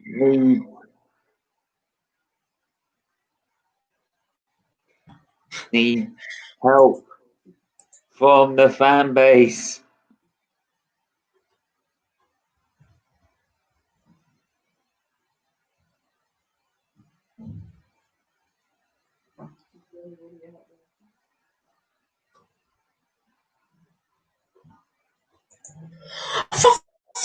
All right, you know what, mate? I'm gonna lose it. Someone just said the biggest amount of bullshit, yeah, and I quote: "We took Bruno off. Another mistake by Ollie. It's all his fault." Someone fucking had to say that. I told you, these lot are all fucking plastics. These fucking 12-year-old little fans who don't know shit about football just decided to fucking say that, man. And listen, this is the reason why I'm not watching the game. As soon as their third goal went in, I was said I'm not watching the game. A bunch of crap, mate. Disgrace. This is Tottenham, you know, they're rubbish, they're trash, they're shit. You know, Man United, we're the biggest team in England and let alone the world, and literally we're losing to Tottenham. Who loses to Tottenham? You know, we've look, Steve, like our past two games, we've slapped them up 2-0, 2-1. You know, it shouldn't be happening. I can't say the last time we played them, to be honest.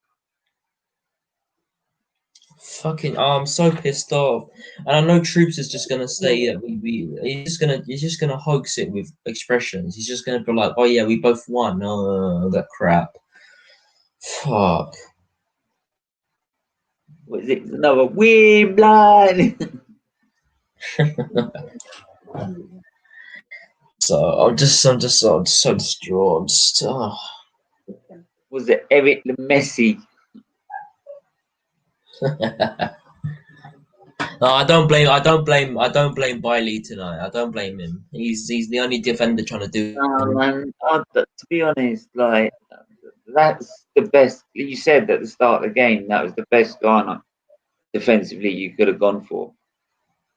Like, so It is, and we're not. They're not. It is, and they're not. They're not doing what they're supposed to be doing. They're not doing what they're supposed to be doing. It's a fucking disgrace.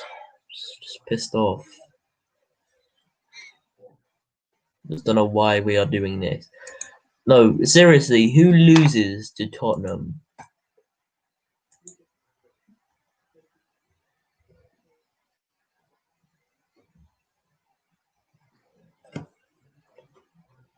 Told you, right? Look, Maguire can't even defend himself in a courtroom, let alone on a football pitch.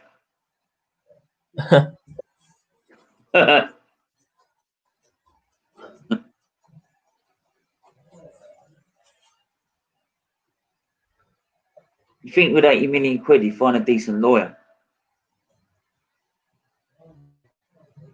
So pissed off right now.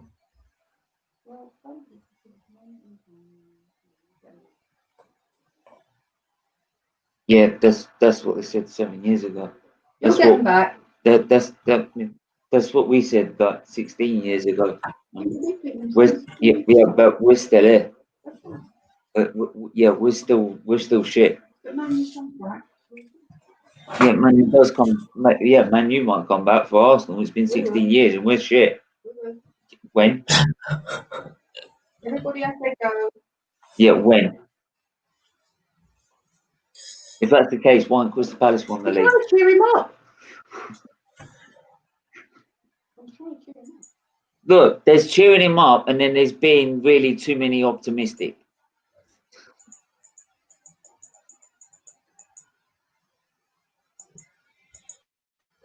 How about this? Shall I go to the United? Shall I go to the Man United Discord and tell them?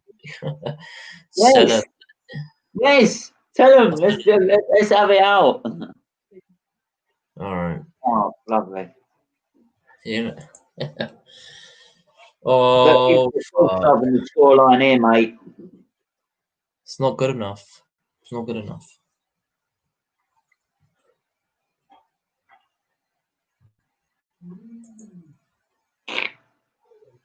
Sorry. Greenwood for that. That's it. You've got to win the game 6-5 now. Van der Beek's on.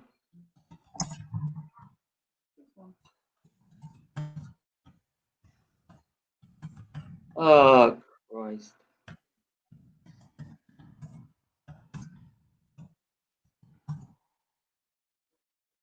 I'll tell you what, he definitely needs to go to Quick Fit for this one.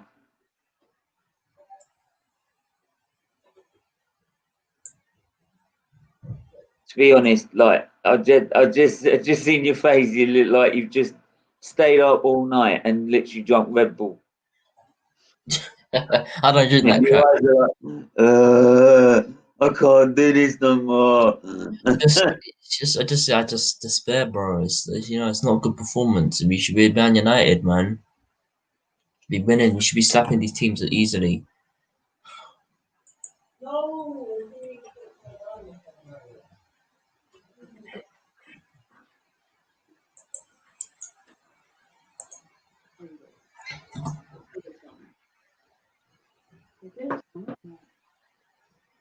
Mad dog.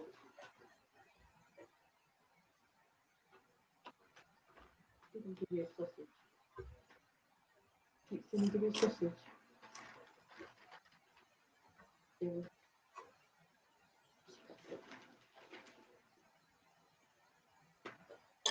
All right, we got someone who's willing to come on, mate. Got the link. Yeah. If he's in the chat, I'll tell him to come to chat. if he's in the chat, I will find the link. 1 second. Oh. Come on. Bloody Alice, come on. Oh, don't gas him up. He's a trash player.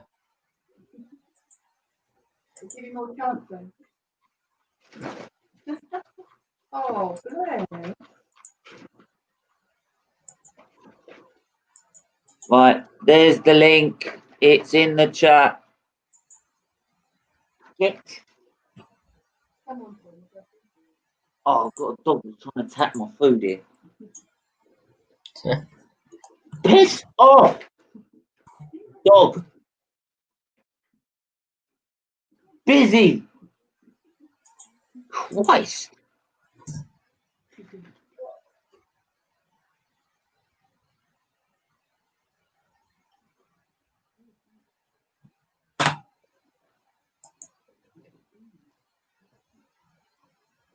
Yeah, if you want your say on this game, like, there's the link.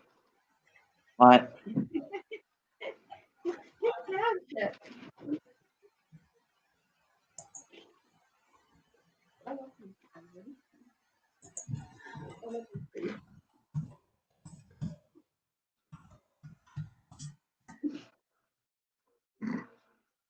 Do you think that's gonna make a difference? The guy was on Discord. The guy was on Discord, so I sent him the link. Well, I've got the link here. Yeah. I'll tell him to come as well on YouTube. Yeah. Well, I'll send you a link on Twitter, didn't I?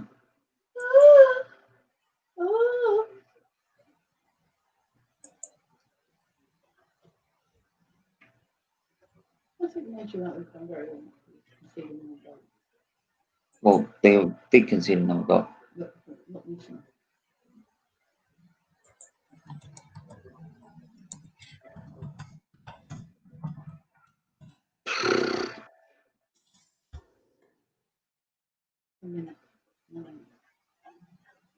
You do know also Troops is going to be roasting Rans.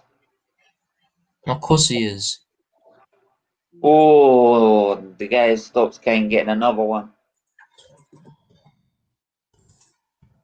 Right, it's again another shit pass.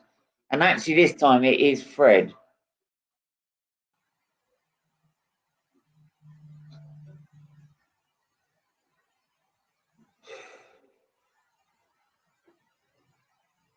No one gets away with not even a 3.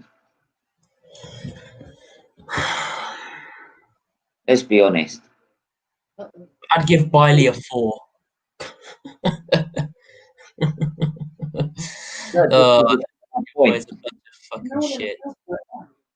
You know, we come here, yeah. We you know, this is our listen. We're at turf, you know. We're at turf. This is our turf, yeah. And we're getting fucked up by Tottenham. It's fucking shambles. So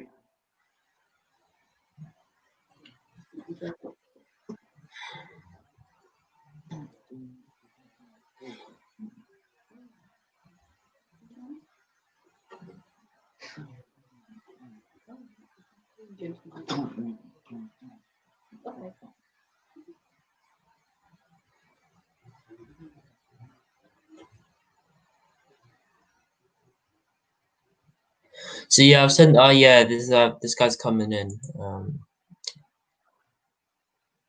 Told him. Son is off. I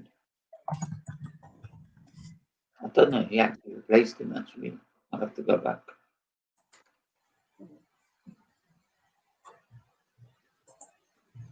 No, I'll worry about it later anyway. Let me just hear more bullshit from Goldbridge. Yeah. Do you think he would do me for copyright if he played it on him?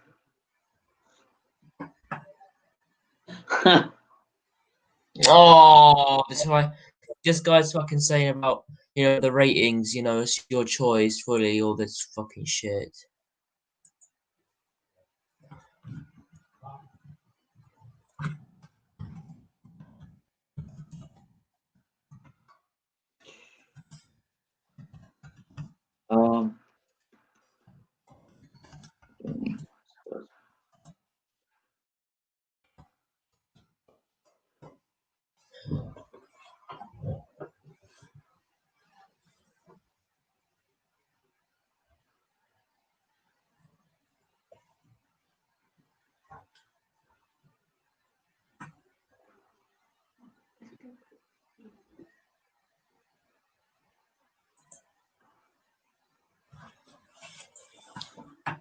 Yeah, Davies replaces Human Song.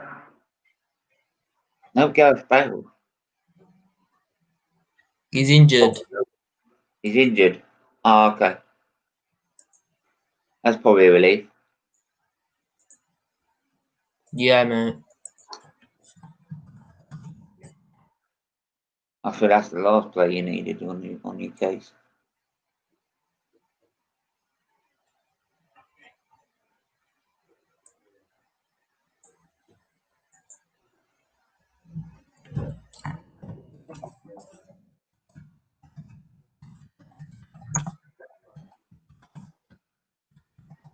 $15 to go. It's still Tottenham 5, Man United 1. And it's like Tottenham just got them where they want them. Got their foot pressed against the neck and they are not loosening. Kane. Van der Beek. Pogba.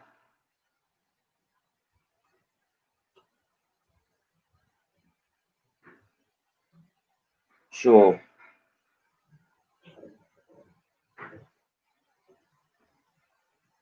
Guire upfield to Rashford.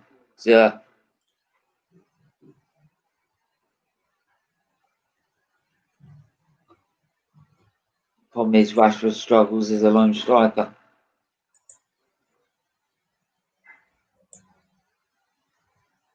Guire. McTominay.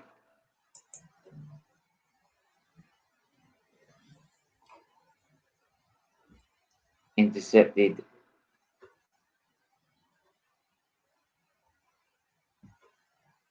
Man United throw.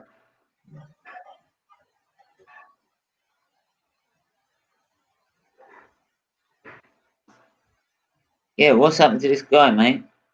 Yeah, he said he's too tired and depressed.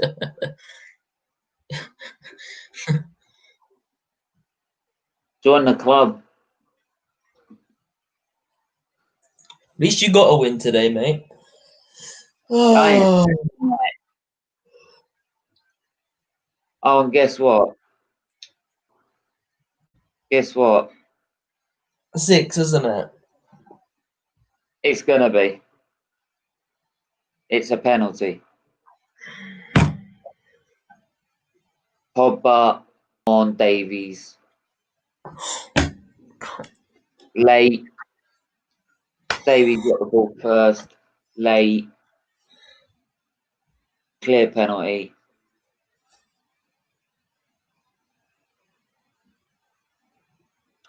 What the fuck? What's going on at our fucking club? Ravens, mate. It's a fucking bag of shit. It's not good enough, man.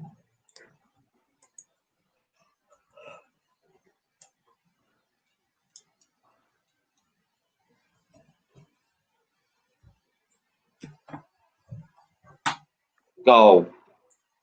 Fuck. Tottenham of 6-1 up against Manchester United at Old Trafford. Oh my fucking God.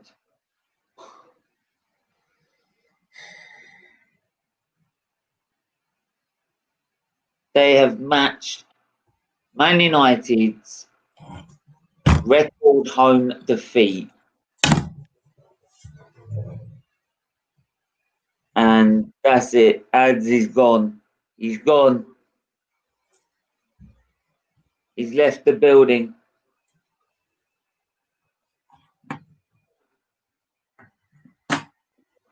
And Jose Mourinho has got a smirk on his face, like he's enjoying every fucking minute of it. And the way they left their relationship between Man United and Jose Mourinho, why wouldn't he?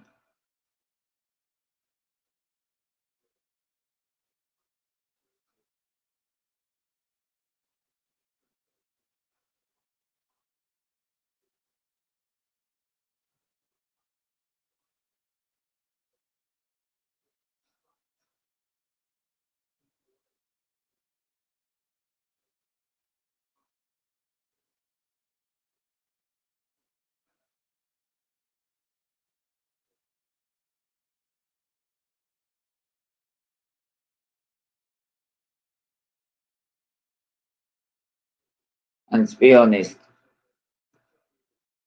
as much as I'm an Arsenal fan, right, and I don't like Tottenham, what did you expect? To be honest, Man United have made no count themselves to be anywhere near Tottenham's level today. Tottenham have been clinical, they've been merciless, like front foot, winning every ball, every tackle. And look, Woodward's dialing 999, right?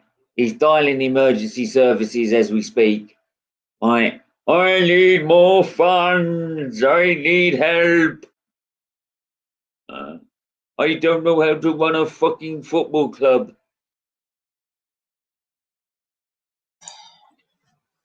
Right.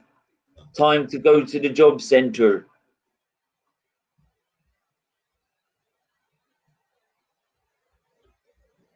How are we losing 6-1 to Tottenham? West Ham beat Leicester. Attempts. Tottenham 21 attempts.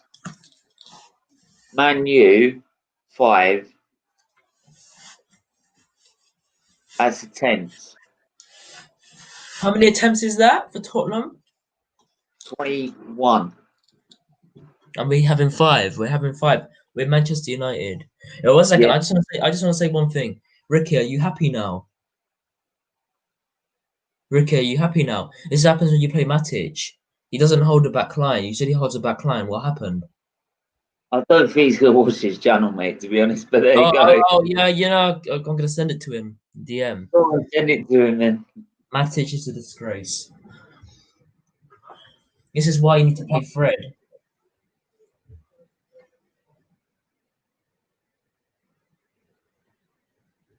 Matic, Bruno, Pogba, and Fred. That's the best mid three you're going to get.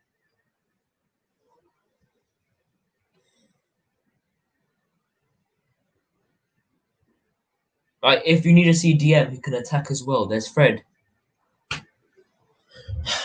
He can do everything. He can do a bit of everything. Matic should be even behind Van der Beek as an option. We've given him a fucking 45-year contract now, so we're not going to get rid of him. He's what age? He's like 32. Jesus Christ, he'll be about 36 by the time he retires. I'm fucking sick of this board as well. Well, we've just seen like Woodward texting like the emergency services, texting the job centre. I need to find a job. Oh, you know what, mate? Cavani, don't even bother coming to this shit club. Don't bother coming to this shambles club, mate. It's a disgrace. Absolute disgrace. More. Oh, Lord, Shaw's just taking him out.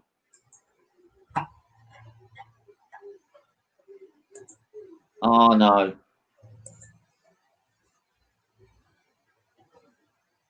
Yellow.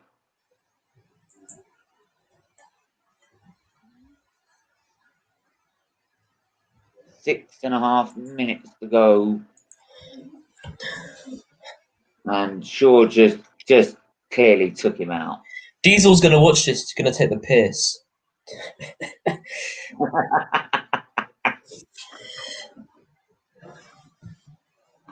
Oh. So I'm guessing we're doing the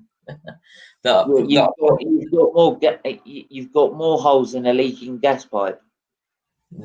Yeah. That's not good enough for myself. It's not good enough. So yeah, if you're gonna do a post-match interview, I'm happy to do it after, because I'm too pissed off right now. I'm fucking sick of this club. Oh, like after, mate. So the formation is there. The formation is there for us to use, you know, and we don't fucking use it. If this game's dead, last 5 minutes of this game, you can have the biggest rant you want. All right. All right. Cool. Basically, what I'm gonna say is, right. I'll tell you all the players that we need to play on a lineup. All right. So you have De Gea in goal, Shaw on the left, Bailey and Maguire and Wan-Bissaka. You play Fred. You don't play Matic. You play Fred, Pogba, and Bruno. On the right, as of now, on the right, I'd say you can switch it up between Van der Beek and Greenwood, which would be kind of good. As a striking option, Martial and Cavani, and then on the left, just play Rashford. Simple. The subs, you're not going to put Lingard as a sub, and not put someone like Dallo as a sub, because Dallo he has the potential to be one of the best right backs in the world. Other than that, it's a fucking disgrace how you played today. And we shouldn't have lost to Palace. We should have learned at Palace. We're not learning. We're not learning. It's not good enough.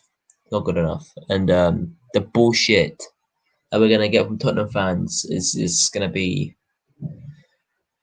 it's gonna be a shit show, mate. I'm telling you, G. It's it's not good enough. It's not good enough for our club.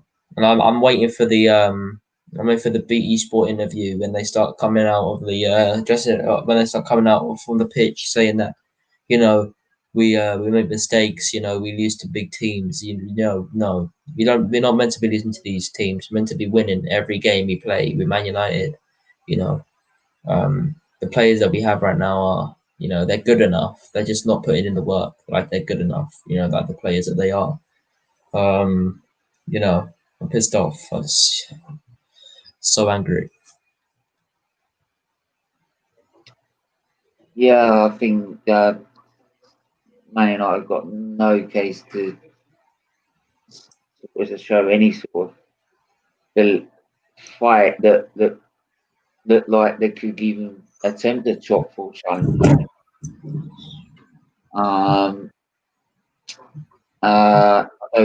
Even if they got Tellers and Cavani, I don't think it made a lot of difference at the minute. We don't need an attacker. We don't need an attacker. And these fucking idiots who say we need Cavani or some other striker. We don't need one. We have our striker. He doesn't get injured. So why do we need him? I can't wait for Cavani to be confused as to why he's not starting in big games. I just can't wait for that. Yeah, I think what's worse is the fact that we got Liverpool coming up tonight as well. I won't be doing a stream for that. Fuck that. I can't go on for 6 hours, trust me. But yeah, you've got Liverpool tonight, and despite how everyone's playing, everyone's playing, I still look at Liverpool as the clear favourites for the title, which just really, for Man United fans, makes it even worse. Because it's not just your local rivals, Man City, who you don't really worry about because it's that little city, that little club in the middle of Manchester. But now it's like Liverpool, who are now ended their 30-year their 30-year league wait, and are winning. Have now won more trophies than you, in total, and are pushing on to win more. Yeah, it's not good enough. Like I said before, we shouldn't be worried to play. They got American owners, but they got more American owners that care. We should have. Listen, the problem is with our club is we don't learn, and it's not even the manager. Like, if anyone blames Oli, I'm gonna tell them to shut up. Like, they're just talking shit. I'm gonna tell them to shut up. They're just talking rubbish. We cannot blame Oli for this. Same thing happened. If we were under Mourinho, everyone would go pissed. Everyone would get pissed and say, Jose out, right? We are not that club who do that. We have to be honest, and we're not honest. All we say is it was Oli's fault. Okay, it's not Oli's fault. It's these players who don't try hard enough and know that they're going to get away with it at the end of the game. Bruno, Pogba, Matic, they're all going to get away with it at the end of the game. Martial will not get away with it because he gets hate. He gets hate from the fan base. They say he's lazy. They say he doesn't work hard, and they say he's a crap player. So you know what? Why can't we sing? Why can't we? You're seeing that, and you're just seeing Pogba just easily worked off the ball. Fine. Dele Alli would be dead, right? As a football player, just easily takes the ball off him. No, Pogba's miles better than Dele, and he's making him look like shit. Mm. You know, it's not good enough. All I have to say is that we're not going to be back to where we were. We're never going to be back to where we were. And we deserve to be back to where we were, but we're not going to be because we don't deserve it. You know, it's a disgrace. You know, Much as everyone says, like, with any United fan that does it, say like, well, Arsenal below us, that like we're nowhere near them. You're in a very similar situation to us. We are, yeah. You've got owners who don't care. They rather care about money. They don't want to invest in the club. They don't. All they care about is how much money they can get out of Europe. And what keeps the coffers ticking over. That's all they care about. And in that sense, both of these mighty clubs that used to dominate English football, especially in the Premier League era, are not going to go back to those ways. Yeah. Right, you know what, Steve, mate? I'm gonna go because I'm just gonna get too angry. So, all right, but anyway, Wednesday at 8. Hopefully, you've calmed down a bit, right? Yeah. And you can, you can come on and have a good debate about the transfer window and everything. All right. Yeah, mate. But yeah, take it easy, stay safe and well, mate. You as well, mate. Have a good one. Have a good one. Bye. Bye. He's 16. Oh, but Mum, you're gonna get opinionated people on the channel. Mum, please. Anyway, 3rd minute of added time, and it's game over. Tottenham win at Old Trafford by 6 goals to 1. Yes, no joke, no drugs, no nothing. It is 6-1 to Tottenham against Man United at Old Trafford. They have matched Man United's worst ever home defeat. Boom. That is appalling. Every Man United player on that pitch has failed Ollie. Failed him big time. He's put his nuts. They've put his nuts in the fucking fire. In the fucking cauldron. And it should be them that should be hanged out in shame. Martial should be hanged out in shame. Lamela should be sent off as well. I'm not going to say it's just Man United. Lamela should have been sent off as well. For starting the incident in the first place. But even then, Martial, you should not be at. End of story.